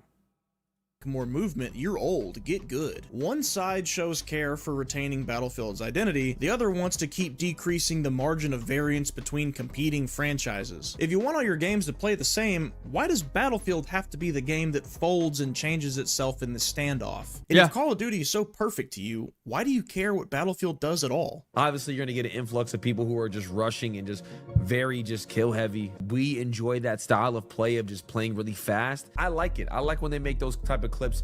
It brings the viral clips to Battlefield, makes people want to try it more, makes people want to play it more. You've probably noticed this COD streamer harps on clips a lot. Imagine overdosing on COD so hard you think it takes movement exploit clips to get people interested in a game. In fact, he even outright states he doesn't want to play objective because he's busy chasing these kinds of clips. Because I can't get any kill streaks or anything like that, I like to go for clips. So basically, I'm not getting any clips by sitting on a flag and capping it. I'm just being honest. I'm not getting any clips by repairing my tank.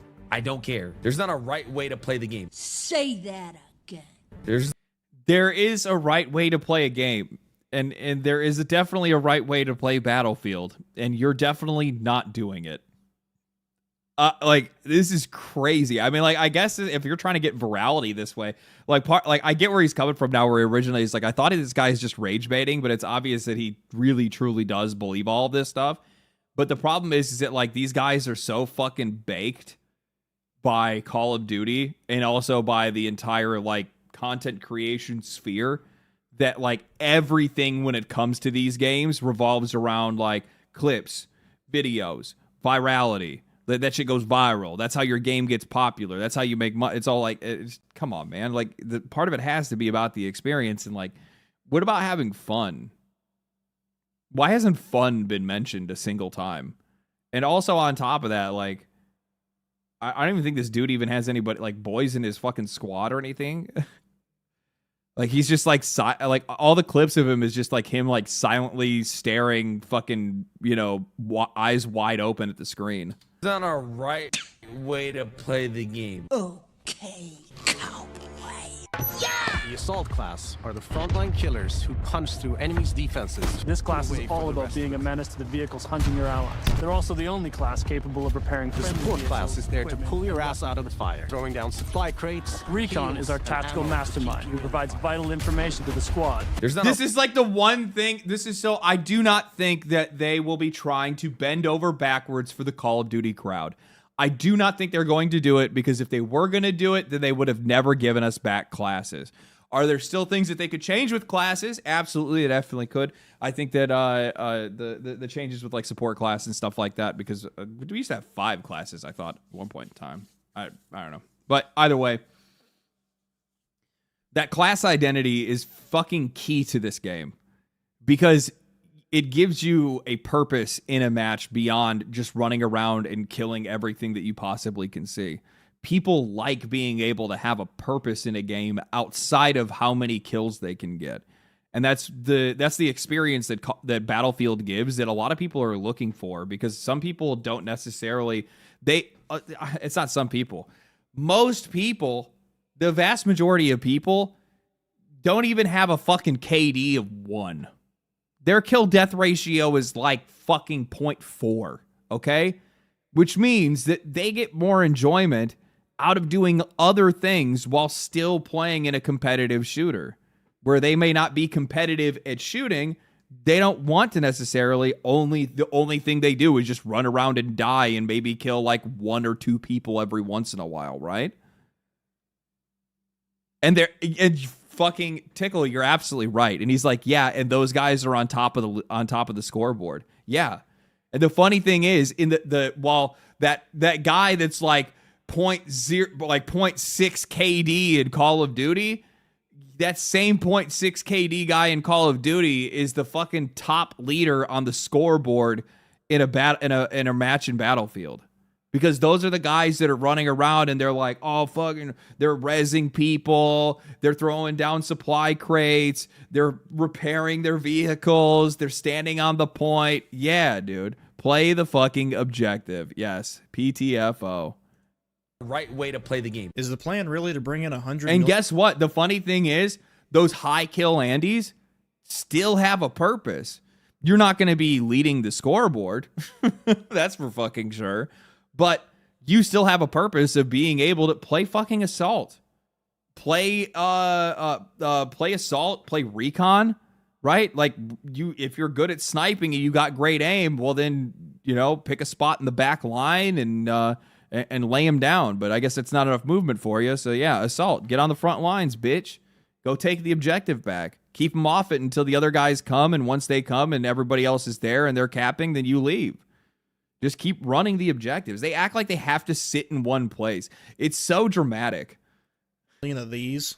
To be fair, Swag makes the point that for some people, just getting kills is how they can contribute to a team win, even in objective-based modes, and he's right about that. It ain't much, but it's honest work. But here's the thing, Swag's not looking for kill numbers to help the team, he's looking for kill style to help his content. He makes this priority very clear. Saying as a Call of Duty player, the reason why I even fell in love with video games to begin with at the baseline was simply because I like getting nukes, or I like going for something in-game that I can strive for and really shoot for. Now, as far as what Battlefield is, it's not that. I think Battlefield should have kill streaks. Thoughts, everybody? I like...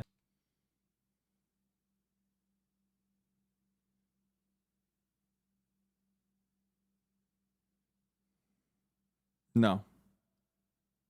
To go for clips. Have you ever once considered that? And the worst part is that you got these guys out here that are making these fucking demands, and like the minute that Call of Duty comes out, they're just gonna go straight to it anyway. So like here they are trying to shit up the fucking house when in a month they're just going to leave. Like, what the fuck is the point of this? So for like months now, you guys have been sitting around bitching about Battlefield 6 and how Battlefield needs to do all these things to be Call of Duty, only for all of us to know that a month after the month after the release of Battlefield, you're just going to go play Call of Duty anyway. And then so you're going to turn Battlefield into shit, and then if Battlefield failed because it actually bent to what you wanted, well then you're like, yeah, see, COD is the game.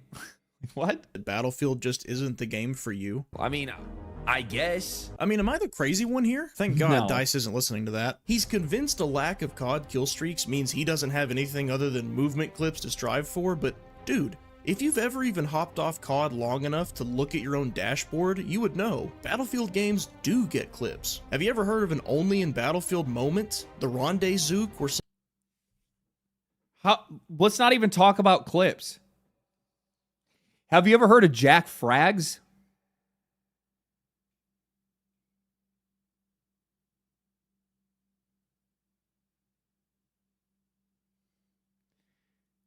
Like, what the fuck are we talking about here? Jack can literally just go fire up BF1 and just like play the game for 15 minutes and just like bullshit in the background while he's playing the game. And he'll get like 400,000 views and do just fine, and then just go walk away and then come back later. Absolute fucking love. I love Jack Frags. He's one of my favorite content creators. I am straight up, like, when it comes to my gaming content, you know who I watch? I watch Jack Frags. I watch Josh Strife Hayes. I watch Skill Up. I watch Gamer Ranks. That's it. I literally don't watch anybody else. I'm like trying to think to myself, like, is there anybody else that I watch? No, I don't watch anybody else. Operator Drewski. I've watched some of Drewski's stuff in the past. I actually do like Drewski as well. I like Kelsky, and I'll watch Ackman every once in a while. Markiplier here and there. Maybe, I don't know, but we'll see. It just kind of depends. Like, there's people that I kind of bounce around to. Asmongold's not a gaming streamer. Asmongold's not a gaming content creator. Someone ejects from a jet, shoots another one, then gets back in his own. He's not a gamer. He is 100% a Quad fucking runs gamer. With the boys and dodging a rogue jet. Asmongold's just gotten to the point where he just wants to enjoy playing video games, and he doesn't want to make video games the content, because I think it kind of killed his enjoyment of playing video games when he made games content. I think that he is scarred for life from World of Warcraft and probably also the Dark Souls series. And it's just like ever since then, the dude just hasn't been able to recover from it. And like now, and I think that it kind of like resurfaced when he streamed Final Fantasy 14, right? Because then all of a sudden it was like, I mean, imagine having to be like always fucking on while playing a video game. Do you guys know the minute I switch into video game mode, like I'm just bullshitting with you with like shit that you guys are saying in chat. And then outside of that, like I'm just playing a video game, just thinking about the game. I'm not trying to like overhype the game or the moments in the game or act like I'm surprised by something, unless I'm genuinely surprised by something, right? But yeah, I think that's literally what it is. Like I can't imagine how fucking exhausting it would be to be Asmongold playing a fucking video game for the first time. And like rather than like, and like the thing is that like, I always think about it and it's just like, it's the one thing that I wish like content creators and streamers didn't have to do when it comes to some of these games, which is like, how does a normal person play a video game?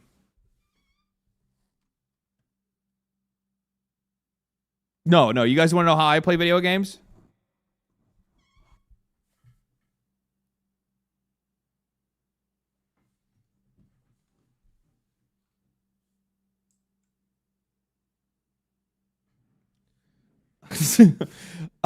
I'm not sitting there going like, oh my God, fuck. I'm not doing shit, man. I'm not doing shit. I love the fighting game community. Maximilian, dude. I'm transient when it comes to people. Like, I like Maximilian's vibe in general, right? Like, I liked his Monster Hunter content. I like a lot of the stuff that Max I like a lot of the stuff that Max does. He's a really good fucking dude. Just a really insane fucking vibe.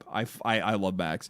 I watch other people, but if I'm talking about like somebody's videos that I'm like regularly on a weekly basis, like will come across my timeline and I click and watch it, like, yeah, it's essentially like people like Jack Frags. I watch like Skill Up's weekly roundup every week. It's always good for me because it's like if I miss a story or something like that. But yeah.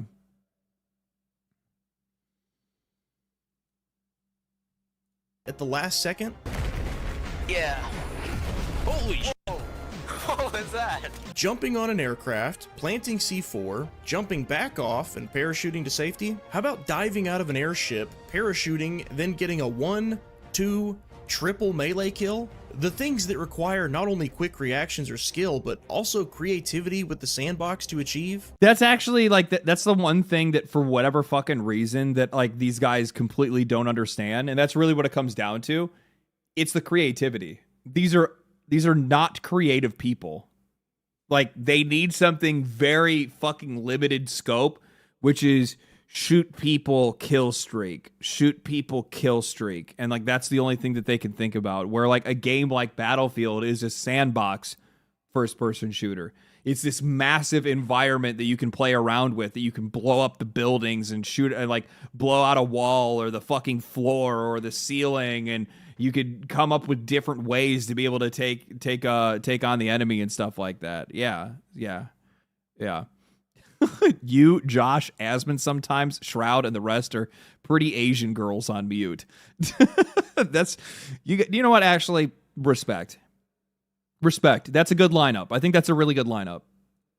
Aren't oddly specific challenges the bread and butter for variety and longevity with Warzone content? I bet you would have even more opportunities for crazy. Dude, that is fucking crazy. I didn't even realize it. Oh no. It's probably the same for him too, yeah. What's his name? I recognize his face. I'm trying to think I'm seeing like the viewer numbers, and it's like these are guys that used to fucking Nick Merckx. That's what his name is. Nick Merckx. Here he is. YouTube was going. Jesus Christ.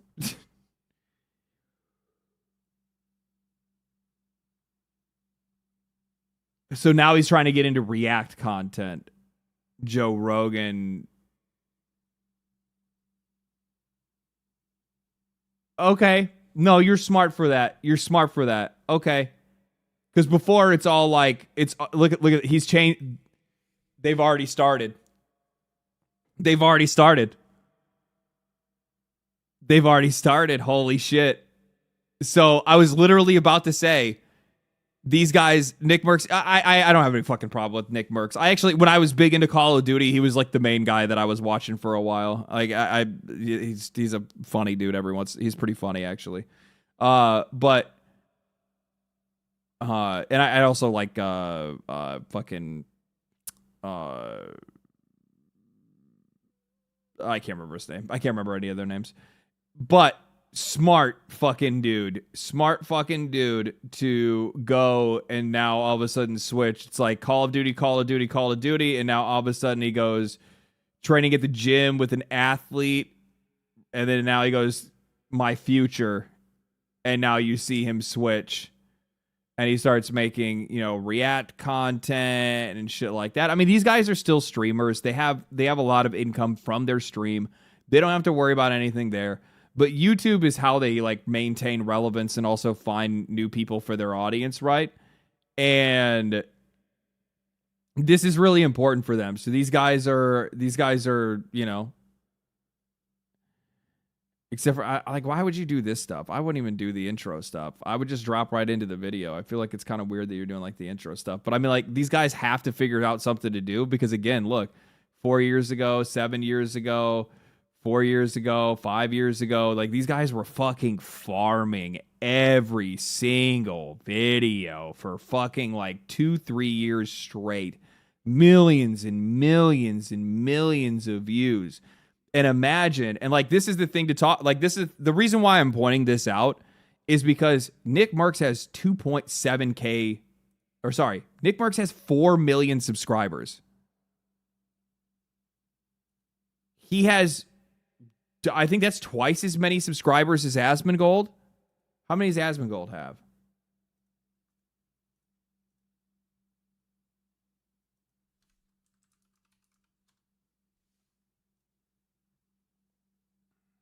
Oh no, he has the same amount of subs as Asmongold. And I mean, you're not even in the fucking same neighborhood. These are 55K, 50, 60 or 60K views, 57K views. Like this is essentially, for a channel that has 4 million subscribers, this is essentially a fucking dead channel. That is crazy. So these guys are fucking panicking. That's why they want this new game to be like Call of Duty, because they need to be relevant in this new game, because they realize that if they can't, then that's going to be a fucking problem.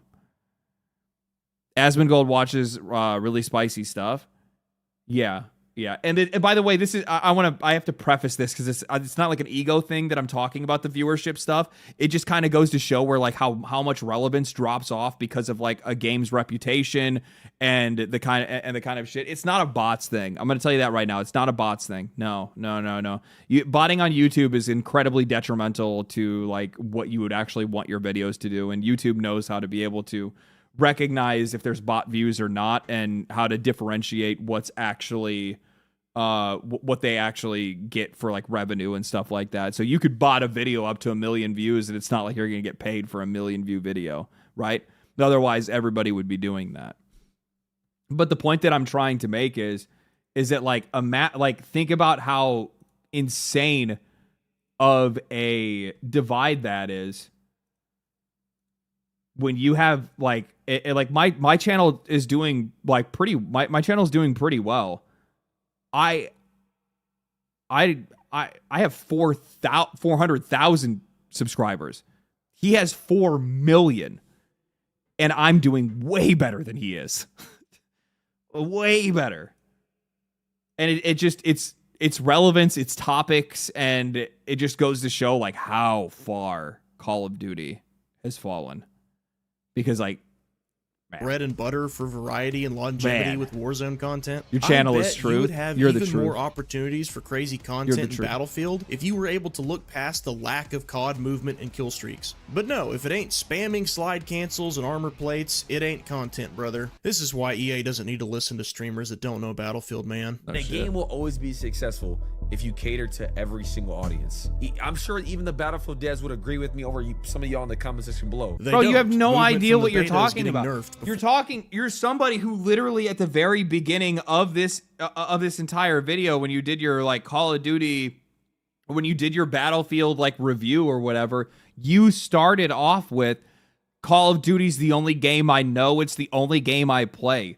Why would you say that every game needs to be for everyone when you don't even play games? You play Call of Duty. Release, making jumping and sliding more situational so they are no longer ideal options for engaging in gunfights. So EA is listening to their fans with movement, huge dub. No wonder COD streamers have been crying on Twitter the last couple of weeks. LD, do you think that 30-year-old man stole that 15-year-old's mustache? Shut the fuck up. That's not fucking nice, okay? We don't make fun of the way that people look, okay? This is an inclusive environment on this channel, okay? That's what this is. This is a safe space for people, regardless of how they look. Besides that, it does remind me of a really funny story that I'll give us a slight break from this video to tell really quickly. I was in a band for a while, for a pretty long time, to be honest with you, like 5 years. I was in a band, and my drummer, this dude was one of those people that was just like so insecure about so many things, but you could tell he was, but he'd never actually talk about it. And I remember that we had gone to this like after party after a show, and he's like fucking hammered. And this girl that I met at the party was like chatting with me, and we're like,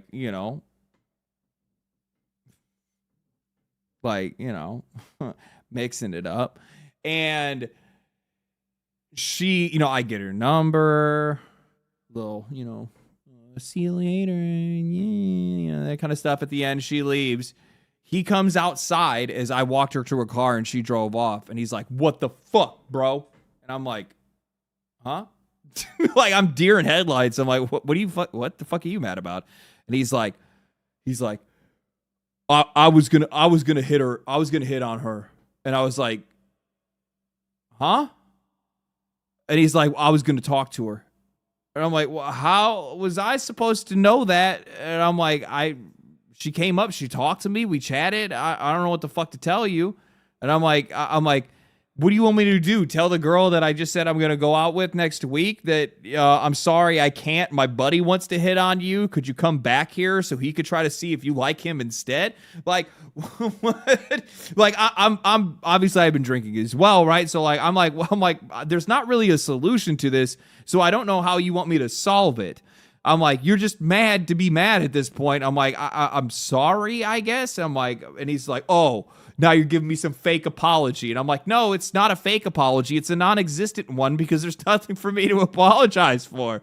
I'm like, "What are you doing, dude?" Like, I'm laughing at this point because I think it's just ridiculous. And then all of a sudden, like, he gets like fucking just enraged. And I'm like, he's fucking yelling. And then all of a sudden, like out of nowhere, in this like bitch off that he's given to me about how like, you think you're all shit in the fucking band and blah, blah, blah, blah, blah. And everybody says that, you think you just run everything and this and this and this. And, I can't grow facial hair like you. And you come in and you got a beard. And I'm like,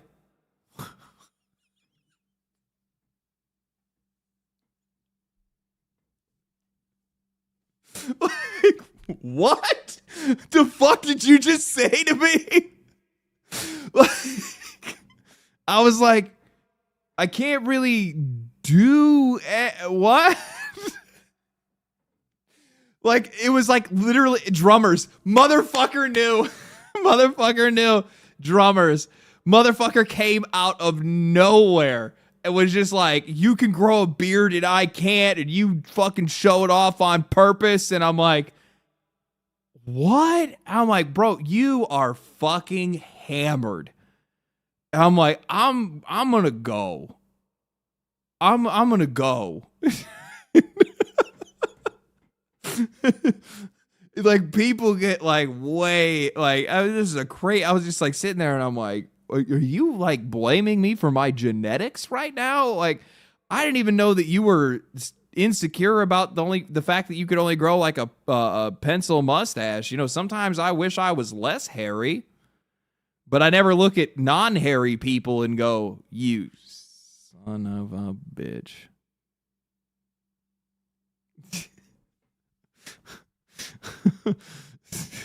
Psycho drunk, bro. You have no idea. I have so many fucking stories from those days. Oh man, I don't know what it is. I was the only person in like 90% of my friend groups that knew how to just like have a good time, and it never turned into me being like some unhinged monster, weird, angry, cry, whatever person. Like the amount of friends that I had that would have like a couple of drinks and just turn into the most just unhinged, self-destructive people I've ever met in my life is just insane. The amount of times I had to talk people off of ledges, not literal ledges, but just like, you are about to fuck up your entire life. Like committing crimes, fights, all kinds of, I mean, like, just, I would sit there and I would like look at them and I'm like, I have had as much to drink as you, as most likely more actually. And then I'd be like, how am I the one thinking logically? And how did you come to this conclusion?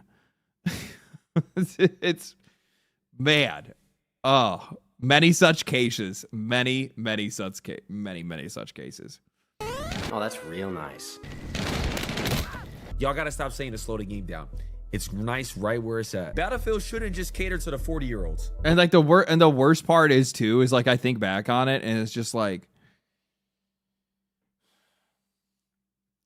the amount of people that would do that shit regularly, and then they would just like it would be like the half-hearted apology, and it's just like, and then they'd like try to like laugh it off, and then it would end up happening again like relatively soon after, like they'd get drunk again and then do something similar again. It's just like, do you not realize like people don't want to like, I don't want to fucking deal with you.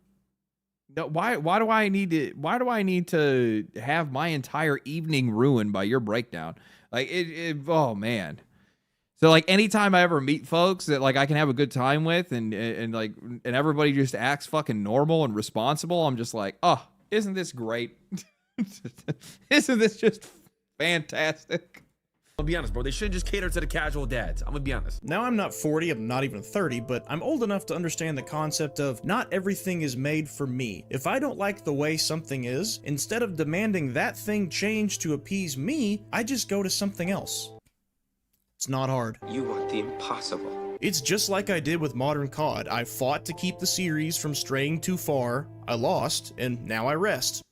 Move on. And you know the best part? That hypothetical target audience that I described at the end of that video, it fits this guy like a glove. We want to sweat. We want to make content. If it's not fast, it can't keep our attention. You're sweating. You're sweating. Most of us can acknowledge that if something caters to a different audience, it may just not be for us. Why can't you? A game will always be successful if you cater to every single audience. What game is that, Swag? Truly, what game exists right now that caters to every single audience? Yeah, good point. Yeah, Age of War, that's what I said earlier. What identity would a game for everyone even have? Nothing. Can't be too mature, can't be too childish, can't be too hard, can't be too easy. Even if you narrowed this statement down to multiplayer FPS only, like he probably means, you've still got factors like map size, movement, abilities, types of weapons, ADS versus zoom, so many options for so many different preferences. The only theory I have on why somebody might still believe this near universally mocked idea is if they're used to siphoning most, if not all, of their gaming experience from one single game. I've been playing Call of Duty my entire life. Having a favorite and sticking to it's fine, but even the guy that only plays Halo or only plays Counter-Strike knows the world isn't going to get delivered to their doorstep. If they want different experiences, they're going to have to expand the catalog. Sure, make a case for user-generated content. I'll be honest with you, man. Like, the thing is like, I feel like that actually is the only... I feel like the only way that somebody could actually come to that conclusion where, like, that's the idea that they have, it's one game Andy. Like, it's literally the only thing that they know, and they don't understand that a game in the same genre isn't trying to be their game, especially because it's the most popular game, or at least they think so in their eyes. Is CS2 more successful? I feel like it is. Is it not?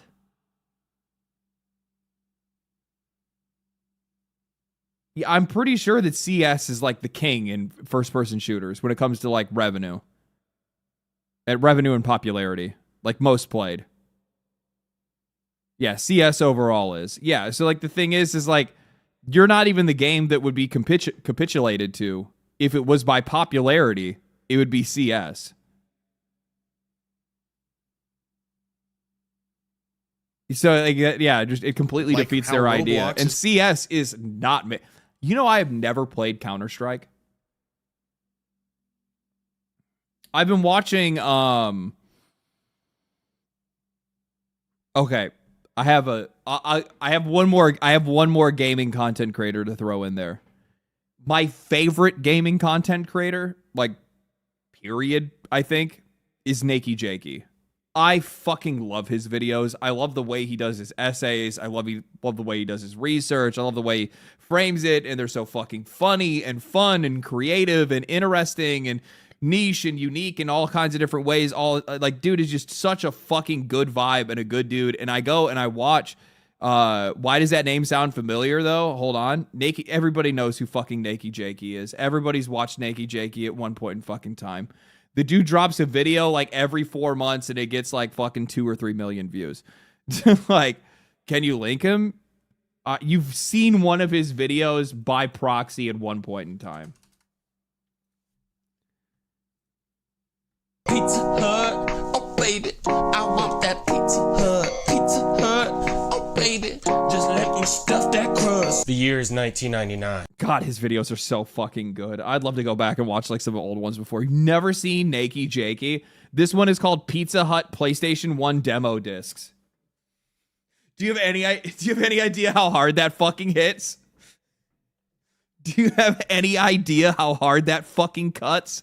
Like, what a great title. Pizza Hut PlayStation 1 demo disc. Holy shit. Holy shit. Yeah. So I guess he made it. I didn't see his Counter-Strike video yet. I need to watch this one. I haven't seen this one yet. I've been watching him. The funny thing is I missed the Counter-Strike video, but I've been watching a couple of his Counter-Strike streams. Go to videos popular.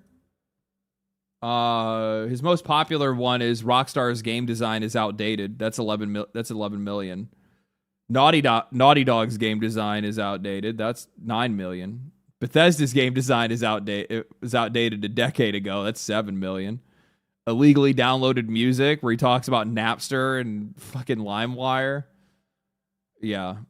Yeah, he has some really like he does all kinds of stuff. I mean, he mostly sticks around video games, but he'll venture outside of video games every once in a while.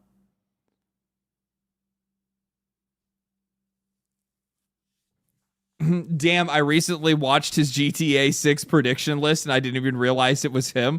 I told you, you at one point in time you stumbled across this absolute fucking Chad. Like, the guy makes insanely fucking fun and creative and interesting videos. I love his shit so much. I wish I had an ounce of the same creativity that he does. Considered less of a game now and more of a platform for disrespecting the age of consent. But when a game hones in on its own strengths and differences from other titles, it pushes the series to keep innovating, keep giving us the much needed variety in today's military FPS space. COD and Delta Force have already gone down the path of selling their franchise's soul to chase mass appeal, and I just don't think a few weeks of praise from COD streamers before they run back to COD is worth losing Battlefield's identity over. But wait till you hear what Swag did like, and it'll help you understand better why I made this video. They did a great job with including, obviously, having really big maps for conquest for a lot of the players. There was exactly one big map in the beta, Liberation Peak. I imagine all of them would feel big to a primarily COD player, but yeah, I'd imagine it felt fucking massive to them. The only Liberation Peak gave us the open areas and full vehicle sandbox we would expect from a Battlefield map. I have my issues with it, like I think defenders have way too much terrain advantage in a couple of sectors, but for crying out loud, it was the only one in the beta that lets you spawn a flying vehicle, and every tank ride wasn't squeezing through narrow alleys where there's openings every 5 feet for a trigger-happy Urukai with some C4 like it's Helm's Deep. Let's hear what Swag has to say about the other maps, which were mostly made up of tight lanes, buildings that don't collapse so you don't dare mess up the flow of tight lanes, and, oh yeah, tight lanes. But also making a lot of small maps and a lot of fast-paced gameplay for a lot of the people who are just used to that in general and who like that type of gameplay. Don't they have like, what is it called? Dominate? No, what's the there's already a game mode that's like smaller teams, like smaller maps. Right? There's already a game mode that they have that he's asking for that's essentially just like player versus player. Team deathmatch. Yeah, just go play fucking team deathmatch.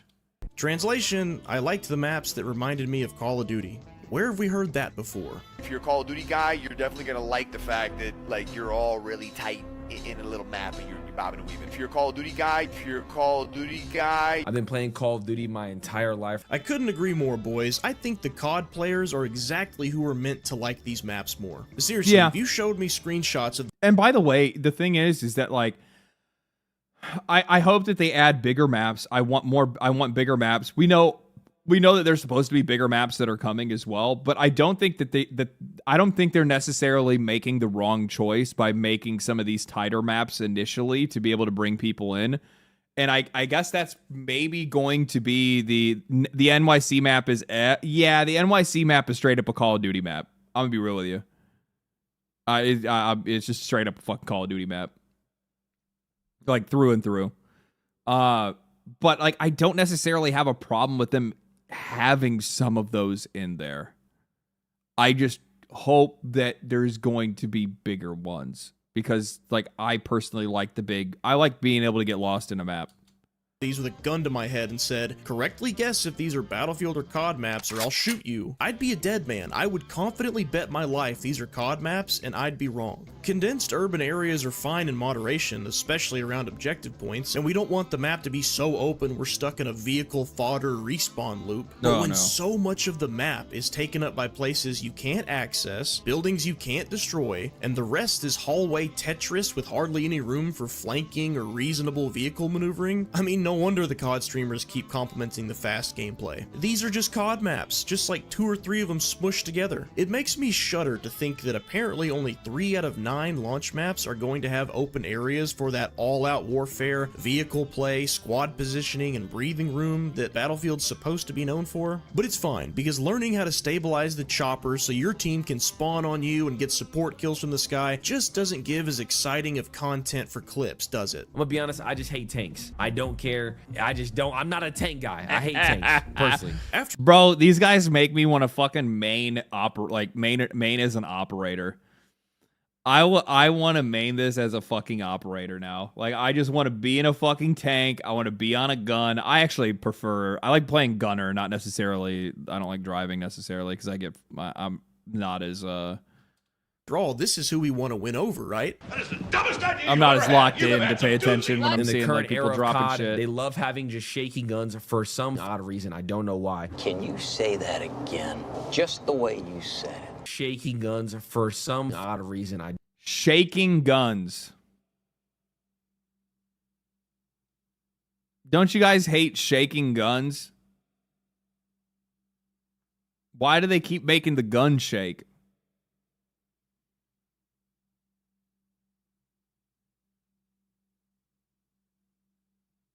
I wonder if that's like a design decision. Brother discovered recoil live. Well, like that's like their whole thing in Call of Duty. Like when I was really big into fucking Warzone, like I fell into Warzone big during COVID, like a bunch of other people. And like that was the whole thing with Warzone. Everybody was so big on get rid of as much recoil as possible, so then that way you're just shooting a fucking beam. They just want to shoot laser beams. You know what these guys should go and play? They should go play Battlefront. Don't know why.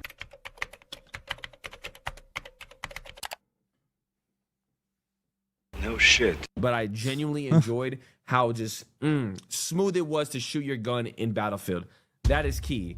It was very clean. It was very smooth. As an FPS, it should be like that. Keywords. As an FPS, it should be like that. I think he's conflating his FPS experience with his COD experience. I've never played a Battlefield game before. I've been playing Call of Duty my entire life. Well, as a Battlefield game, no, it shouldn't be like that. At least not as much as it was in the beta. I see they're nerfing the recoil on automatic fire before release, nerfing the shotgun, and working to make the weapons actually feel different, which is good. Different weapon classes should be useful for different contexts and ranges, and in the beta, I just didn't feel like they were. But I want to see them take weapon strengths and weaknesses a step further, with something I'm certain would make COD bros go cuckoo for Cocoa Puffs.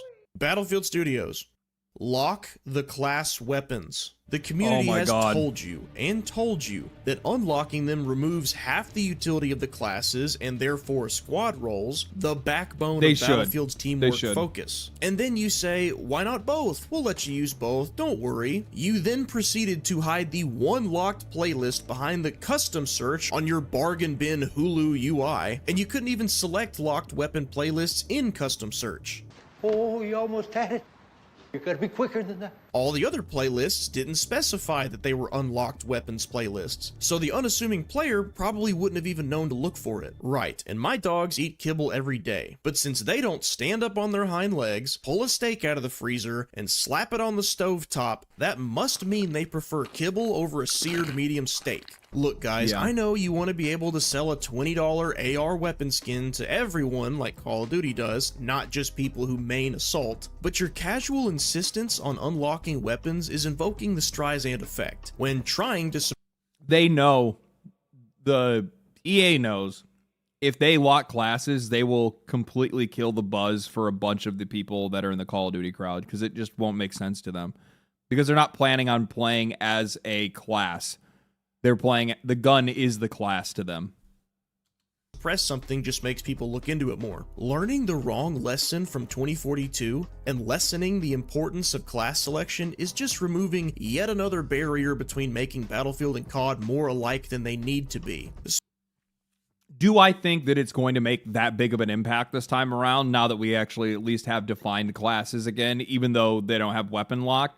I don't think it's going to make that big of a difference, personally. Do I wish it was the other way around? I wish. I do. I wish that all the weapons were locked to the classes like they're supposed to be.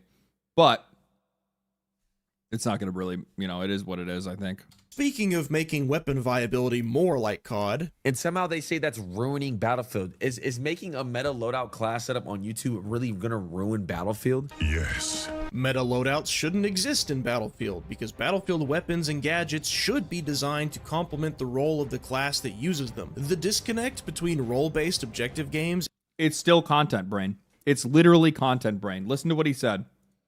Ruin Battlefield? Yes. Meta loadout of making weapon viability more like COD, and somehow they say that's ruining Battlefield. Is making a meta loadout class setup on YouTube really gonna ruin Battlefield? Is making a meta loadout class setup on YouTube really gonna ruin Battlefield? Let me walk you through this. One, the only thing he's thinking about is himself. It has nothing to do with the game. Literally nothing to do with the game. Because that entire sentence that he said, is making a meta loadout on YouTube going to ruin Battlefield? Just forget the Battlefield. It doesn't care about that part. It's making a meta loadout on YouTube. It's literally him being able to make content for YouTube. That's all it is. It's just money. But what about me making money? Is me making money really going to ruin Battlefield? Yeah, it can. Because the problem is that your meta loadout idea that you have for being able to do all this shit, what it does is it creates an economy inside of the game that essentially forces players down the most narrow path possible because people are looking to have the most efficient setup possible. Everybody wants to play at the highest pace they possibly can. We all want to make sure that we can play at our best, right? Like we want to make sure that we're playing the best loadouts and stuff like that. And by creating this idea of metas and these meta builds, you have now created a very narrow lane that all of these players then filter themselves through. And then as such, you've now created a balance environment that the developers have to balance the game around. which then creates a new environment. You guys ready for this one? Which then creates a new environment where now balance also could pertain to monetization, where the guns that are released through their battle passes, the new weapons that are added to the game, are going to be the least balanced ones, most of the times on purpose, so that people will feel the need to go and get into that battle pass or buy that weapon or whatever it is to make sure they have access to it, because that's going to be the strongest and most meta weapon at the time. And then that cycle just continues and it continues and it continues and it goes and it goes and it goes. Yes. Meta loadouts shouldn't exist in Battlefield because Battlefield weapons. I'm so happy, by the way, that the Helldivers audience was like, they stomped that shit the fuck out the minute it showed up. Like, people made videos and some of those videos were popular, but all the fucking comments you'd see are like, this is not the fucking community for this shit. Get this shit out of here. Get this shit out of here. Nobody wanted to have anything to do with meta loadouts. That's not what this game is. This is not COD. This is not... No.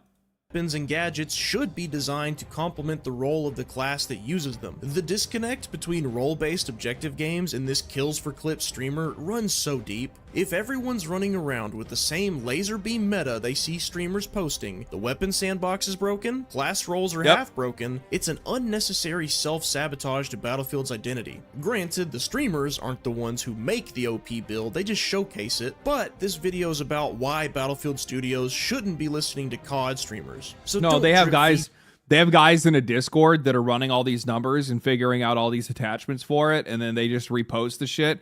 And in a lot of cases, what they do is they get the people that actually like run the numbers and come up with like, I mean, you have dudes that have made entire channels around like quite literally running the math to understand exactly what is the most high damage, accurate, fast damage setup for playing, you know, Warzone, right?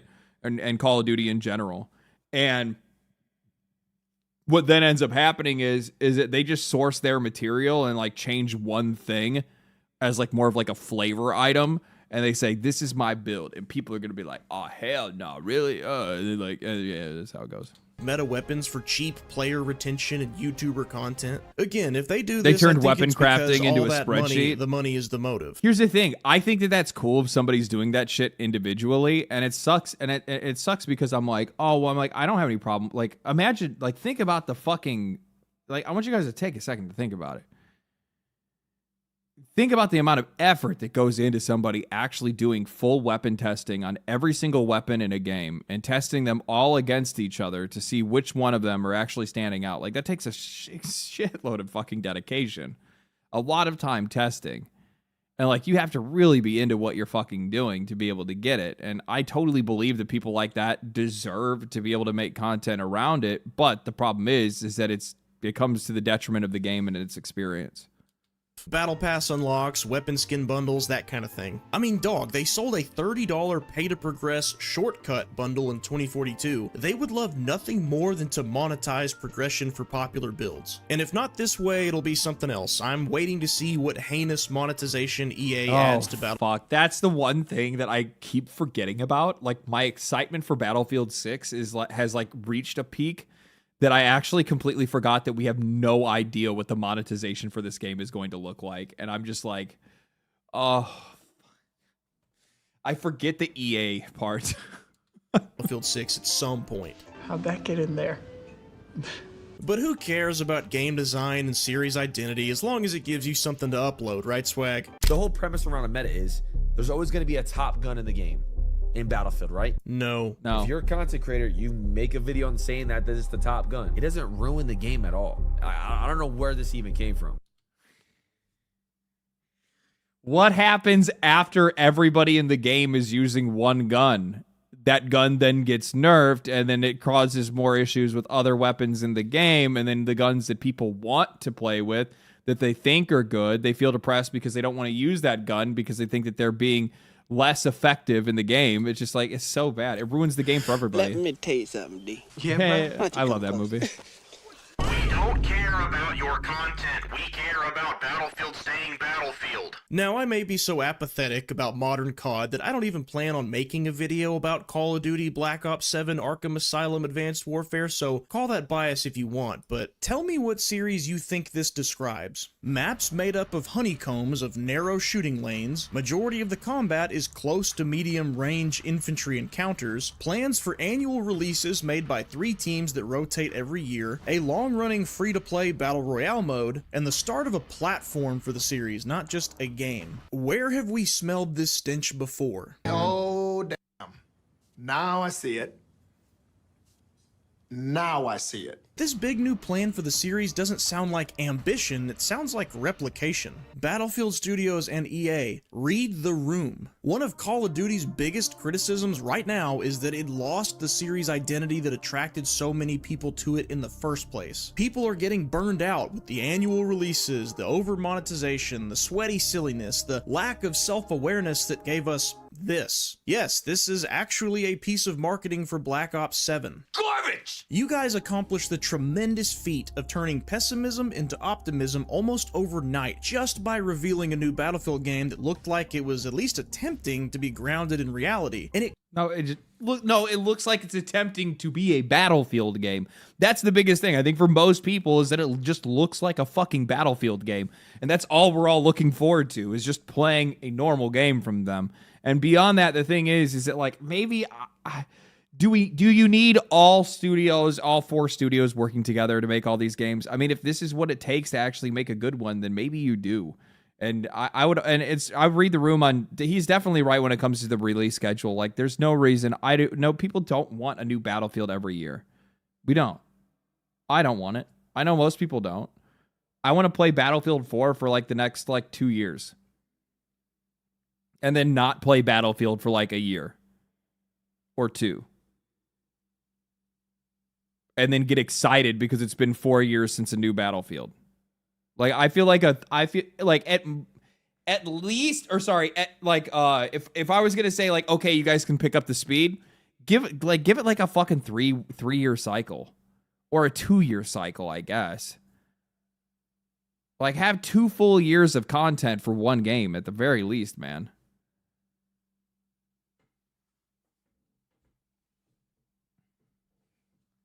Yeah, like, people will buy, like, the funny thing is, with Battlefield 6 being a full price title, they could just sell map packs, man.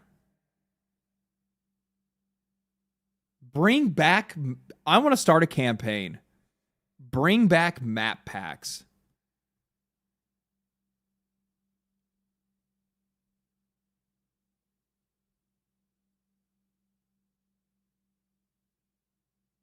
You guys remember the days? You remember the fucking days? couldn't have been at a better time as far as Call of Duty's overall sentiment goes. Make we live in a map time packs when great franchises again. returning to form or going back to its roots gets people excited. They're sick of change for the sake of change. So have enough faith in your own franchise to recognize that when people are arguing over things like movement or map sizes in the beta, rule of thumb says your existing fans are mostly going to be all on the same sides of those debates, the sides that advocate for the least amount of change. That's not to say you can't evolve the franchise to keep up with modern times, but it also just like blows my mind that for whatever fucking reason that like all these AAA companies need to constantly keep cycling these games over and over again and go like, oh, we're going to do annual releases. And it's just like, and you guys still like look at it's literally the fucking Invincible meme. Look at what they have to do to mimic a fucking fraction of our power. Like, and then here's Counter-Strike that like only just within the last like 5 years had actually released an update, and you know they you know fucking I guess a sequel-ish, not really, but kind of the update for CS2. You know, and it's just like people just want a good game, dog. Like make it more about the gameplay than the actual like content.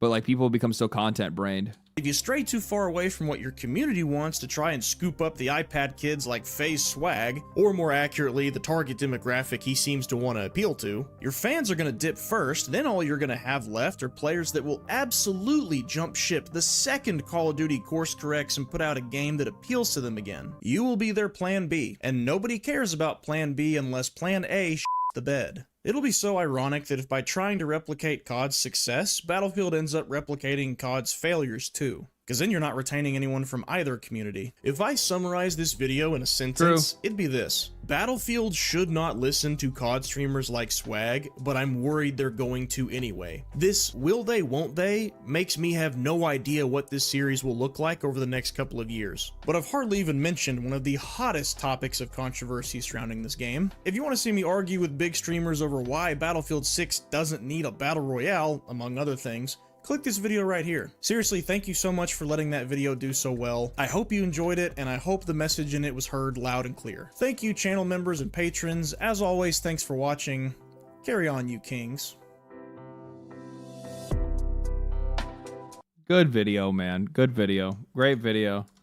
No, he makes some really good points. I, like, essentially agreed with him on everything.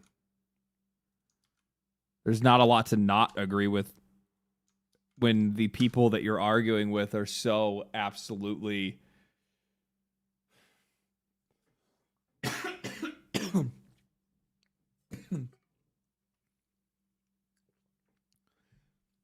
they're just worried about their oh my gosh. I think it was like a cat hair or something.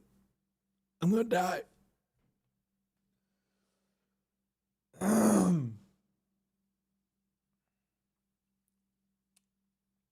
Okay, I'm good. These guys are just worried about their income. Like the entire argument behind why it should be one thing or the other is entirely just around like them trying to make sure that they can maintain their relevance and maintain their income. And I'm just gonna say, like, you're dating yourself really badly if your entire thing is just about one game. You know what I mean? And the funny thing is that even if it's not just about one game, I think you're still in danger anyway, regardless. Like, this entire thing is so fucking, like, you never know when it's your time to get off the bus. You have no idea when it's going to be your time to get off the bus. So, like, the best thing that you can do is not try to, like, I mean, I shouldn't say, like, not try to fight the current and instead figure out how to ride it the best you can.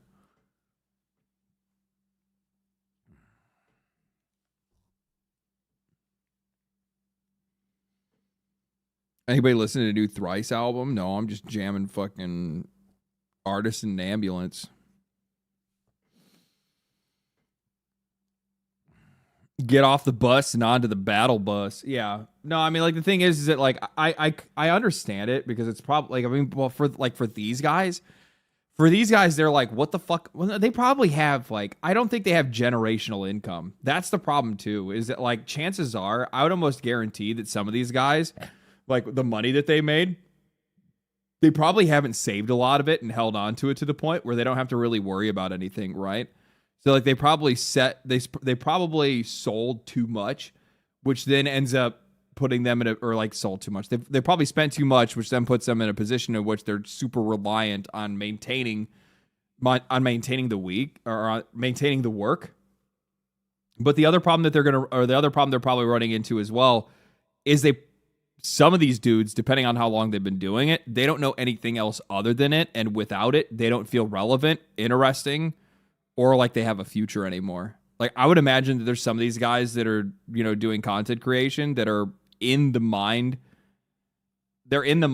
of, if I don't do this, I'm nobody anymore. And it's probably terrifying to them. You know what happens to me if I stopped making videos?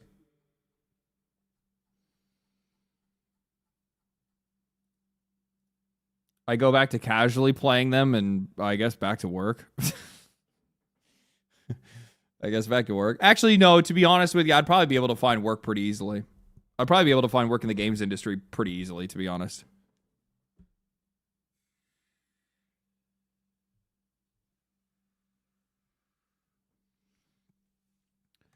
Marketing instead of construction. Oh, I'm sure I could find a fucking killer marketing career. I'm pretty sure I could find a killer marketing career. Not only marketing, but probably what else would I do if I wasn't in marketing? I don't know. What do you guys think? Not instead what would I do? I could do consulting work. I could do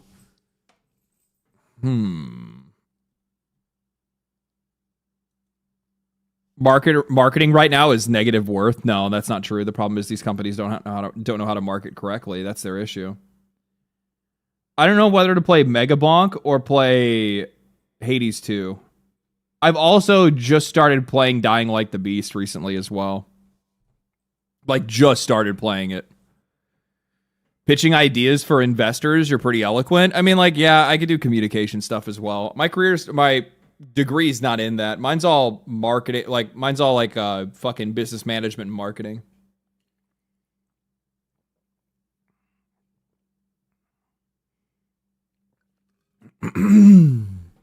Follow your heart.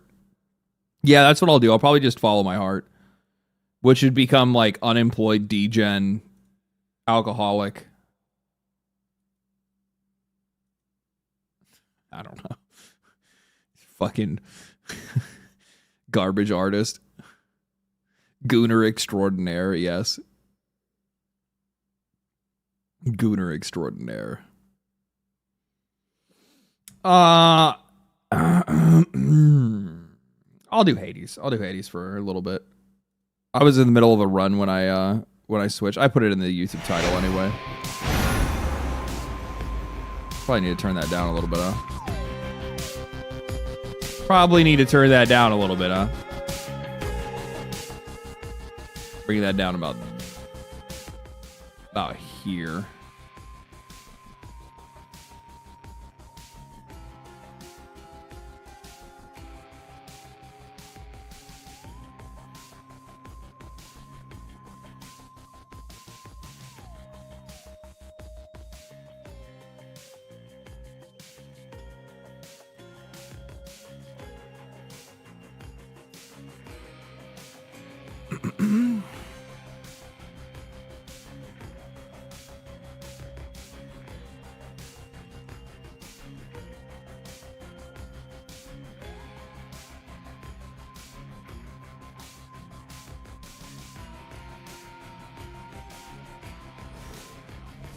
Speaking of gooning, Millenoway is goated. Yeah, she is actually smoking hot. Be real.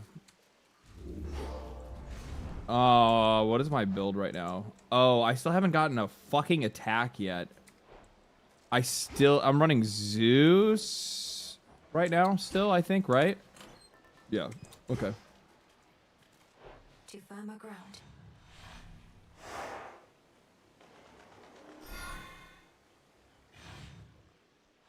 I feel you play an Incen, and it's Militelgren cover. I do not play covers at all. I've only ever learned like 2 songs in my entire life. Everything else is like I write songs, or I don't even write anymore. I just doodle on guitar now. I'll make riffs and then come back to it and see if I can progress it further and stuff like that. But like largely, I don't even really write music anymore. I just play to play.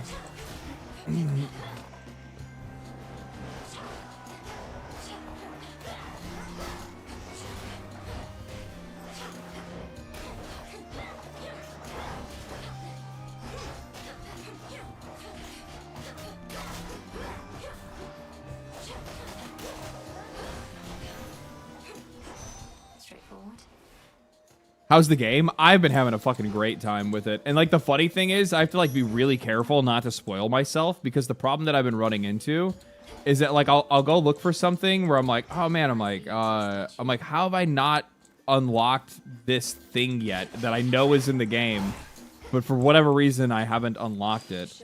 And like as an example, like I've already beaten Chronos. I only just now unlocked Familiars, and I only just in this run we're playing right now unlocked my first familiar. So like I'll get it when I actually go back to base when I after this run. But I have been trying to learn or try to find shit. Oh my god, I can't believe I stepped in that. I've been trying to figure it out, and then I go and I look, and then I see, oh no, this is not good. Attacks are faster. I should have taken the channel attack. I'm so fucking mad. Whatever, it is what it is. That would have been that was like huge backstab damage. I didn't click on because I was afraid that thing was gonna attack me. But I keep going and looking for like materials to figure out like what I'm missing or something like that, and then I see like boon systems and stuff that I'm like, what is that? I don't know what the fuck that is. Is this the only exit? Oh, whatever.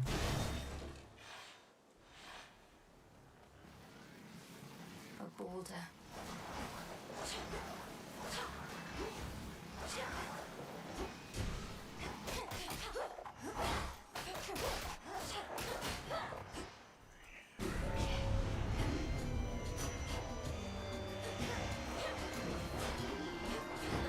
I'm kind of struggling with my build right now because I haven't gotten an attack ability, and my attack is very much a necessary part of this build.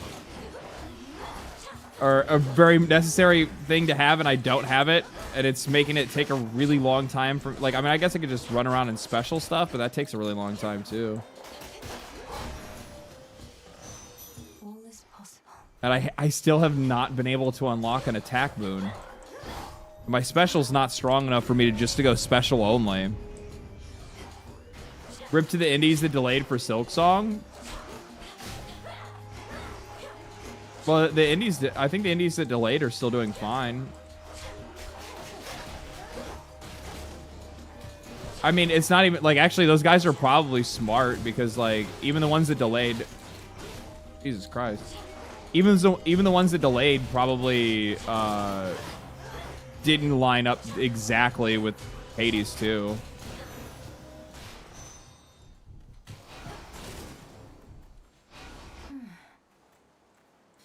God damn it. I don't want that as my boon. I want lightning. I'm wearing a fucking Zeus ring.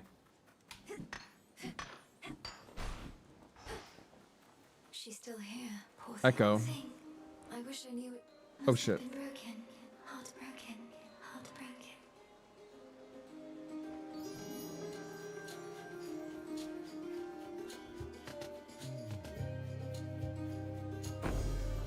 This shall help. Help. Help. Help.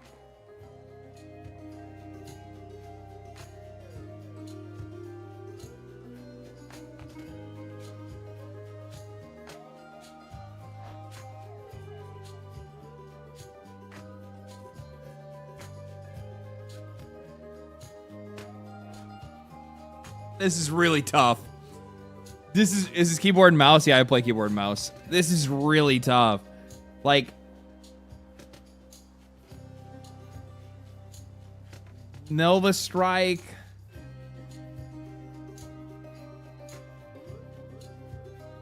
I don't know if Nova sounds enticing. I mean, it does double my attack damage, and I deal more AoE, but I don't really need... I need my attack I need for bossing. Fuck it. Whatever. It's a heroic boon. Like, it's really hard to turn that down. The other option was also leveling up another one, and see, there's no Zeus over here anyway. Otherwise, I would have gone that route. I made the right choice for now.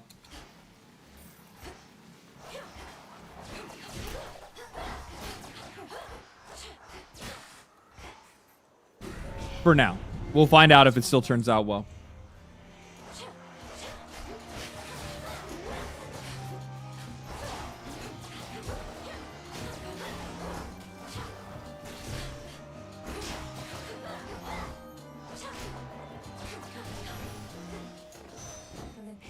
The little bit of extra range is kind of helpful, to be honest with you. When you dash, deal... Yeah... we'll take that.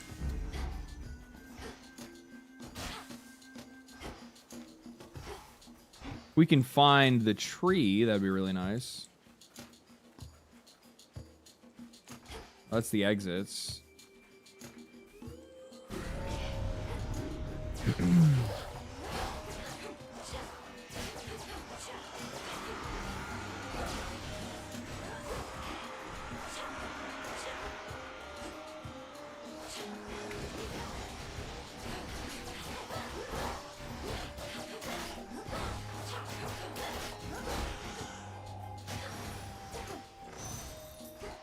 Grab that, grab this. I don't know if they did an update. I think they might have done like a little bit of an update recently or something like that, because I've noticed that I've been getting into more maps that have been like slightly shorter, like, or not like this area here, where like all of the boons are like right next to each other and the doors are right next to each other. Like they're not all just these like big open areas, which is really nice, because I was actually kind of getting like, I was kind of getting fed up with this area, because I was like, fuck, it's not really wieldly to explore. The tree helps if you can find it, but...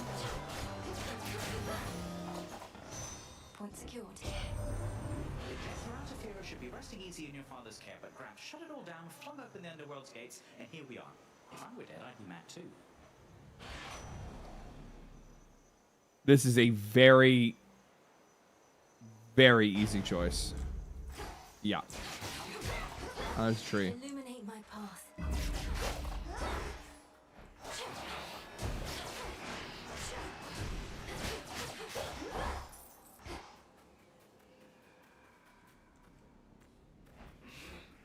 Okay. What we got? What we got? What we got? Still no Zeus. I'll do this. I need the currency anyway.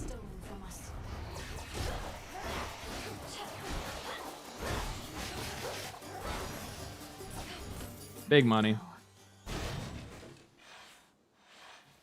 I thought this was Bonk at first glance. I mean, like Bonk is a cool. This is a little bit more artistry than Bonk. Not saying Bonk is a bad game, but I mean, these guys like really went out on the art style for this.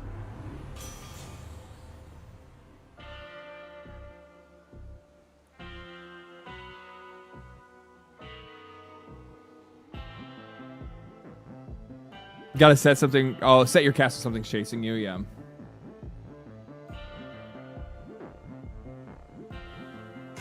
Anvil's good. Smith God's power. I know that you've seen. True. Then may she go unseen.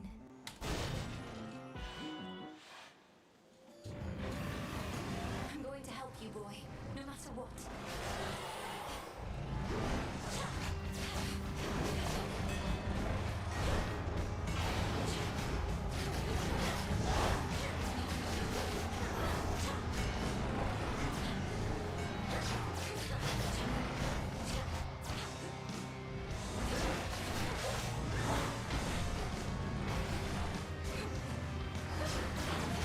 Easy now.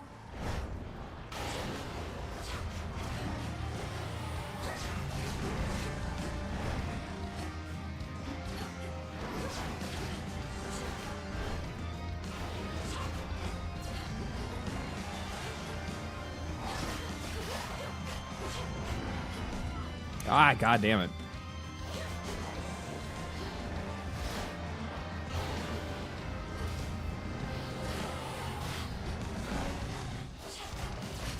God, I fucking love his theme so much.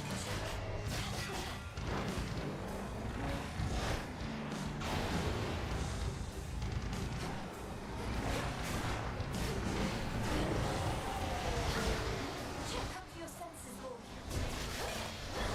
Infested with these things.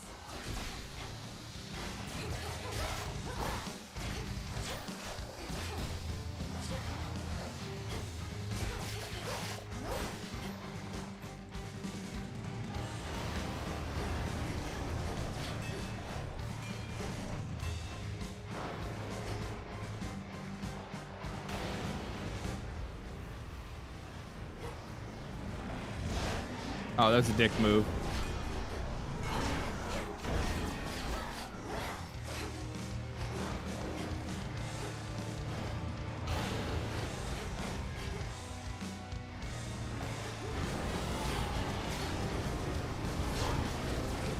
That should have gone to a backstab. I don't know why I didn't do that.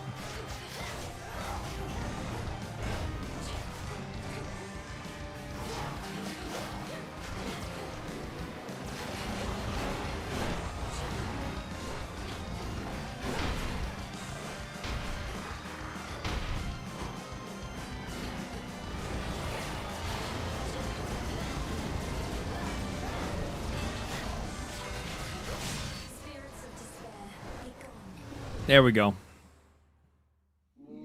The beast's defeating princess returns terrifying Cerberus to his senses and familiar form. He's just a waffer. He's okay.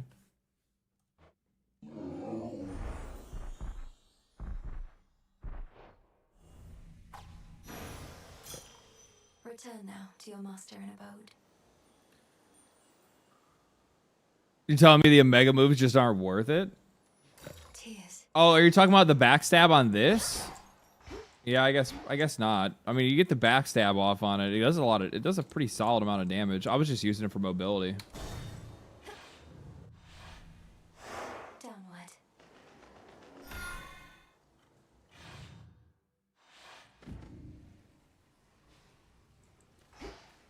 Oh, you're talking about this.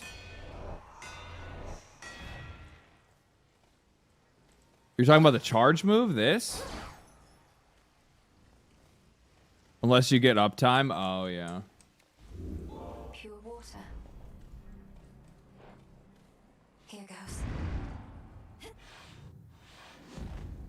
Kronos awaits. Few interesting side quests. The main story was super dog shit. What main story? Coin for Charon. Ever-shifting chambers. Realign. Starfield? Fuck, that game is so bad. I think I got all of about 15 hours into that game and I never played it again. Never even thought about it. I'll see you soon, Titan.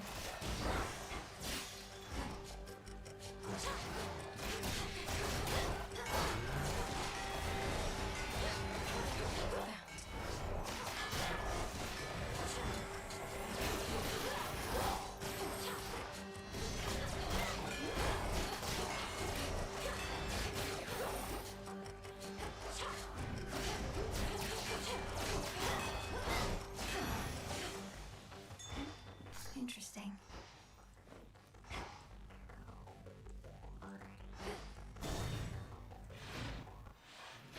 Oh my god. I don't know why I paused. I fucking got so triggered. Nemesis dropped in down here and she fucking barred my access to continue my like extended run in the like in this area, which then made it where I couldn't I missed out on being able to get more palms. I was so fucking mad. And I was like having a really solid run. The multi-headed monster keeps his fury well in check, beside the rightful underworld king. I know not how you withstood the Titan if truly you confronted him. Quickly now, tell me about this. Have you been... Are you well? Am I well? Bro is so defeated. All my life I've been preparing for this moment, to bring the usurper of the House of Hades to justice. So, I'll have to get back to you, depending on how it goes. I'm sorry. I'm sorry. Get back to me if you must. I'd grant your vengeance if I could. But this is all that I can do for now.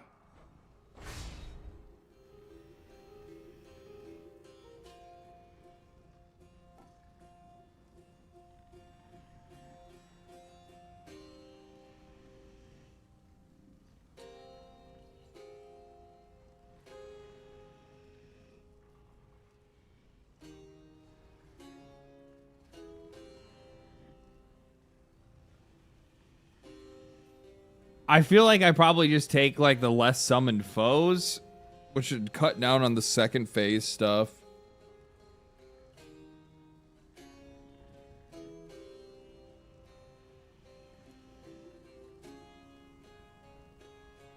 I'm gonna do that.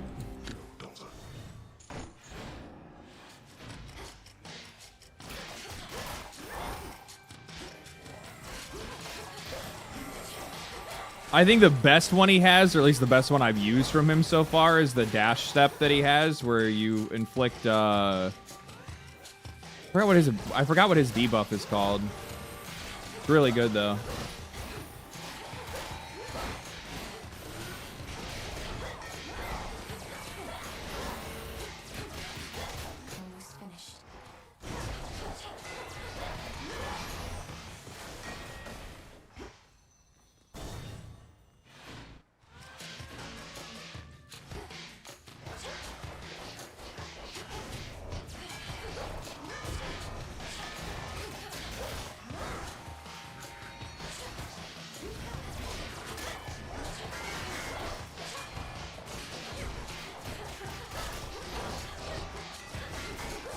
Ah, fucking misstep.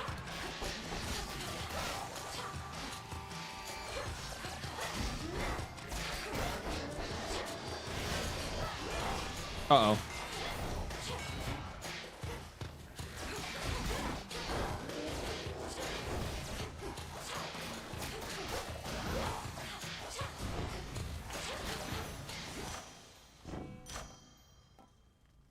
Definitely Nova.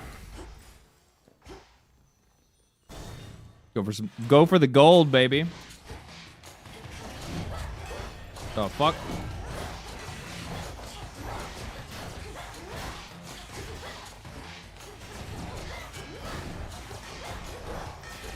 Excuse me, is this necessary?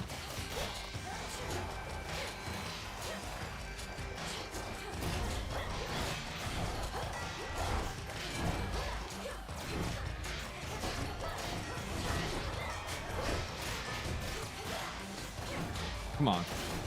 Come on, come on, come on. There we go.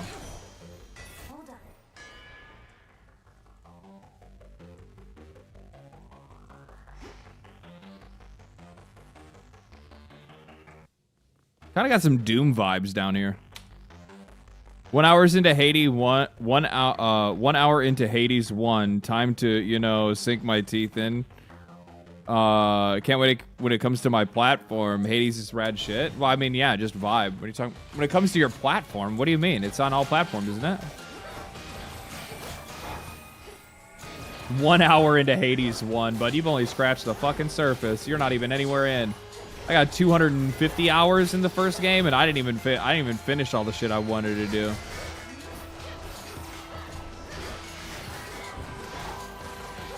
You're not on the gear yet until you fucking you're not juiced yet until you're running like high heat runs, playing the game like a psychopath.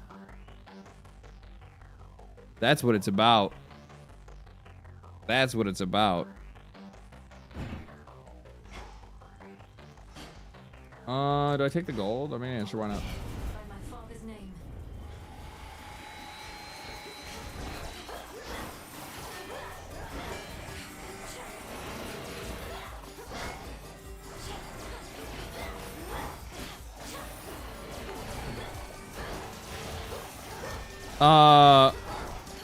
Oniken, thank you for the rate of 12, man. Appreciate that. For safekeeping. I love Hades too, but I'm kind of burned myself out with 500 hours of the game in early access. See, I didn't want to do that to myself. I avoided it entirely. That's why I'm so happy I only put 12 hours into the game while I was in early. What am I doing?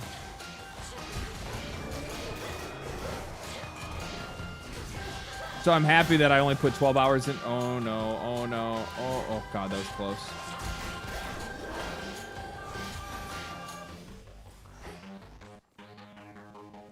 Yeah, I only put 7 hours into the game when it was in early access, and I'm happy that was the choice that I made, because I was just like, you know what, dude? I feel like the game is going in the right direction. It feels like more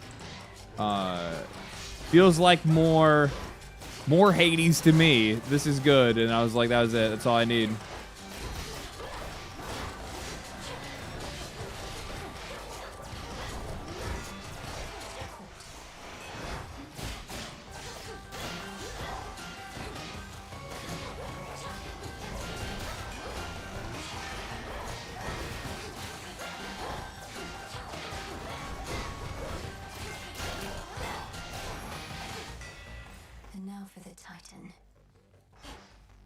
I'm actually kind of surprised. Usually I get another palm stage, but I didn't get one. Watch your last 2 vids before the stream. Thanks for the uploads. Thanks, man. Appreciate it.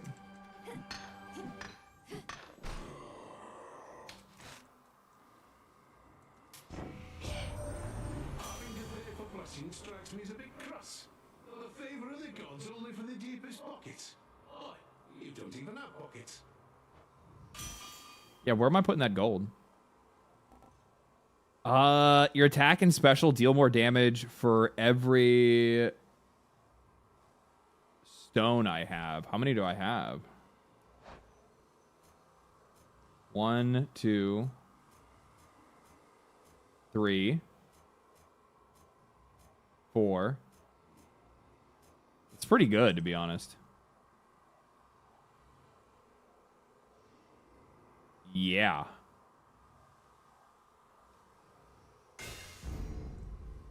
Lord Charon? Oh man, what that's kind of a hard choice. Let me use the bathroom real quick before I move forward. And I say Melenaway is cute. Of course, yeah, she's adorable. Nyx is like the female characters across the board are smoking.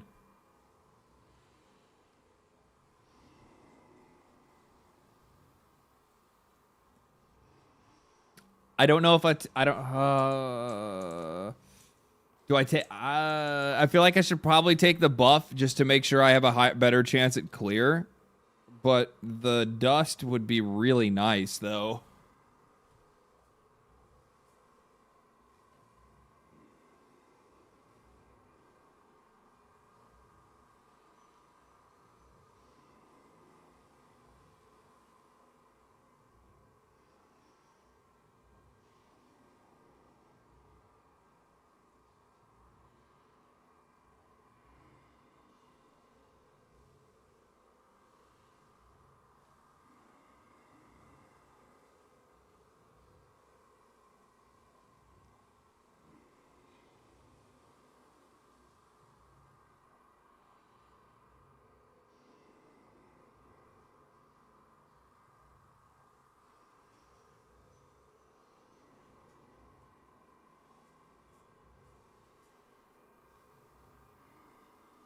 Okay.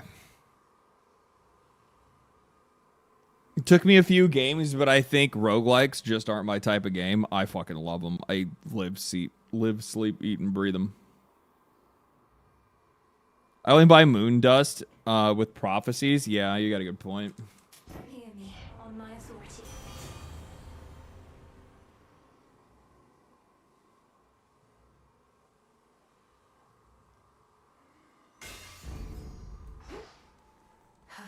All right, let's do it. Lock the fuck in. You dare return. You, with all that vengeance on your mind, claiming to care nothing for the family which I denied you. Good, because you certainly did not miss.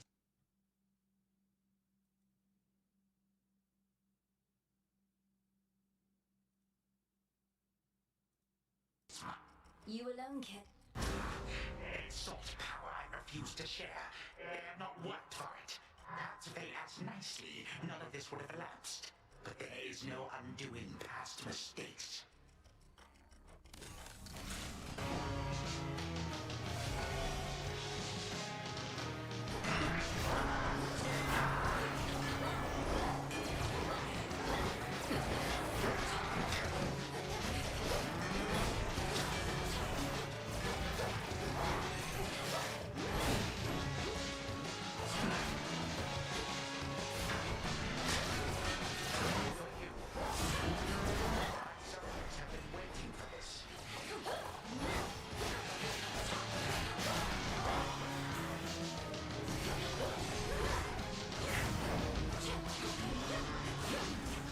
Fucking hate that thing. It gets me every time.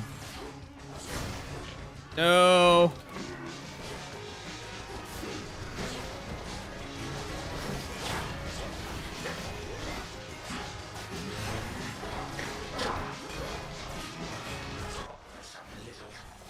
I didn't mean to step all the way in that like that. I forget that he has 2 versions of it. I'm so bad, dude. I fucking sold so hard this run.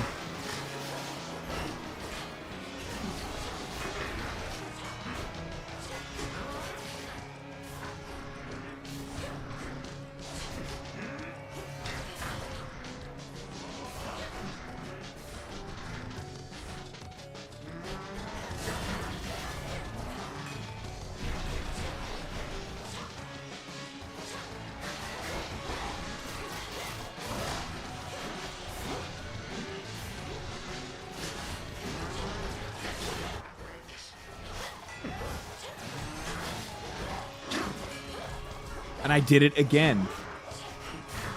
Oh my god, dude. Absolutely fucking sold. Sold so hard. Winnable? Yeah, but I mean, I really have to lock in this last part. I actually feel like he's easier in the other part, but I still, going in with this low of health is bad.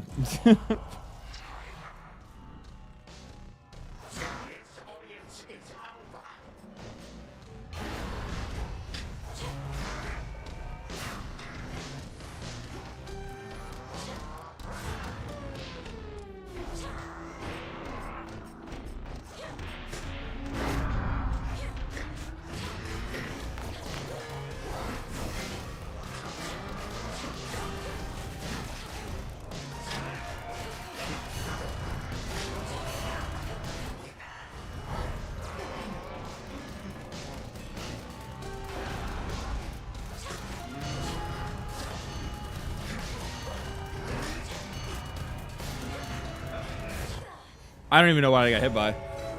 I didn't even see it.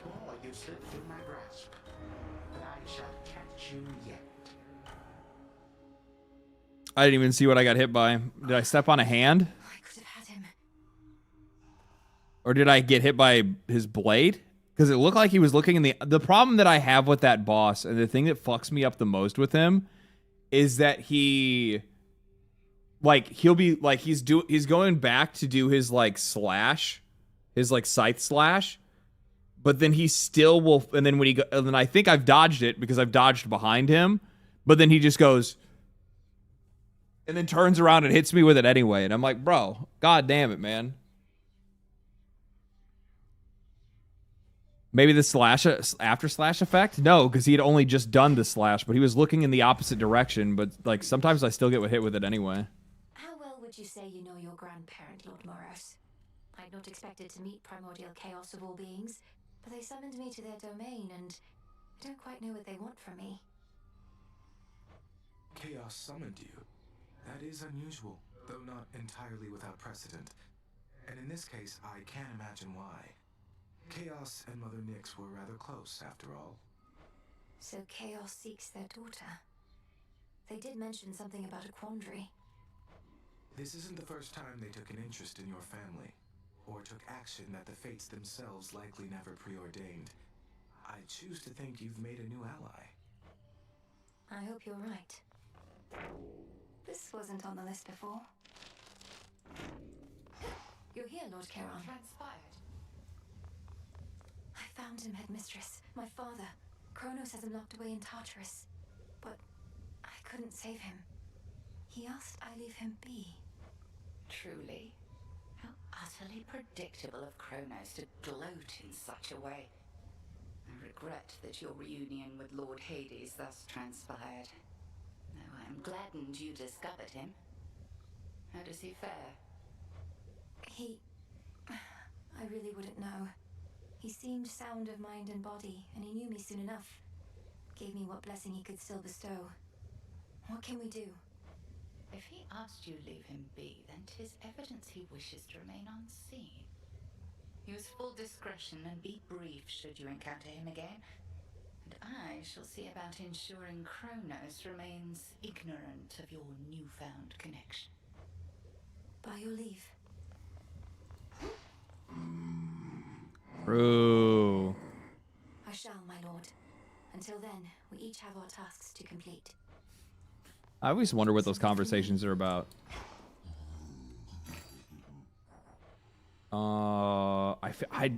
Am I wrong for just basically dumping everything on Psyche? Like, I essentially just been going in, dumping everything on Psyche, and then I pick up ashes in my runs. I think he did the move where he carves on the floor. Did one, two up top, and then got it the second on the... Oh, maybe, yeah. Good morning from the Balkans. Wow, man. Welcome to the stream. Love your videos. Didn't know you streamed as well. I stream every Friday. Every Friday.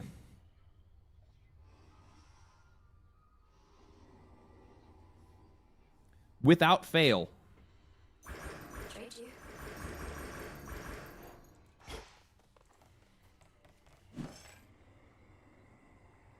I'll just wait and save for another Moondust pull. I didn't mean to make...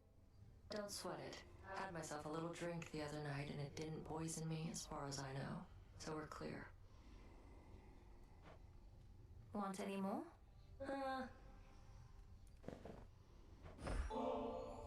Why do you keep doing this? You won, okay? You beat me. Before you even started. Last thing I need now is your sympathy. Nemesis, I don't know what I'm supposed to do. We're surrounded by enemies out there. Do we really need more? You're not my enemy, Malinoi. Just go. Fine, Up for more. So, how has Nemesis been faring out there? Taking matters into her very capable hands. Voice acting in this game is so good, man. And her mistress must too. Say no more then. If she Plus, anytime, like, the thing is that I feel like immediately, these games just immediately get better the second that it's like, oh, you know what, we have, I can't think of the name of her name off the top of my head, because, Hecate is, the narrator from Baldur's Gate 3. It won't come to that. All grown up.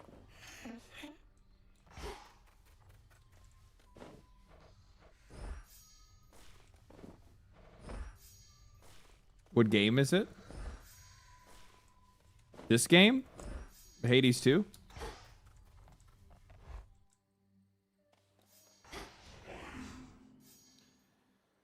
Unlocks. You may now use Moondust to unlock the full potential of each Arcana. Use the altar and press N. Yeah, I already know that. Why does it tell me that? Oh, because I haven't used. Because I've been collecting the dust and I haven't upgraded any of these cards. That's why it's asking me that. Let's see here. You take 0 damage the first 2 times you're hitting a Guardian encounter. I don't really care about that one as much. Oh, so I can upgrade strength.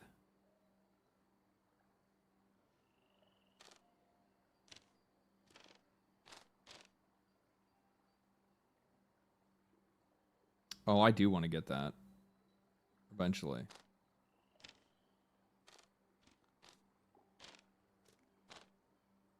Why can't I, Oh, activate all 5 cards in the column or row. So I need to get these 2 cards unlocked. What say the ashes? A golden apple. I don't even know where you get a golden apple or feather. I haven't seen that yet.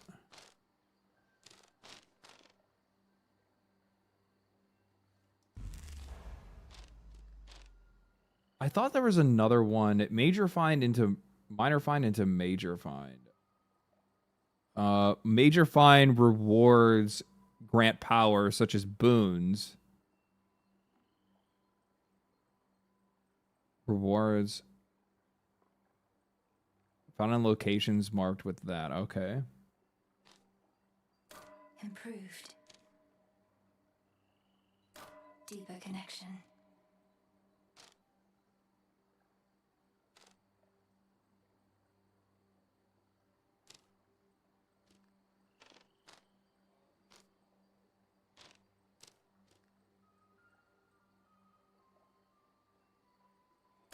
Wisdom of the past. This strength is mine.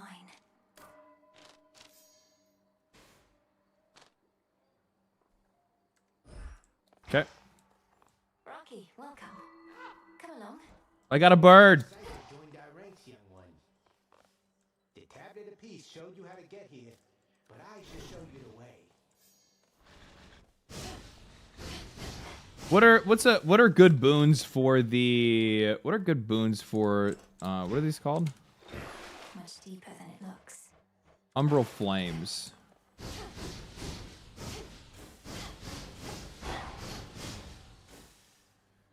But Elena Way's voice actor does Vex from Borderlands 4. Oh, does she? I didn't realize that. Because she kind of has like a bit of an accent in this game, I think. In the other game, but I don't think she does. Good voice acting does wonders. I think that good voice actors are just attracted to like good projects. Looks like Digimon Time Strangers to me. I'm actually I'm in the talks to get a code for that game. I kind of wanted to check it out. I've heard good things. People have been having a good time with it.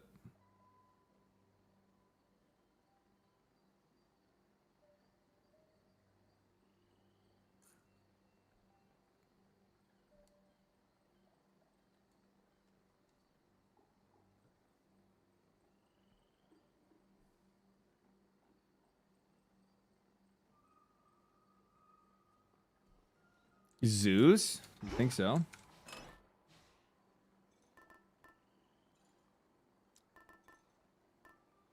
Still missing a bunch of these. I need to start giving away some shit. Yeah, whatever, we're on Zeus. I'll make this count.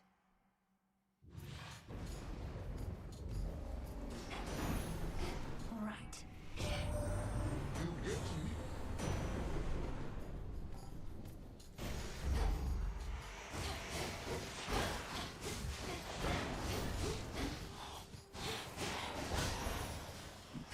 Let's head this way this time.